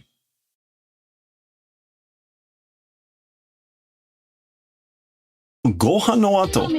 Oh. Hey, Altair, how are you doing? Thank you for the raid. Welcome on in, everyone. How was the stream today? How was the making and crafting? What were you up to today? Yeah, how have you been? Hey, if you're not already following Altair Light, please click on that heart icon. Check out their next stream. They're usually doing making and crafting, usually knitting of some kind, and usually some awesome sweaters, but sometimes playing games as well and doing some other crazy stuff. So how was it today? We, by the way, where'd it go? Oh, I've been knitting little creatures. This is my first time. We've been going through this book called Mochi Mochi. And so I've been knitting these little tiny creatures. We just did this little goldfish today. So welcome on in. You're crocheting pup flowers. Oh, fun. Yeah, please, while that signs up there, go click on Altair's. Well, it's gone now, but now go click on Altair's name, open up the native box, and go click follow. Well, if you got any pictures you want to share, links, please put them in chat. Again, we normally do a bunch of knitting and crochet and crafting stuff, and then we close out with doing some manga reading. We're currently reading Kyuu-chan. If you haven't seen this, it's a very cute story about the cat and owners and all this stuff. Currently, Kyuu-chan is doing the chicken boo from Animaniacs and wearing a disguise to look like his owner, and at work pretending to be his owner. So, yeah, welcome on in, everyone. It's good to have you here. We're just going to be doing the manga translation for a while. If you haven't seen this before, basically, to study my Japanese, I will read the Japanese and then I will translate it. So, in a little bit, we're actually going to read some Astro Boy. So we're going to read a little bit more of this and then we're going to read some Astro Boy. We just finished reading Bleach. So, you got to make dinner. No worries. No worries. Thank you again for bringing everyone in, and thank you for the raid. I hope you have a good rest of your day. If you do get a chance, feel free to drop in some links later, but please enjoy dinner and thank you again. All right. Yeah, so again, if you haven't seen this before, Kyuu-chan, we're actually towards the end of the series. It's called Fushigi Neko no Kyuu-chan. So like Wonder Cat or Mysterious Cat Kyuu-chan. Hana, I'm doing well. How are you doing? All right, let's see. Make sure I've got Honmono Ninkisha Soldan. Okay. All right, we're going to pick up here. So here we go. Nope. You're streaming a little bit of Tetris. Oh, no. I'm sorry. Tetris is one of those, like, chill until it's not. Good types. I recently have been playing the duck sorting game. So if you haven't seen that, sort them ducks. Little rubber duckies everywhere. Very cute and very chill. So a little bit different. Not as high pressure as Tetris. Anyway, here we go. Gohan no ato. So after lunch. Kui. So there is Kyuu-chan tugging on Oshima's leg. Doushita, Hinata-kun? So how did? What's wrong? What happened, Hinata-kun? So waving hands. Nanika soldan? So what? Conversation. poka, shipa. Okay, I guess suddenly it gets warm, like sun is coming in. That's the warm. And Kyuu-chan is nodding off and falls asleep.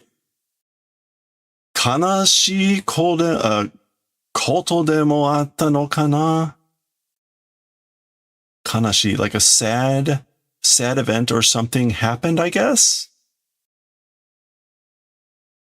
Kanashi is just sad. Oh, okay, so Oshima is misinterpreting this as like I guess some sort of sad event happened, like he's crying or something, instead of actually just sleeping. Okay, honmono, the real thing. So here's the honmono. Yaba, chikoku da. Okay, so yabai. Oh no, oh crap, I'm late. It's lateness. Da. Now remember, Kyuu-chan turned off Hinata's alarm because he was really tired, and Kyuu-chan decided to fill in for him. Oshima-san! Mr. Oshima! Okay, so this is him calling his boss, Oshima. Denai Chokyu ke kana? Oh, it's like not picking up the phone. Is it a break for lunch, I wonder? Or a noon break? Yeah, that's like, or hiru kyuke, whatever. Is he on a break for lunch or break for noon break? So he comes into work. That would normally be him. Kyuu-chan? Zubibi. I guess that's someone blowing their nose. Oh, yeah. Hanafun shou desu ka? Is it hay fever? Allergies? Yeah, okashi na. Oh, no, it's strange, isn't it? Okay, so this would normally be like say seasonal allergies, right? It's pollen, flower pollen sickness. So is it like plant allergies? No, it's weird. So they're allergic to cats, probably, right? That's just flailing arms. Shacho ga doubutsu allergi nanda. Yeah, the president and animal allergy it is. Kaero ne. Let's go home, okay? Yeah, so that's the shacho, which I don't think we've seen a lot, but anyway. Shacho, president, has animal allergies. Koso would be like sneaky. So he's trying to sneak off.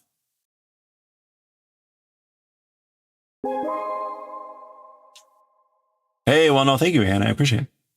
Okay. Ninkisha. That's just like a popular person? Ninkisha. Yeah, we'll just, it could be Ninkimono. I always forget. It depends on the word sometimes, and I usually just pick one and hope I'm right. G. Okay. There's Kyuu-chan staring around the corner. Sugu kaeru kara. Soon, immediately, we'll come back home because. So they're back at his apartment. He's leaving again for work, and he's basically saying, I'll be back home soon. Kaisha no minna bikkuri shinakatta kana? Everyone of work, surprise, like, didn't do, I guess. So he's like, everyone at work, I guess, wasn't surprised, wasn't shocked. Osoru. Okay, I guess this is him being late, getting back to work. Yeah, well, I've been doing this a long time. So given how long I've been doing this, I should be even better than this. Hinata-kun, sakki wa arigato ne. So Hinata-kun, as for earlier, thank you. So thanks for what you did earlier. Hinata-kun, nanika o tetsudai shimasu ka? Okay, so Hinata-kun, something doing assistance will do. I mean, like, can I help you with something? Hinata-kun, heart. Hinata-kun. Wow. Okay, so he enters into the work and everyone is like elated to see him because, of course, Kyuu-chan did all the nice things for them. Hinata-kun,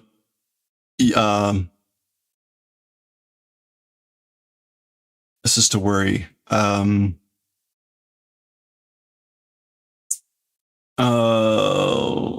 It's not Yami. Urami? No, that's to have a grudge. Oh, Nayami. Yeah, Nayami. Nayami ga aru nara itsu demo kiku kara na. If worries exist, always will listen because you know. So he's telling Hina to, like, if something is troubling you, if you're worried about something, you can always talk to me, you know? And I guess Ma Ken is like, he's being completely serious.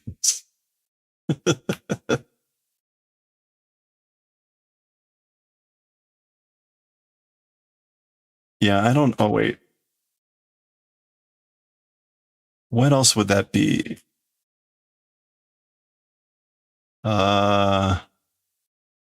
This is Ken.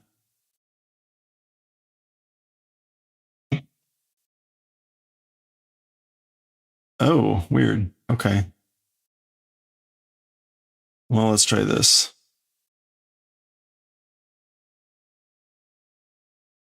Ken, that's the one I want.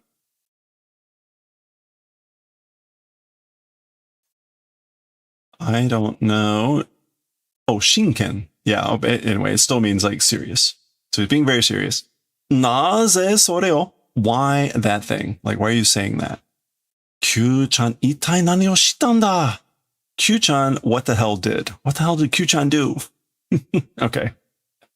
Soul done. Discussion. Dialogue. Oshima-san, jitsu wa... Okay, Mr. Oshima, in truth... Hoka ni yaritai shigoto ga mitsukatta? Oh, okay. Towards other wanting to do work found? Have you discovered other work that you want to do? Okay, so again, in previous chapters, there is that he's wanted to do, but he's had trouble kind of like figuring out how to talk about it. And I think part of Kyuu-chan's attempt to be at work was to push that along. And so apparently it's happened. Na wa kiji no kitai. Kitai o uragiru katachi ni natte shimatte sumima. Okay, so towards the form or shape of betraying hopes, doing that, about to apologize. So I'm sorry if that I'm becoming to the form or shape of like betraying hopes or expectations. In a way, like, I'm sorry I've let you down. I'm sorry that I betrayed what your expectations were of me. Yokatta na. It was good, you know? Meaning like, that's great. I'm glad for you. Oh, I guess the na here was a continuation from this. Like, isn't it that? Mitsukatta na. There we go. So, okay, that is 6 panels here. We're going to pause there. We're getting very close to the very end of this volume. And again, this is the very end of the series. So I guess this was the way of the author to sort of wrap up the story as much as there's a story. So we'll see how it continues to progress. We've only probably got 3 more sessions maybe on this. We'll see how that's going to go next time. Ever flummoxed by obscure Japanese idiom? Oh yeah, all the time. All the time. Just be making random noises, and I know that's how I feel sometimes. Chitapata. Actually, you'll probably see that here. So we're gonna read. We've been reading Astro Boy as well. And right, this was written in the 1960s, and so they often use some older phrases. It happens in a lot of the stories, like even Bleach. Chainsaw Man, they'll use some obscure thing because they're trying to reference some weird thing. It's kind of 2 things happen. Like either I just kind of give up and guess, or I try to do a little bit of figuring it out, but I don't want to waste too much time. I end up uploading these segments. I cut them out of the VOD from Twitch and I upload them to YouTube so that if people want to look at stuff later, they can do that. And so I try not to spend a lot of time exploring. just because I don't want to have to edit out stuff from the video. But anyway, if I were doing this like on my own, it would be a lot faster because I wouldn't be pausing to explain everything.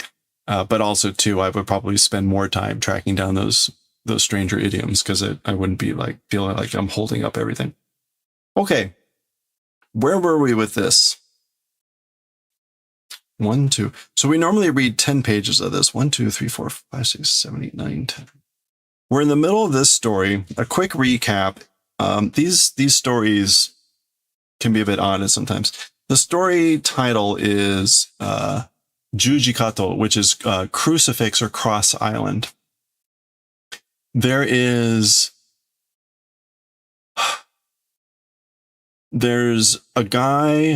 a bunch of escaped convicts from prison, one of whom is the 18th generation descendant of like the original ninja and is a master robot creator. And he's created a son robot, which is this guy, who he has found and finished creating so that the boy can transform into a variety of animals. This would make sense if you had, it actually doesn't make sense. Don't worry.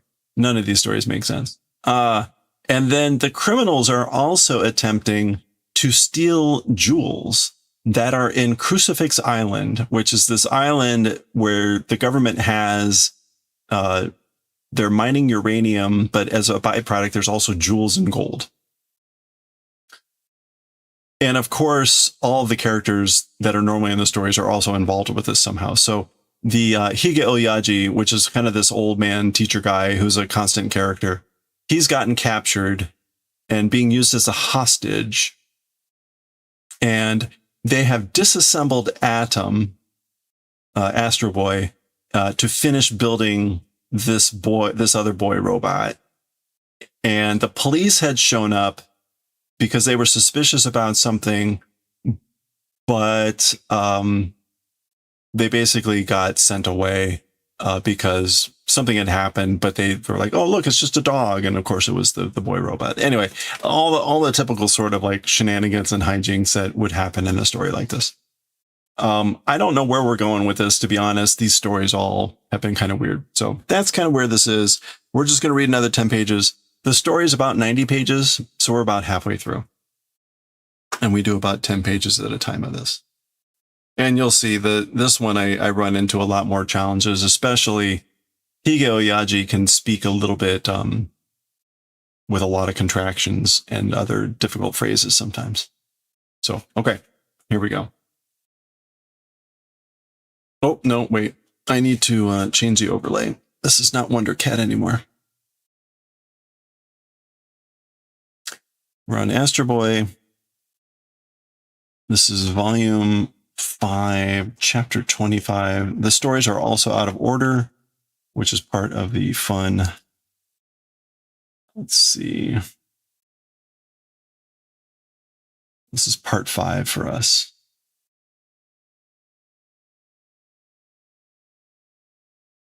Okay, there we go. All right, let's do it. Part 5. All right. Get this ready. There we go. Okay, let's continue with part 5, chapter 5, volume 5. Wait. Chapter 25. Let me do that again. Okay, let's continue with part 5 of chapter 25, volume 5 of Astro Boy, Jujikato, Crucifix Island. And where we had paused in the previous section, they had completed the boy, Puku, and police had shown up to try to find some folks, and they were hiding Hige Oyaji, and some stuff, shenanigans happened, and the police went away. So that's where we had kind of paused. And this is basically, how dare you bite me, and whatever. That's how we had paused. Let's see how things wrap up here. Okay, they get into fisticuffs. We got Totan, Gabo, Wawan, Pokan. So it's just lots of smacks and stuff. So that's him spitting on Hige Oyaji. Now, of course, right, he's all tied up, so that really wasn't much of a fight. Mo gaman narane nagae wa muyo da. Okay, so this is this guy, Orampu, accosting the Tozawa, the robot dude, ninja dude, and saying, no longer perseverance, it's not possible. Like I can't hang anymore. I can't bear this anymore. As for a long period or a long interval, it's impossible. It's wasted. So a nagai is a long visit. It's muyo, which is again, oh no, muyo. Or maybe a long visit, there's no need for it. Muyo normally means like no need for it. It would help if I actually put mu and not me. Yeah, it's useless. Okay. Soda. Sono kozo ga ii. That's right. It is that way. That boy is good. Kozo ni houseki ko e annai saseyo. どうだ? 約束だぜ。約束は守ってもらおうぜ. Okay. So, towards boy, jewel treasury or jewel warehouse, towards that place, leading, guiding, make do. So let's make that boy like guide us, lead us to the jewel warehouse. How about that? It's a promise, right? As for the promise, we'll receive protecting, meaning like I will receive, you will keep your promise. Shikata ga nai, which is just a way to say like I have no choice. There's nothing I can do. Okay, so they're going to make the boy lead them to where the houseki ko is. Hehehe, fuku, yoku kiki na. Ore tachi wa na. Okay, so this guy's laughing and saying, Puku, like you listened well, you heard well, didn't you? As for us? Or maybe like you will listen well, won't you, to us? Koko de toreta houseki o shimatte aru toko ga shiritai n da yo. In this place, I guess like taken jewels or mined out jewels. Shimatte aru toko. Want to know. Like we want to know the place where the taken out jewels are stored. Oh, shimaru. In this case is to store up, right? Shimaru. Yeah, to be closed in. So that's not shimao, that's shimaru. Yeah, so we want to know the place where the mined up jewels, the taken jewels have been locked up. Ah, houseki ko desu ne. Boku shittemasu. Oh, right. The jewel warehouse it is, isn't it? Me knowing. Yeah, I know where that is. Now, why? How does he know? They were in school. There are numerous things of this that I have not been able to follow very well.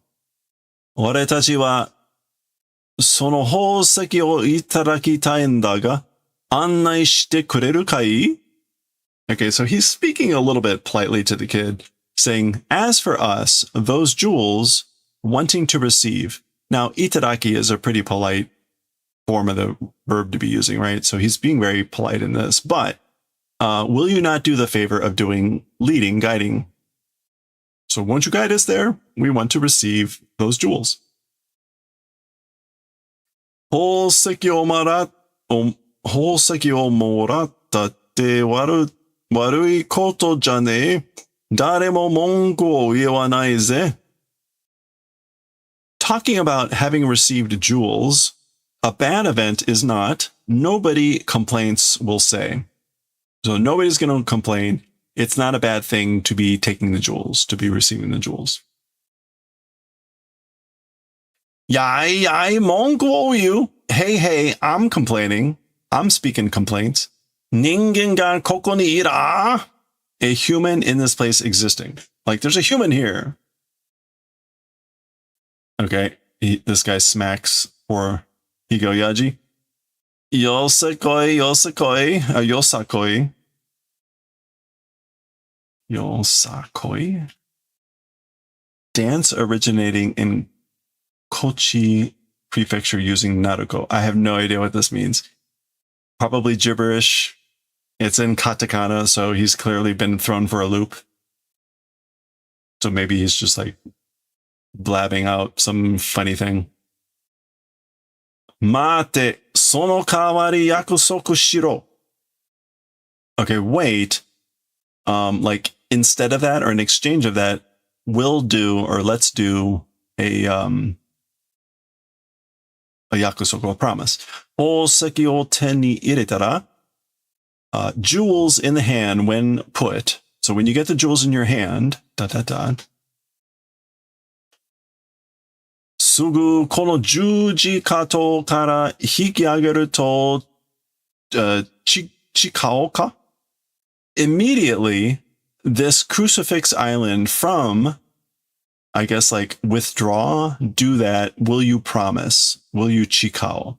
So will you swear that you will withdraw, pull away from Crucifix Island immediately when you get the jewels? Okay, so hiki ageru.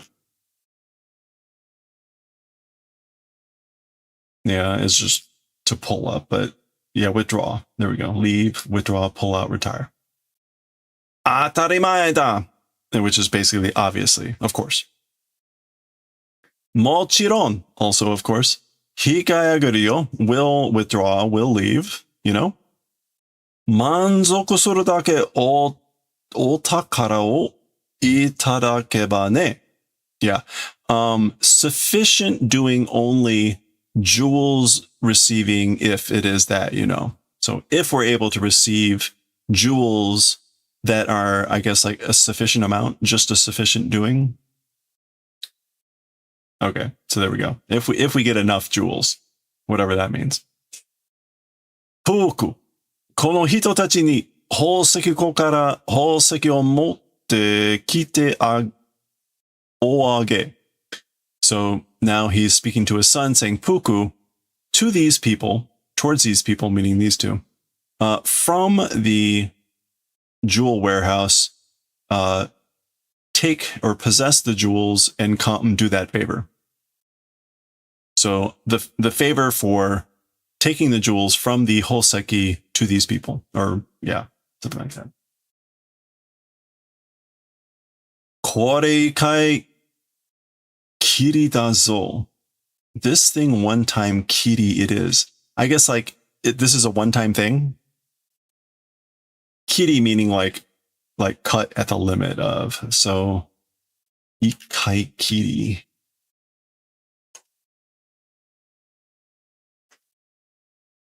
I'm just going to go with that. Like, this is a one-time thing. Mo nido to fuku wa omoe tachi ni kasanai zo. Yeah, so he's telling this to them. So this is a one-time thing. It's limited one time. Again, a second time, as for Puku, to you guys will not lend. I'm not going to lend Puku to you guys a second time. So wa ikane yo. So this guy's laughing. Okay, so I guess that's Puku running off to find the whole Sekiko and just crashing through the wall. Meanwhile, this guy is laughing and saying, as for that way, it cannot go. Meaning like, that's not how it's going to go. Which is, what?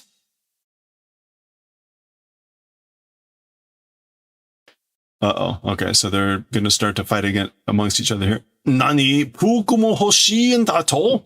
What? Puku also does wanting? You say? You say you want Puku too? Sore wa yakusoku shite oran. As for that, promise doing will not. I'm not going to promise that. Nani ite yagaru? So what are you saying? What are you saying? And yagaru meaning contempt. Like, what do you think you're saying? Or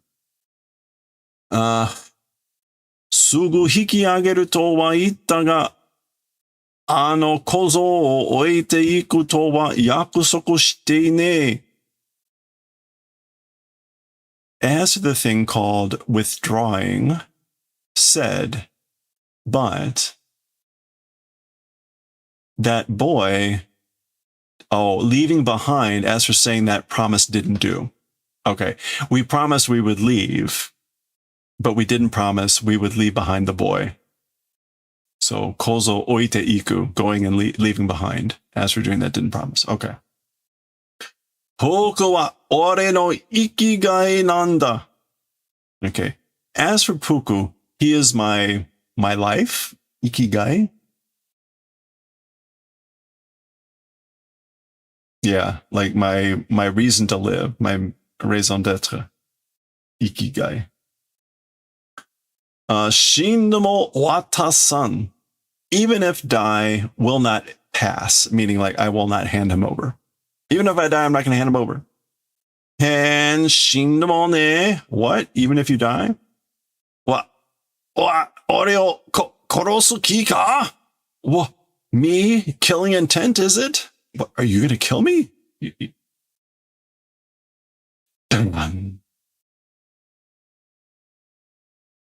Shindemo watasan tosa. Wah! Ha! Ha! Even if die, will not hand over, said, right? Ha ha ha. So you said you wouldn't hand him, even if you die, you wouldn't hand him over. Oh, honore. Oh, you. Okay, so honore is not a very polite, but like, damn you, curse you. And he's clearly hurt, but not dead yet. For some reason, there's a lot of like smoke in the air. Not sure why. Shikusho. Body. Okay, this is like son of a bitch. Body. I'm not sure. There's what's the guy's name? The Hyotan dude. Body. Maybe body is just kind of like him trying to wiggle out of his things. Anyway. Kuso. Kore demo ka. Kuso. Damn it. Even this. Damn it.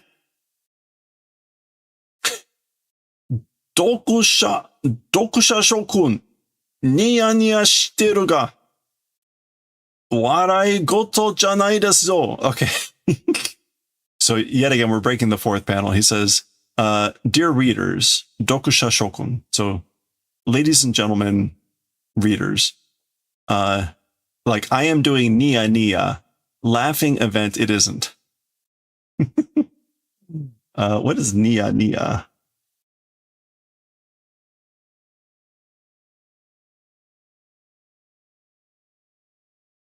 Oh, I guess like you're smiling. Yeah, you're smiling, you're grinning, meaning at me, but this is not a time to laugh.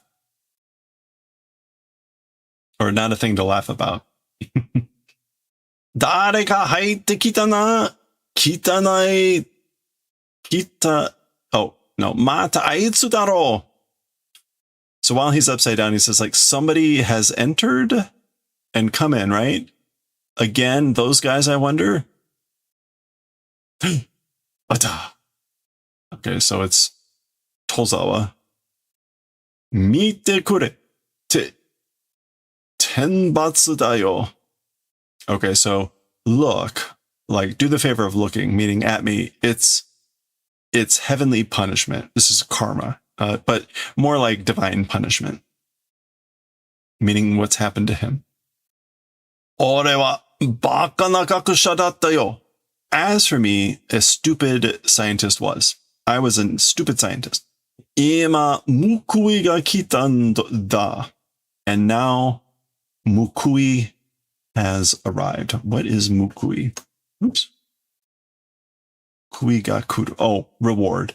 Yeah, my reward has arrived. I was a foolish scientist, and now my reward has come. Ore wa mou dame da ga. So as for me, it's already no good. So I'm done for. But shinu mae ni atomu wo naosu kara. 俺のポケットからナイフを. Okay. So it's no good for me. I'm done for. However, before dying, Adam will fix because. So because I'll repair Adam before I die, my pocket from there a knife. Meaning from my pocket, take out implied a knife. このナイフでわしの縄を切れっていうのかい?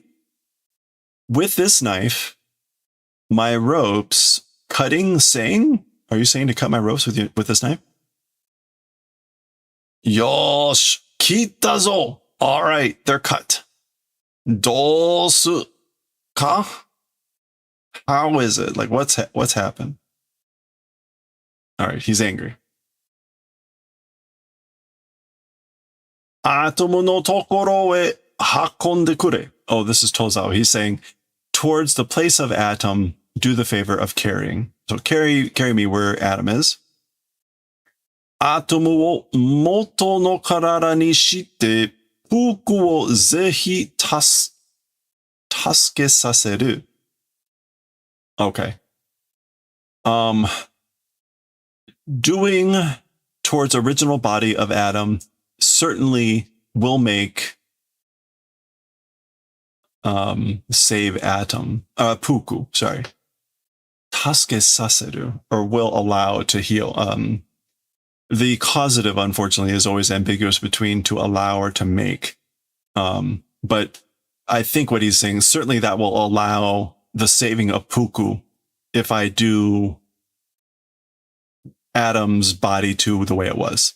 Now, they took parts from Atom to finish off Puku. So how is this going to work? Let's see.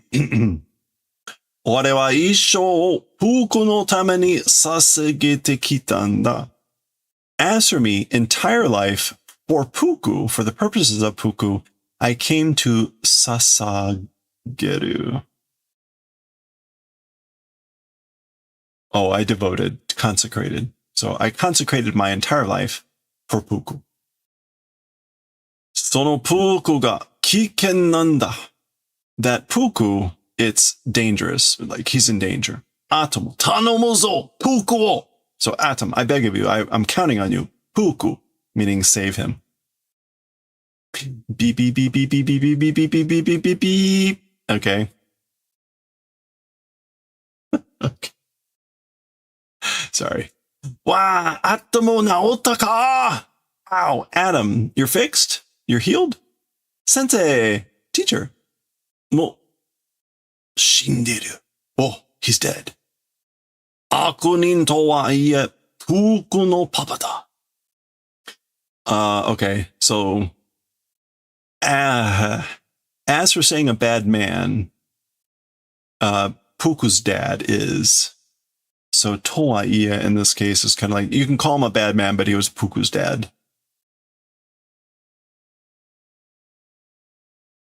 Yeah, so although he was a bad man, he is Puku's dad.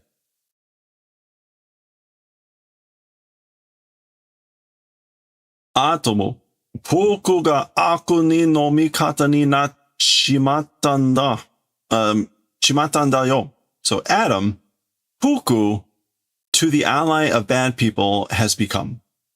So Puku's become the ally of bad people, and nate shimao, meaning like, oh no, that's a bad thing. それは大変ですね. What? That's terrible, isn't it? Puku wa boku tachi o done. Okay. Puku wa boku tachi o uranderu kara kitto hiroi koto o hajimemasu yo. Okay, as for Puku, because he has a grudge against us. As for Puku, because he uramu, which is to have a grudge. Yeah, resent. Yeah, because he resents us, certainly bad events, horrible events will start. He'll begin terrible things, certainly, because he has a grudge against us. とにかく早く取 tori osae nakeria. In any case, quickly must tori osae, which is to like suppress. Yeah, to hold down, seize, capture, subdue. Osaeru, to take and suppress, take and hold down. Okay, so as I was afraid of, no explanation on how he was able to heal Atomu. But, you know, it's a kid's story. Atomu, fuku to akuni no tanomu zo. Doko e itta ka sagashite kure. This is a perfect setup for a video game. Adam, like counting on you about the bad guys in Puku. To what place went? Do the favor of searching. Find out where they went. I'm counting on you about Puku and the bad guys. Sensei mo ato kara kite kudasai. Okay, and Atomu was saying, teacher also, from behind, please come. I guess he's like, basically like, catch up later. Like, yeah, come up from behind. Okay, I guess. Oya, kono jikan ni dare ka aruiteru yo. Okay, so we switch scenes and we're in another area. There's Puku coming to an area. There's two worker robots and they're talking, saying, hey, at this sort of a time, somebody is walking. Somebody's walking around at a time like this. Hatena, aruki kata wo miru yo. Tashika ni denshizu no kosho da. That's interesting. Okay. So, hatena is like gracious me, dear me. Yeah. So, oh my goodness. Look at the way of walking.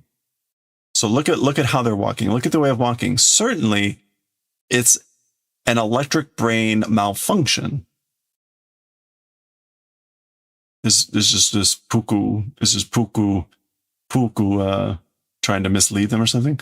Chotto, soko no boya machitamae. Wait, that place is boy. So hey, you boy over there. Wait. Kimi wa kosho daro. Oh, as for you, it's malfunction, right? Okay. So maybe it wasn't on purpose. Kosho is malfunction, right? Yeah, breakdown. Okay. Kanzen ni robotto byōin e haite naoshite omorai. Towards completeness or towards perfection, robot hospital, to that, entering, doing, fixing, receiving. So they're being polite, omorai, but like we should get you fixed and get you to a robot hospital towards completion. Kansei. Oh, kanzen ni. Towards completion. Oh yeah. Baka ni koujou da ne. Oh, towards stupid, it's gojo, like gone mad. Yeah, so it's like it's obstinacy towards stupidity, which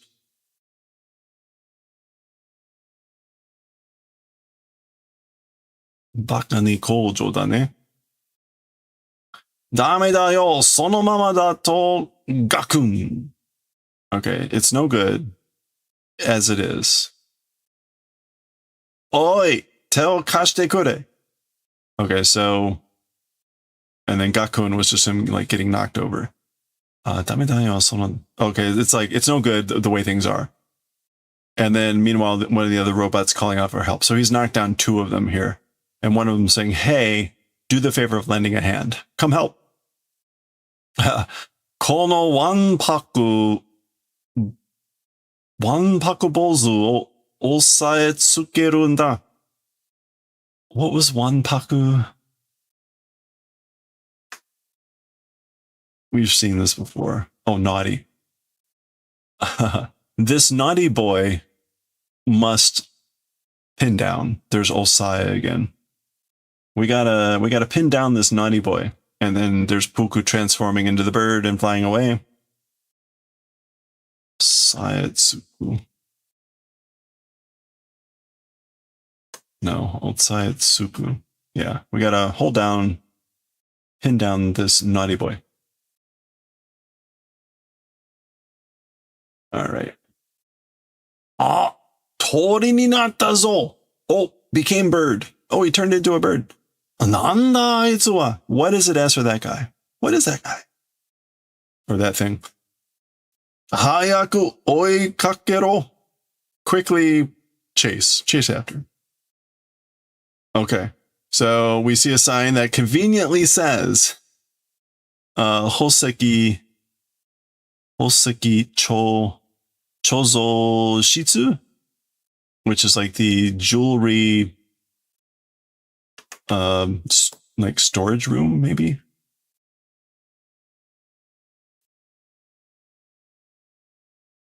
Yeah, storeroom. Chozo shitsu. So the cho here is to like store like chokin savings, kura warehouse, and then room. So jewel storeroom.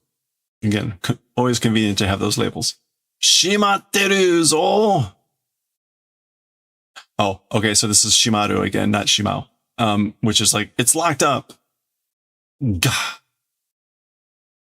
All right, I guess he's backing up. Like whoop. Guan. Oh no, Guan. Wow. That was, apparently there's a big sack in there, and he was really fast. Oh.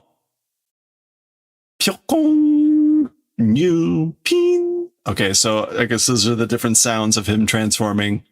Pyokon, his head popping out. Pin, the tail appearing. All right, there he goes. Somehow having wrapped the sack around him. Well, I guess he does have hands and they become hooves, whatever. Tori ga uma ni natta. The bird became a horse. Baketazo.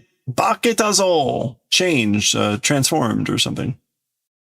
Hoseki ko yabutta dorobo da. Okay, it's a thief that Yabuta, the jewel storeroom, which is Yaburu, like it's not destroy. Oh, it is destroy. Oh, it is Yaburu. Okay. Destroyed, smashed. The thief. It's a thief that destroyed, smashed the jewel warehouse, jewel store. Bang! Oh, we don't see English that much. It's that exciting. Tadaima, I'm home. Okay, so that's him crashing back where the tool to escape prisoners are. He's saying, I'm home. Ya puku ka nanda abare uma to omotta ze. Like, whoa, it's puku? Somehow or whatever. A wild horse, I thought. I thought you were a wild horse. Abare should just be like wild. Or more like raging. Thought you were a raging horse. Ah, totte kitana. Okay. Oh, you brought it, didn't you? Or you got it. Totte kuru. To fetch and go. Fetch and came back, didn't you? Dodai memo sameru kurai no mon janai ka? Okay. How is it? It's a thing to the extent that the eyes also sameru, isn't it that? Me mo sameru. Mega sameru. I guess it wakes up the eyes? So how is it? It's a thing to the extent that it wakes up, perks up the eyes. You can take that expression as you like. Isn't it that? Kita kai ga. Kita kai ga atta ze kore de issho kurasera. Okay, so kita kai. Is this an adjective or is it like has it arrived? Well, it's not chiropractic cancer. I guess like has it arrived? No, kita kai ga atta ze. With this entire life, kuras. Oh, we'll be able to live. We can live our entire lives with whatever. Kita, that's a bit weird. Let me look at this one. Kita kai ga atta.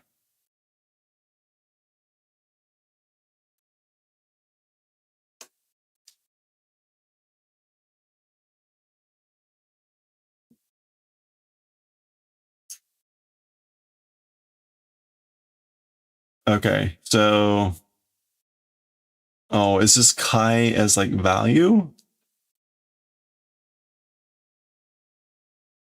Like worth, value?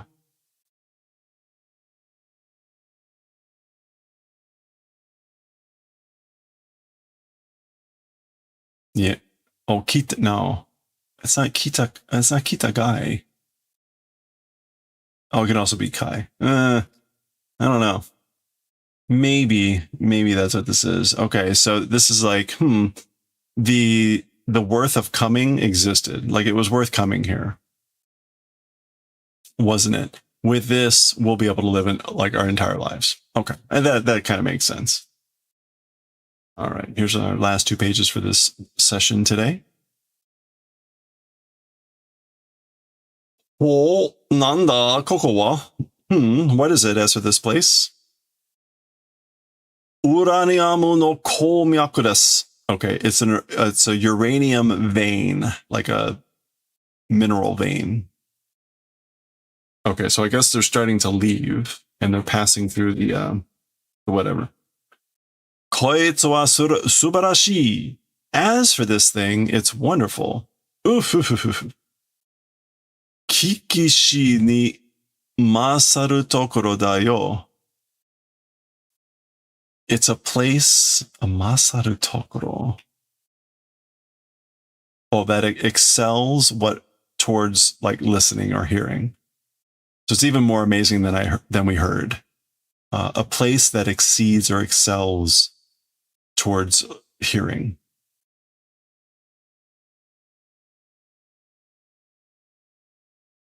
Oi, mago sezu ni sassato iko.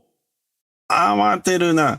Okay, so this Rampo is turning around saying, hey, without doing mago, let's go quickly.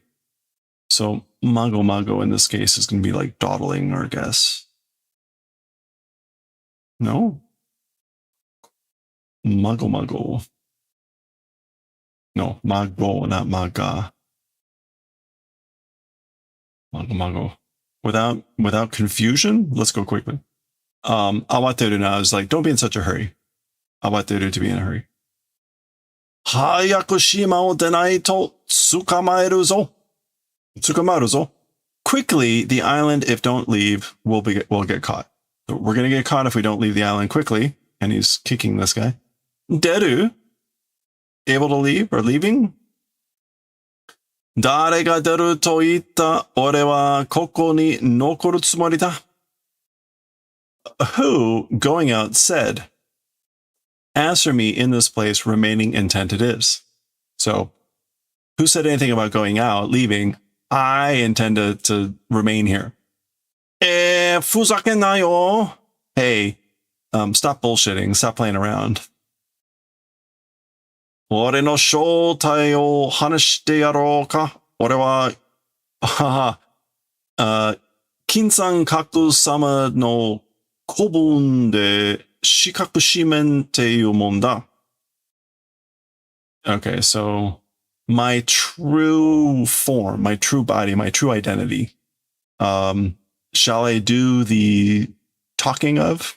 So shall I tell you what my true identity is, my shoutai? As for me, the Golden Triangle Lord's kobun, being that, kobun is just going to be henchman. And the square shimen, it's the thing called the square shikaku shimen?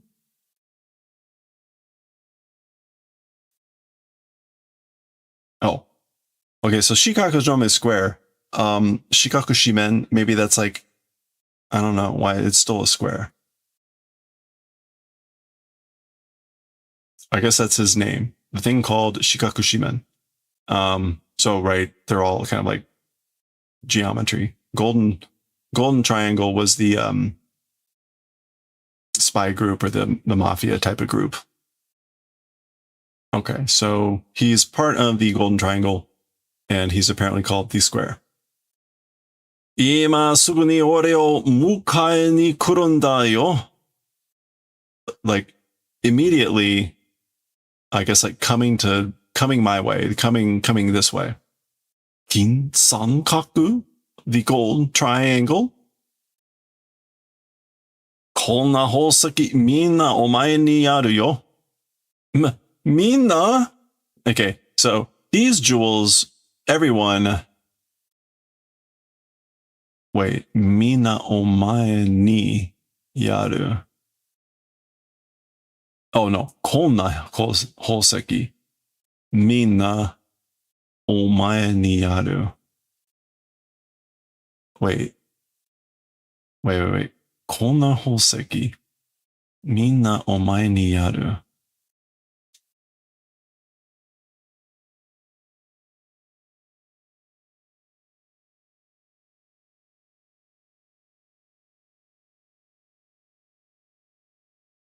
Oh, these sorts of jewels, I guess, like I will give them all to you.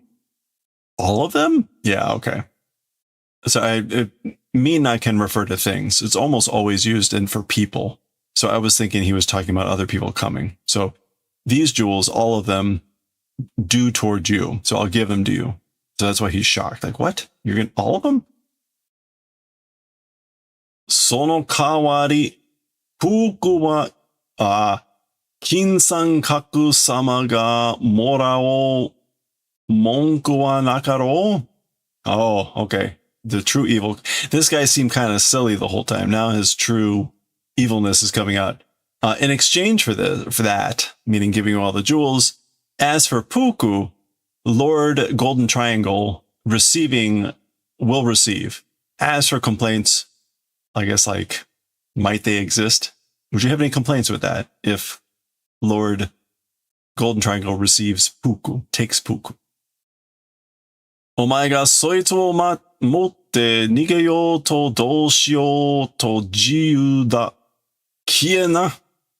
わかったよ.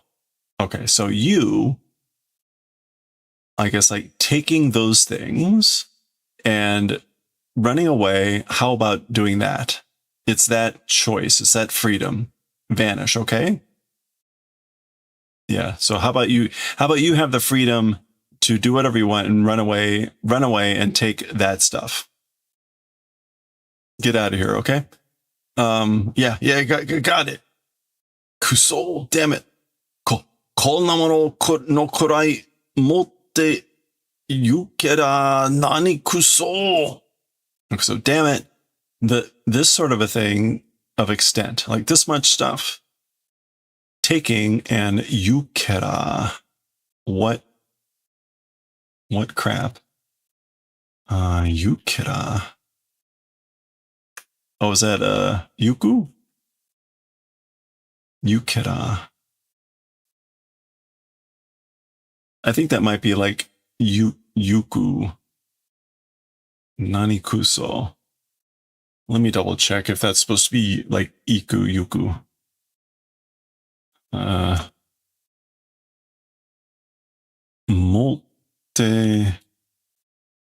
Mote yukera. Nanikuso. Probably shouldn't have the nanikuso.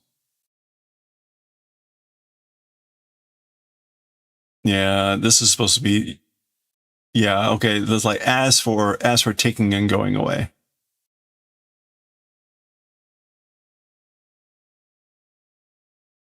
Like what crap? Anyway, okay. Omoi totemo motte ne. So, it's heavy, very much. It's motainai. It's not wasted. Oh, maybe it's not. Oh no, not able to hold. Okay. Meanwhile, the bag is ripping. これからどうするの? Papa waどうしたの? Okay. From here on, how do? What are you going to do from here? As for Papa, how did? What happened to your dad? Papa no itsuke da na. It's Papa's itsuke, like what he said. Oh, order. It was Papa's order, you know. Fuku, oji-san no yu koto o nando mo kiku kai? So it's what your Papa said. Oh, I guess this is Puku saying, yeah, okay, this is Puku asking this, like, what's going to happen now? From here on, how do? What am I going to do? What happened to Dad? And then this guy is responding, it's the order, wasn't it, of your dad, that Puku, old man's saying events, as for that, anything, listen, right? Listen to anything that guy says to you, right? Atomo ga kita! Oh, Adam has arrived. Puku, konna tokoro ni ita no ka? So Puku, and this sort of a place existed? Puku, you were here? Okay. All right, that is 10 pages. We're still, I could swear we're, hold on. Yeah, the next story starts on page 93. I don't know what could possibly happen for the next 35 pages or so, but we'll, I guess, start to see where this is going to continue to go as we continue with the story next time. Okay. How can you possibly drag this story out for another 35? I guess we'll find it anyway. Okay. Actually, we'll leave our little goldfish here. Actually, here maybe it'll be like, there we go. It's a goldfish. Goldfish is saving Higeo Yaji.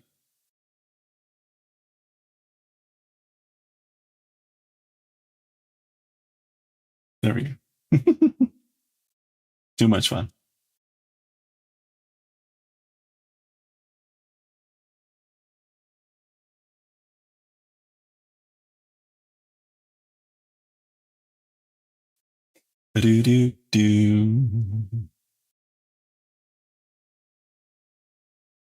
All right, that is going to do it for us for today.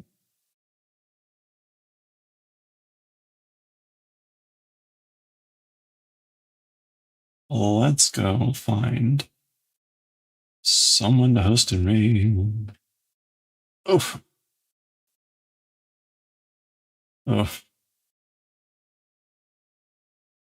And we raided Pork last night, but Pork's on again, playing Hearth and Hamlet. In case you want to see more of that. Looks like Blumply's on with Dr. Diggity Dink. That could always be a good time if you like game shows.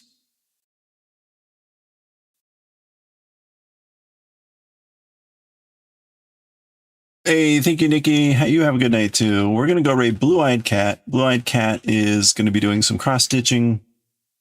Blue-Eyed Cat has numerous very large cross-stitches ongoing at any one time. And always interesting to see what they're working on. Looking like they're currently in a very dark confetti corner of a very, very elaborate piece. Anyway. Thank you everyone for hanging out today. I hope you all have a good rest of your weekend. If you stuck around from Altair Lights raid, thank you so much. Really appreciate it. I hope you have a good rest of your weekend, everyone.